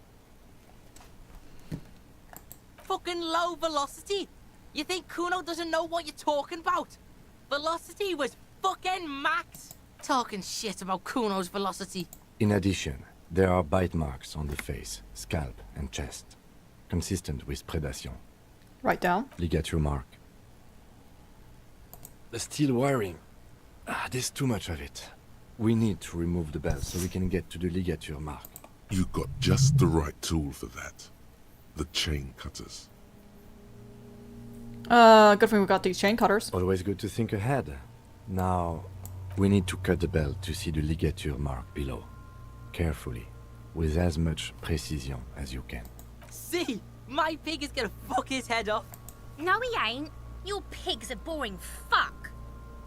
Yes, I'm Kuno's pig, I agree. You are?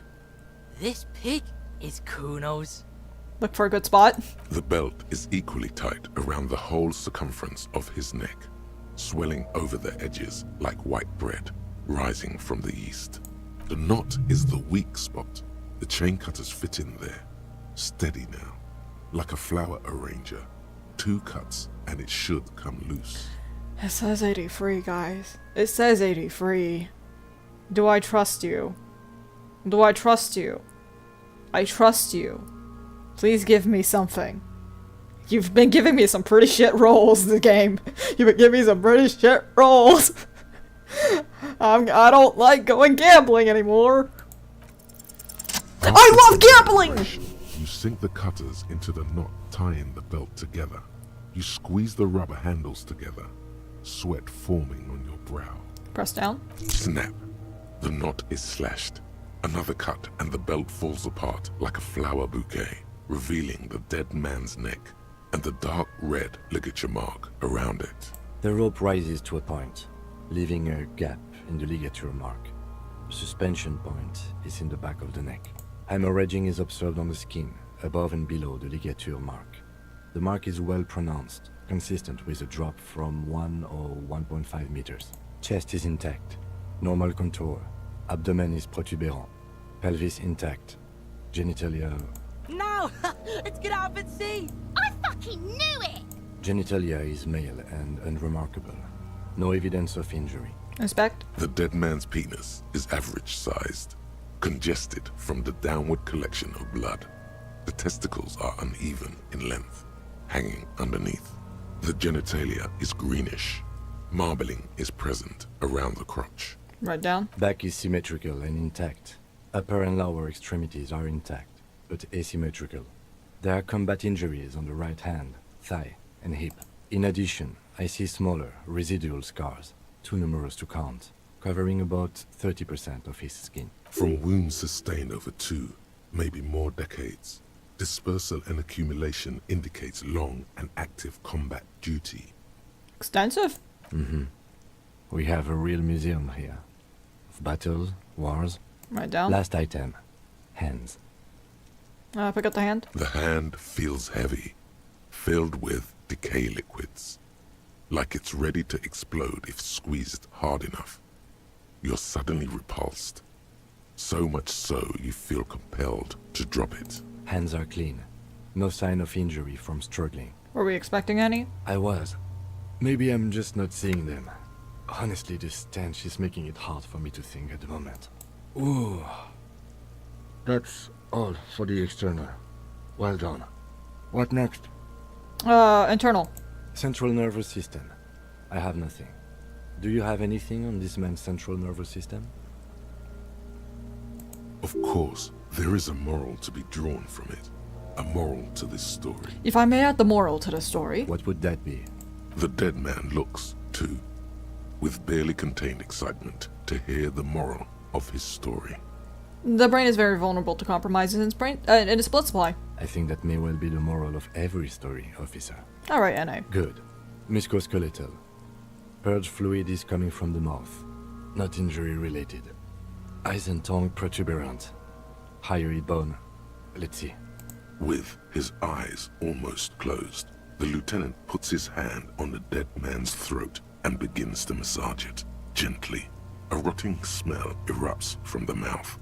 Purge fluid runs down his lips, black and viscous. You hear cracks as the lieutenant moves his sharp fingers inside the flesh, like the creaking of an old house at night. Yeah, jack that fucker off! The hyoid bone is fractured. The rest of the musculoskeletal system is intact. Unremarkable. Respiratory system. Oral cavity shows no lesions. The victim has received dental implants, possibly after a combat wound. Mouth swollen. Hemorrhaging present in mucosa of the lips and mouth. Look inside the dead man's mouth. No scream. No sigh of relief rises from the darkness inside. It's humid there. Sickly sweet air, unlike anything living. You feel like you're about to throw up again, straight in that mouth of his. Why is there an option to look deeper inside? It's hard. Once more, you taste stomach acid in the back of your throat. A contraction. Your throat pumps a little something from your stomach and into your mouth. You're forced to swallow, just to keep looking. Inside, you see darkness. Just a mess of meat and darkness. Hemorrhaging present in mucus. Write it down. Hepatobiliary. NA. Why, don't we have anything? Are you a hepatobiliary expert? Hepato means liver, and biliary, the gallbladder and bile ducts. Am I an expert in those things? Nothing in your alcohol-soaked memory directs to having forensic expertise on either one. I don't think so. Neither am I. That is it? That's it. Alright, NA. Same for toxicology and serology. NA. Both? Unless you have untapped reservoirs of knowledge there? Reservoirs? No. But do they take obscure trivia and odd tidbits? The completionist in me wonders if there's something we can still do. Like a toxicology screening? At this stage, I doubt processing will find anything, even if he was brimming with cocaine. But still, you should add a request. Alright. Cardiovascular.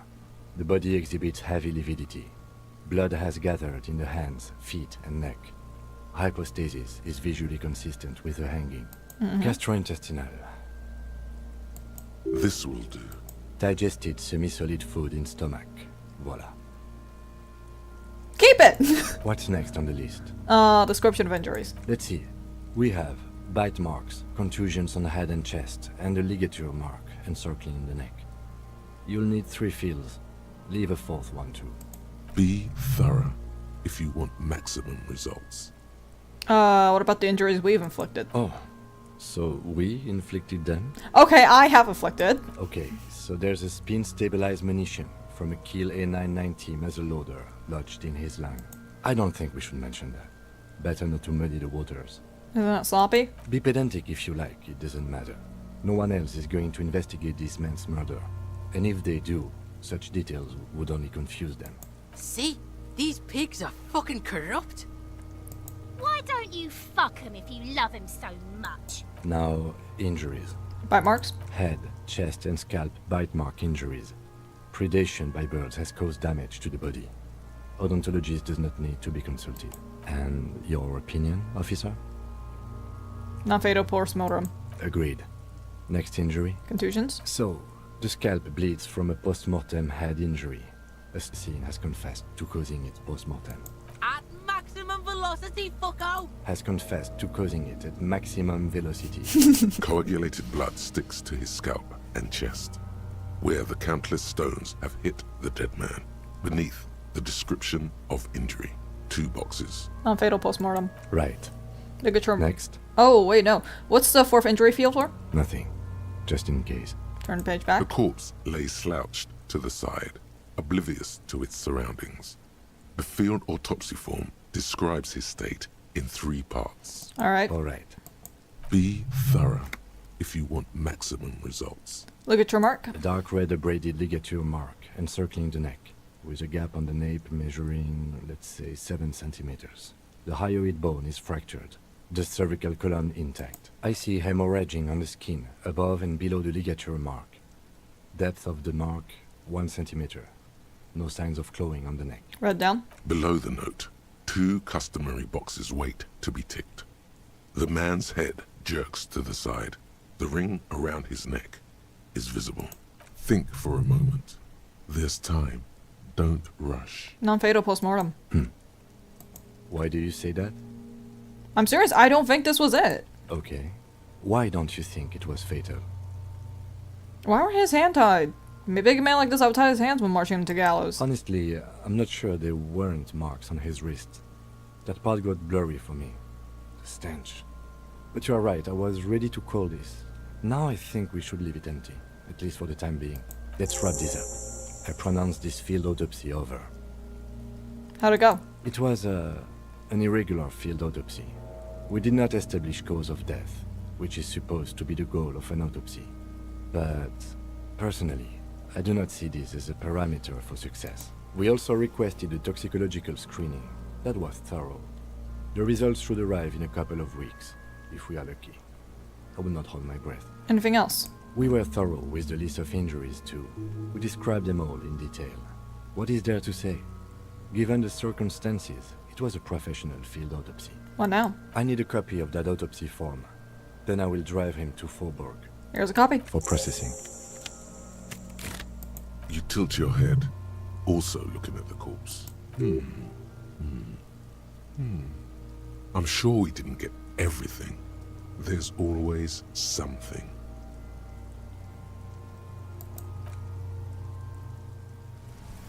Okay, let's not do that just yet. We're gonna save game real quick. Let's not do that just yet. Oh, can I send you the thing I was gonna send last time? Yeah! You can always send things anytime. The beauty of Discord is that I don't just disappear. Like, I still get it if I'm not online. Let's see. Okay, continue. Okay, what was, which ones were the ones, okay. Now, take down Kuno's dad, confront the Hardy Boys, Joyce. Find your hard bird, wears the rest of the armor. Replace lost bully. Find moral. Track down your badge.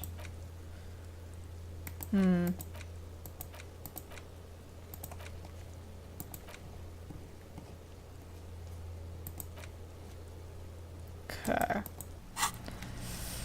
Not too sure what the exact time on that would be, but okay, let's talk to her first. Let's talk to her because we're gonna be in the whirling anyways. So let's get some info. Yes. Well, what's this?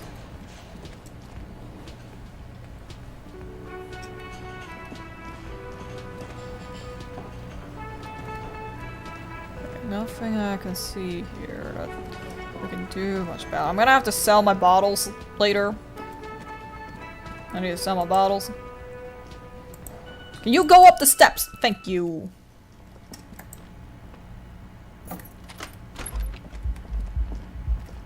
Oh, what's this? What's this? Why you have thing here? In the yard below, a corpse lies under the pine tree. Ah, okay. Kim, I can't get out. Kim, I need to be out of the bathroom. Please let me out of the bathroom. Thank you, Kim. Thank you.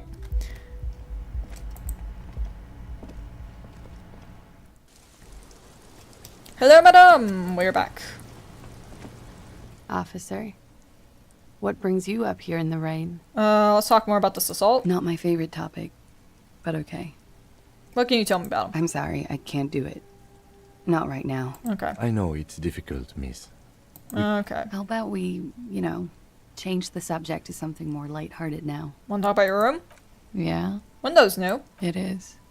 The lieutenant makes a note in his notebook. Alright. Alright. Let's return to this later. I'm guessing we need to talk to the Hardy boys. Is that what you want? You want us to talk to the boys? Okay, we can talk to the boys. Fine. I was gonna talk to her first, but we can do the boys. That's fine. That's fine. We can do the boys. Whatever.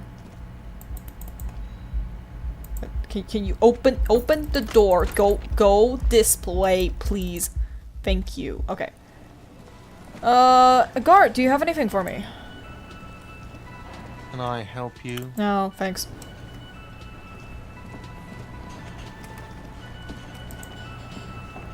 The clowns are still hanging around. What is it now?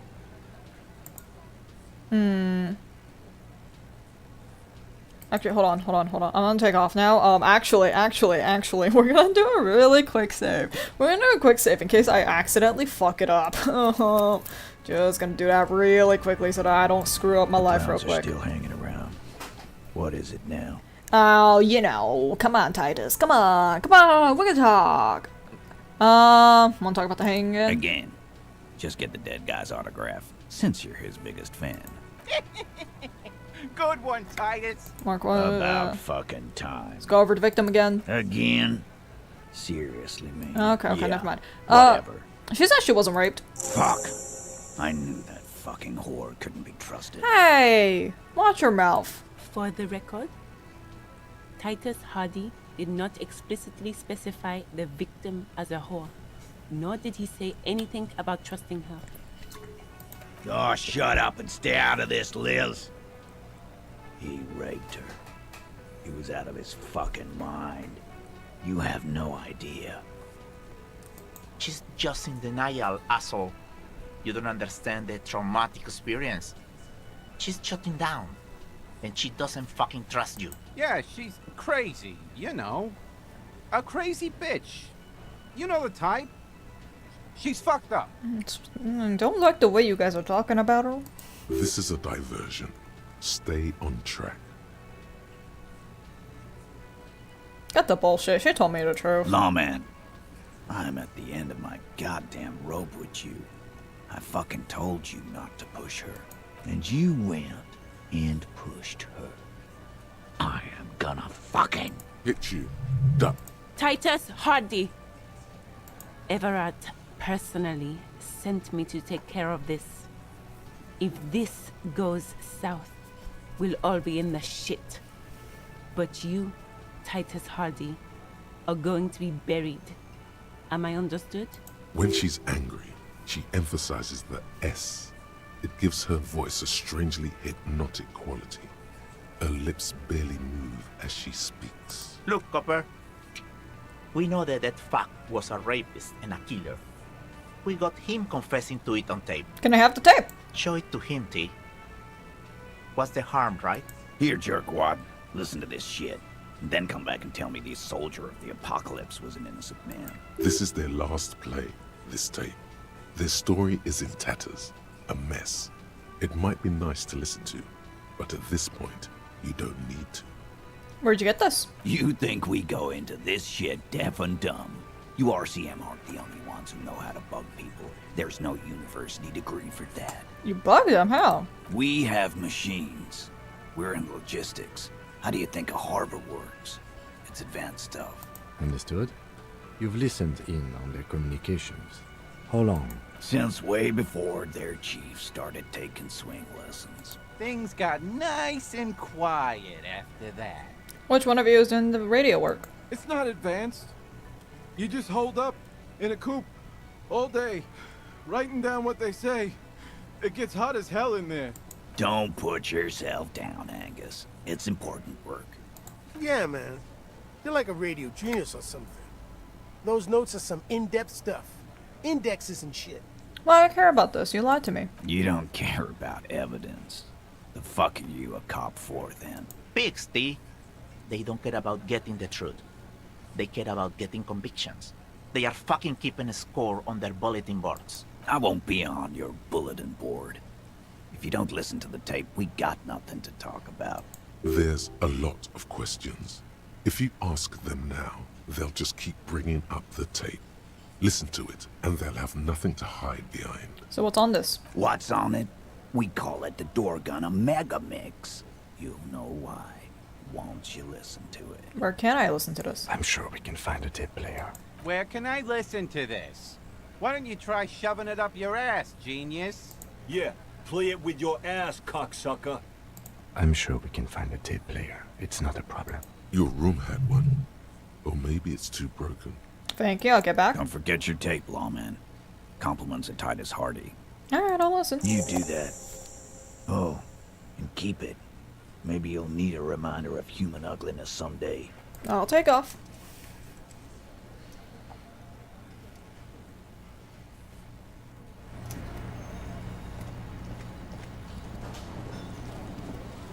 Okay, let's go to our room. Let's see if we can play the tape.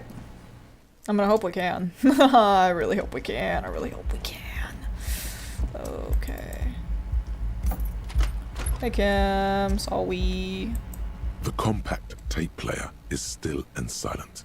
Seems it has completely broken down now. The machine was made in Revachol by a company called Le Mercier. Their logo depicts the triple-towered Delta skyline. It was supposedly built to last. There's no fixing this one. This would have been very helpful with the Megamix, but it isn't anymore. Any ideas? My kinema only comes with radio. Let's try to find a new tape player. Perhaps we should talk to Roy at the pawn shop. He has stuff. Good idea. I like that idea. I like it a lot. Oh, you auto-saved for me. How nice.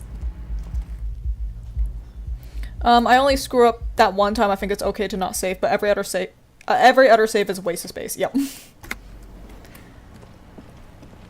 I've learned throughout my years of gaming that sometimes save scumming is not the worst thing in the world. It is very tedious, though. Hey.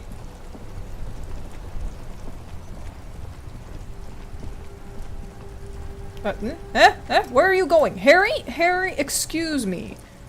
What is that?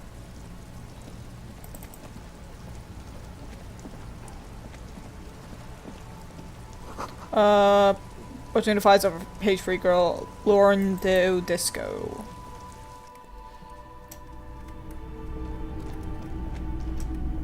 Hello. Hello. Let me know if I can help you with anything. You got a tape player? A tape? We have boom boxes for sale that will play it. Check the shelves. Out of business? Okay. Boom box. Is this it? You see rows of toy soldiers. Nope. Not what I'm looking for. Boom box. What a shirt. Boom box. A typical Martinez streetlight sit. Boom box. Where my boom box is at?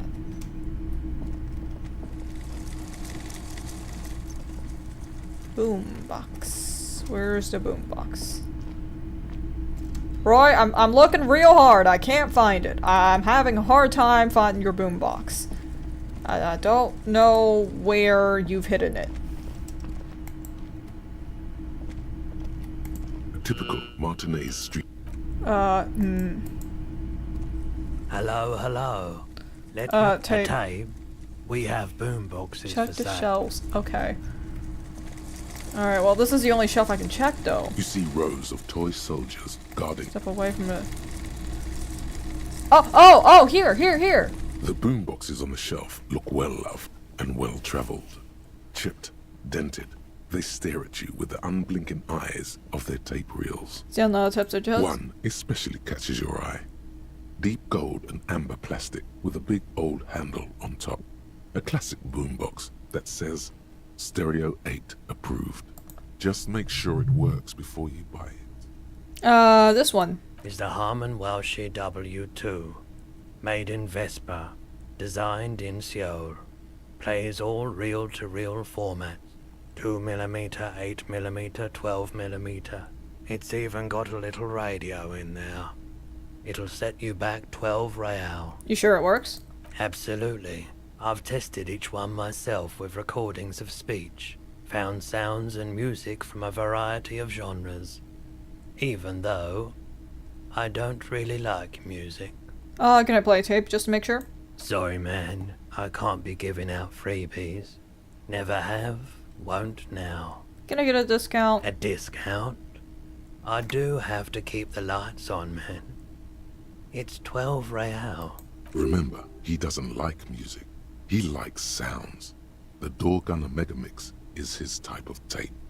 Certainly, he'd give you a discount if he knew you'd play something so experimental. Careful.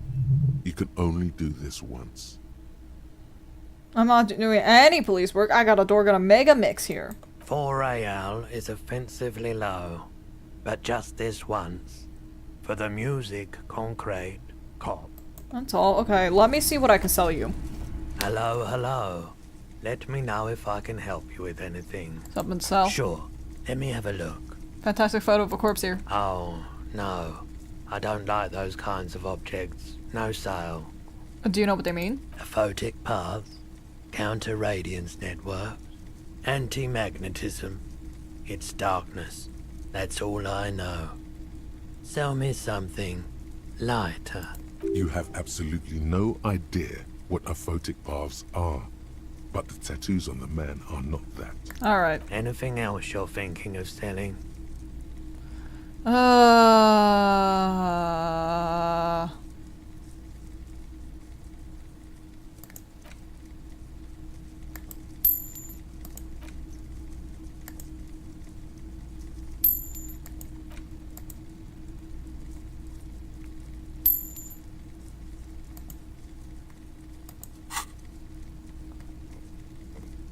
Don't have anything Another to sell at the time, man. moment. I have other business. Oh, this hurts. That's all my money. Boomboxes wait on the shelves. And your boombox, that gold and amber Harman Welshie, stares at you longingly with its tape reel eyes. Thanks for the discount. Here's the boombox money. And here you are. Quality sound reproduction on the go. It'll play anything, wherever. Turn any tape into a conversation of sounds and shapes. Thanks. I don't feel good about that. I'm broke. I'm so broke. Oh, please tell me there's money.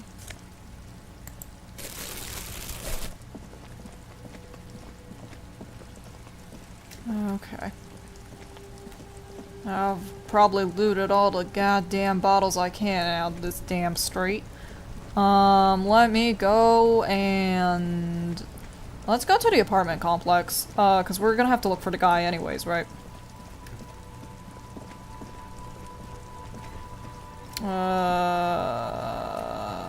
You're still here? It's been a whole hour.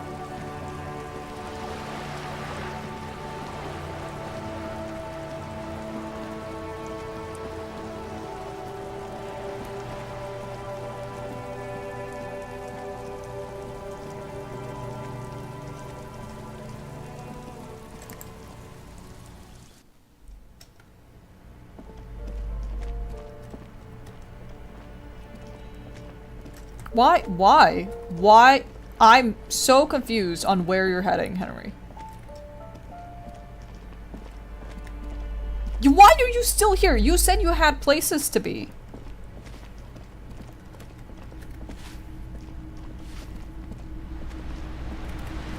Okay, not seeing anything. Let's try the balcony here.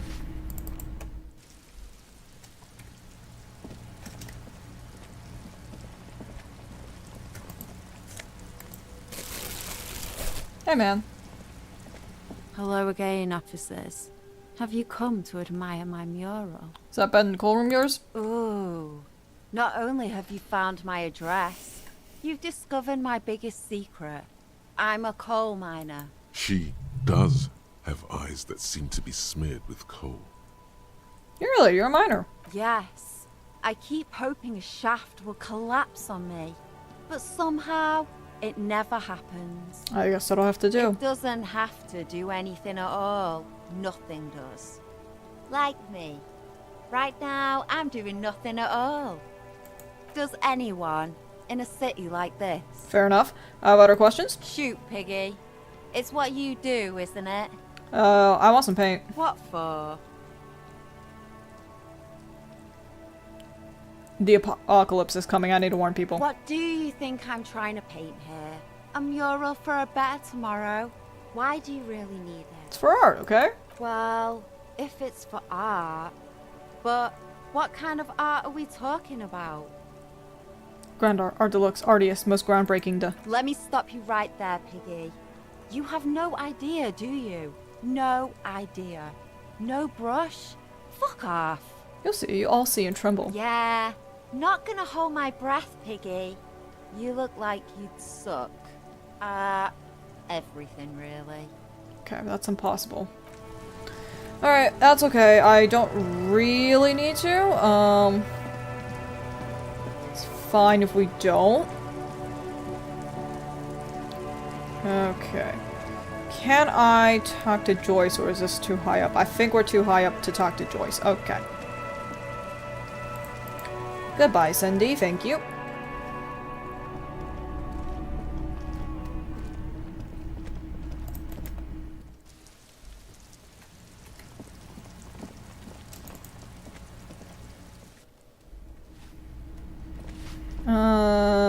Okay, I'm guessing this is first floor, or? I don't find anything to click on. Joyce, you're still here. Hey, what's up? You're back. Good. What can I help you with? Not an umbrella, I hope. I don't need one myself, you see. Neither do I. Very rugged. Good choice. Now, I suspect you had questions. Nothing like talking to pass a rainy day. Am I right? About my missing badge. I'm afraid I can't say any more until we've taken care of formal protocol.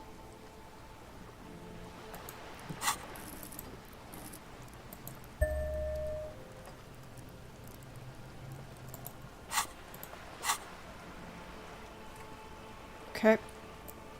Let's talk about something else. Of course. The situation is... Thank you. That's all I'll leave for now. I'm gonna save. We're going to save Scum again. Okay, Joyce. Who wants to talk about? Well, not basic reality. My favorite part of the day. Go ahead. Ask me anything. Okay, we'll do that later. Sorry. About my badge. About my badge. I can't say any more until we've taken care of. Feeling. Shit.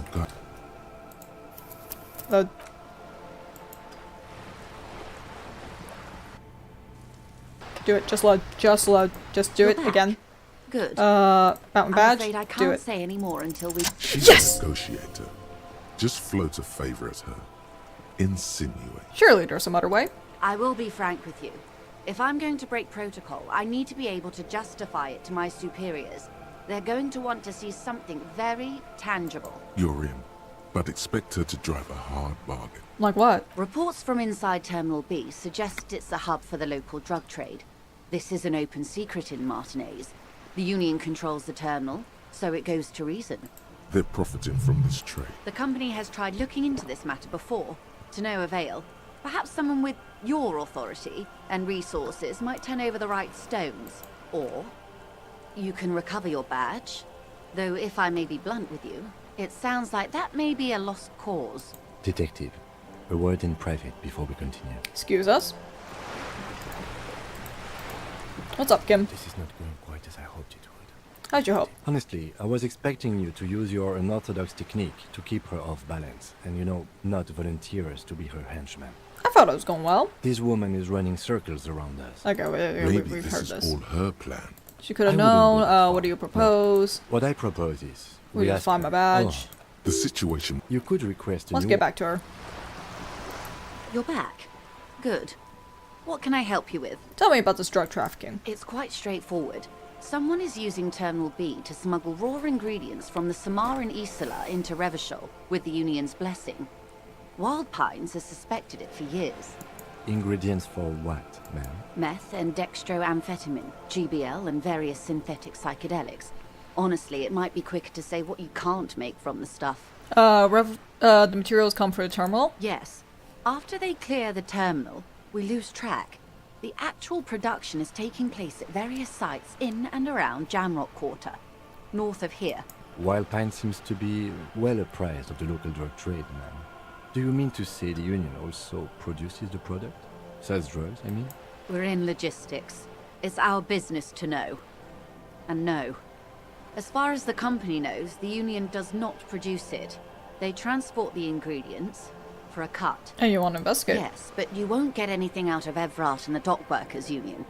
Still, every chain has its weak link. The handoff. The motor lorries at the roundabout. Am I gonna need bolt cutters for this? Unlikely, officer. I'm talking about the lorries. Once the ingredients reach Jamrock, they're distributed to a network of local manufacturers, well beyond our grasp. But in transit, they may be... How convenient that they're stranded like beached whales at that roundabout. Perhaps you've noticed that a number of lorries are tangled in a traffic jam at the roundabout just now. Interview the drivers who are still hanging about. One of them might be waiting for a crucial shipment. Her irises are light green, like the river Esperance in bright daylight, upstream where it's clearer. I'll be explicit. If you find this driver, I will share company secrets with you. Uncovering Union secrets could also give you an upper hand when dealing with them. Why didn't you come to us earlier? We did. On more than one occasion. Apparently, there's some sort of inter-precinct disagreement about whose jurisdiction this area falls under. The pissing contest. We know the company has launched its own probe into the Union's alleged involvement. We also know it's come up empty. It's not just the RCM. No one's been able to find any hard evidence. Well, here's your chance, officers. It's no coincidence they're like that, is it? No. We asked East Motor Track to raise the drawbridge. The road company is a partner of one of our subsidiaries. However, this is a limited time opportunity. Once the complaint has been processed by the trade committee, they'll have no choice but to lower the drawbridge, and the operation will continue. Thousands of litres of raw ingredients will pour onto the streets of Revachol. Not the east across the river, but the west. The vulnerable, the weary. Well, at least this solves one mystery. What is that, Lieutenant? Why I had to call East Motor Track and beg them to open a drawbridge for me. I'd wondered since I first drove in, on my motor carriage. I am sorry for the inconvenience, Lieutenant Kisaragi, but we need them trapped here. This is a unique opportunity. I'm sure you understand. What proof you have? How do you think they're financing this strike? There are thousands of unpaid dock workers going strong for the 4th month straight. There was a shakedown of local businesses preceding the strike. Many were squeezed to bankruptcy to fund it. With all due respect to these desert cacti, the contents of a few cash registers cannot provide for 2,000 men. The local businesses can scarcely provide for themselves. You think they're being funded with source ingredients? Precisely. Smuggled out of that very gate at night, most likely, then loaded onto lorries and driven to Jamrock. You simply need to find one driver who will open up to you. Where to have some suspicions? The two might even be connected. Or not. Though, if you have evidence to the contrary, I'm eager to hear it. As eager as I am to share it, Lieutenant, Okay. once the job is done. Okay. Yes? We'll take the case. Excellent. According to my reports, there are at least 3 lorry drivers lingering near the roundabout. Hopefully one of them will know something. It may come to nothing, or it may just blow the case wide open. I can keep the drawbridge up for a few more days at least. You should have the time you need. In the meantime, let me know if there's any other way I may be of assistance. Reality. More lessons in basic reality? My favorite part of the day. Go ahead, ask me anything. Conceptualization very high. What is all of this? The scent, the sound, the air. What world is this? What world? The only one, I suppose. The world of matter. And its pale antipode. The camera of her mind glides over the surface of the water. What do you see? Great bodies of water. Forest-covered surfaces. Clusters of light where the cities lie. You've seen the montage. We all have. This world is enough. There is a term of endearment they coined for it. In the DeLorean century. When humanity was high on this world. Discovering more and more of it. These archipelagos included. What is it? Elysium. The world needs a term of endearment. It does. There are those who would call it hell. What is it? A term of hatred that originates, like many such things, with the Mesk petro-fascists. I don't feel like I've got the picture. Oh, you want a picture of the world? There is no complete set yet, dear. They're having some trouble reaching orbit. How come? Great things are difficult to achieve. For now, we're viewing the world from the inside, sideways. How about it's a ball? That's looking less and less likely, Detective. You wouldn't know it from the tabloids, but the ORG nations have been launching weather balloons into the lower ionosphere since the 30s. ORG, Occident Revichol-Grad. There's a steadily increasing trickle of images. Between the big 3, they're piecing together a dark grey corona. Corona? Yes. Pale covers 72% of the surface. There are grey flares and prominences, even arcs above entire isolas. The images are blurry, but if there was a sphere in there, it certainly looks like it fractured a long time ago. A cold fear seeps into you. Pale, what do you mean corona? They say there is a rarefied envelope of matter surrounding the darkened disk of our planet. That is, if we are still living on a planet. Or, to speak more plainly, imagine vast swathes of land disrupted by nothingness. I am sorry, dear. It must sound quite terrifying through the acute encephalopathy. Even scientific positivism isn't entirely convinced about what we're dealing with here. But this is one of the greatest questions of our time. Maybe when they get the complete set together, it will jolt us out of our rut, bring us together. However naive it may sound. It doesn't feel like it is. You have misimagined it. I don't have the power to convey to you the effect and geometry of the images that depict our world from below low orbit. It's like the crowning of the world.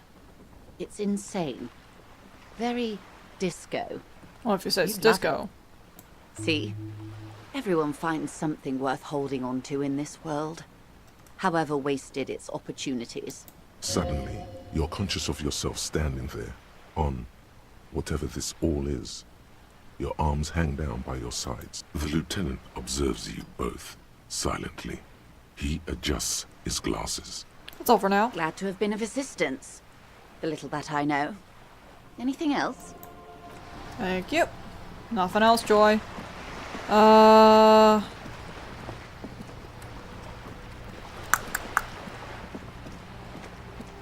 there anything down here? Oh, what's this? Oh, yes! My containers. Okay, so this is a way to get in the apartments as well. What did Kuno say his damn fucking apartment door was again? The first floor?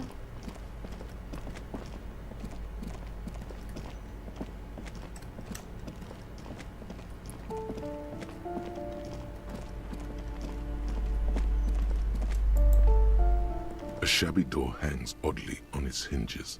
secured to the doorframe with a safety chain.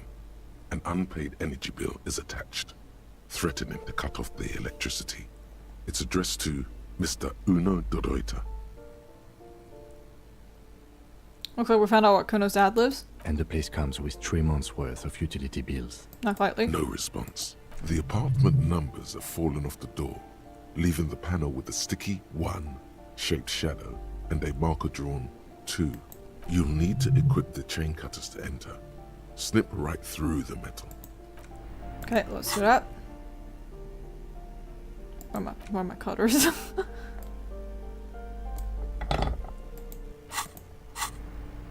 A shabby door hangs oddly on its hinges.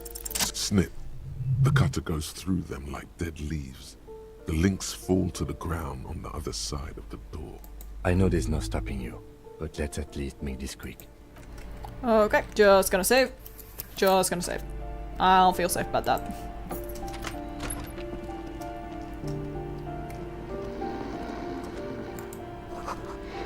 Glossy erotica covers a wall wrinkled from moisture. A phone book lies open on the table, covering a stack of utility bills. Right next to it, in plain sight, sits a small bottle of amphetamine, conveniently equipped with a straw. Lieutenant, I've located psychoactive substances on this table. Good. Confiscate it. The minuscule amount of amphetamine doesn't interest the lieutenant in the slightest. He listens instead to something in the other room. Take the speed. You pocket the bottle as if it were the most natural thing in the world.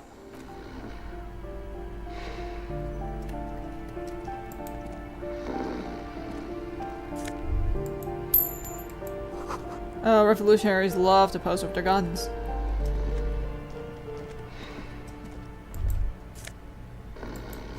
The air stinks of something sour. A bundle of clothes heaped on the bed. A stained parka, some towels and a duvet, some socks even. In the dark, it looks like a nest. Hold up, Lieutenant. Look at that pile of clothes. Mm-hmm. Slowly reach out your hand. Something underneath there is breathing. Keep extending your hand. Your hand touches a greasy duvet covered in cigarette burns and ketchup stains. You hear a growl. There is something alive underneath it. Pull the blanket off. You see a 60-year-old, fat, red-headed man passed out from large amounts of alcohol and God knows what else. The smell of shit rises from his mouth. You don't have to take him down. He's already down. Is this thing even alive? I'm afraid it is. Look, it moves. And look, the other foot is camouflaged by a striped sock bearing the name Maxtor on the sole. 3 toes are poking out of a hole. Maxtor is a gas company. He's wearing free socks from a gas company. They probably came with the bills. A groan rises from the man's throat, dry like a death rattle. He's trying to say something in his sleep. Is this Kuno's father? Well, judging by the color of his hair, I would say yes, it is. The lieutenant's right. The man's unwashed hair bears a familiar ginger tone. Even the hair on his chest is coppery. The light from the window falls into his half-open eyes. I was expecting something worse. I think he's still quite bad. I mean, what he has come to. This man won't be feeding his family anytime soon. Not that he was, but at least he won't be beating his son. A pair of half-open bug eyes is staring back at you from the dark, empty, and frozen. It's clear that the person behind them is not awake. What happened to his eyes? Can't you tell? It happens to exceptionally committed substance abusers. They fall asleep with their eyelids still open. Not a pretty sight. This is serious damage.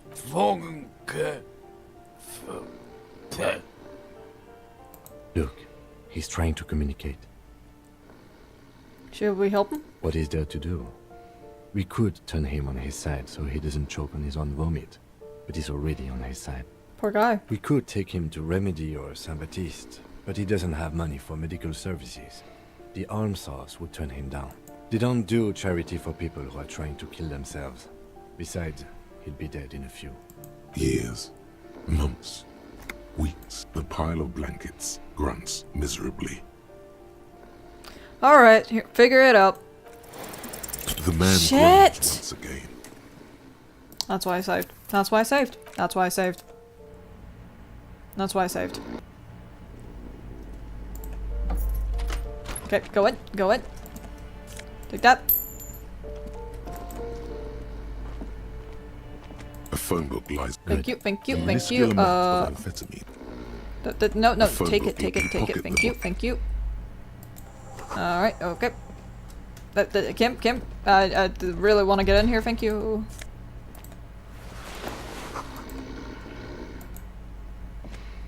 A bundle of clothes. In the dark, it looks like a nest. Something under your hand. You see, you don't have to take it. I'm afraid. And look, next door, a groan rises from the. Well, the lieutenant's right. I think it's this man. A pair of half-open. Can't you tell? Look, he's trying to. What is that? We could take it. They don't do. Ears. The pile of blankets grunts miserably. Oh my god. Oh my god. Oh my god.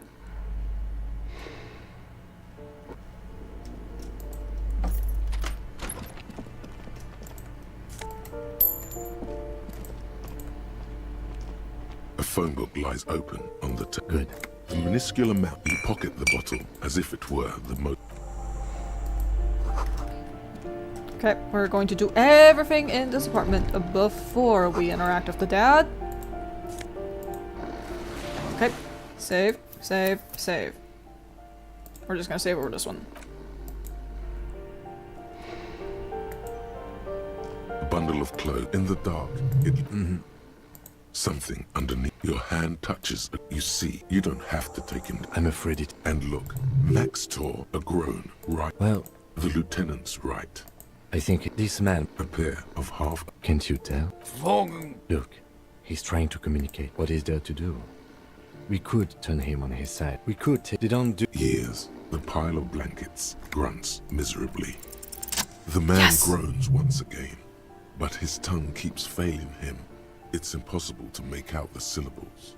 A hand emerges from the blankets, trying to gesticulate something.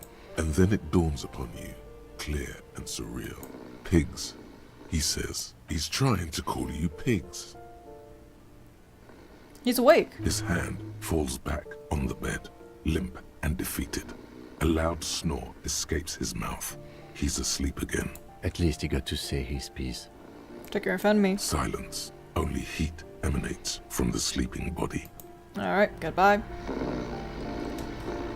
Okay, not much else to do here. Aside from things, what did I get? Composure? What does this give me? +1 electrochemistry? Okay, let's take that off. Let's put you on this. I like having pluses and not minuses, so we will be doing that. I've still got one, I think. We'll save it till something else comes up, and then I'm going to save. We're going to save over this one.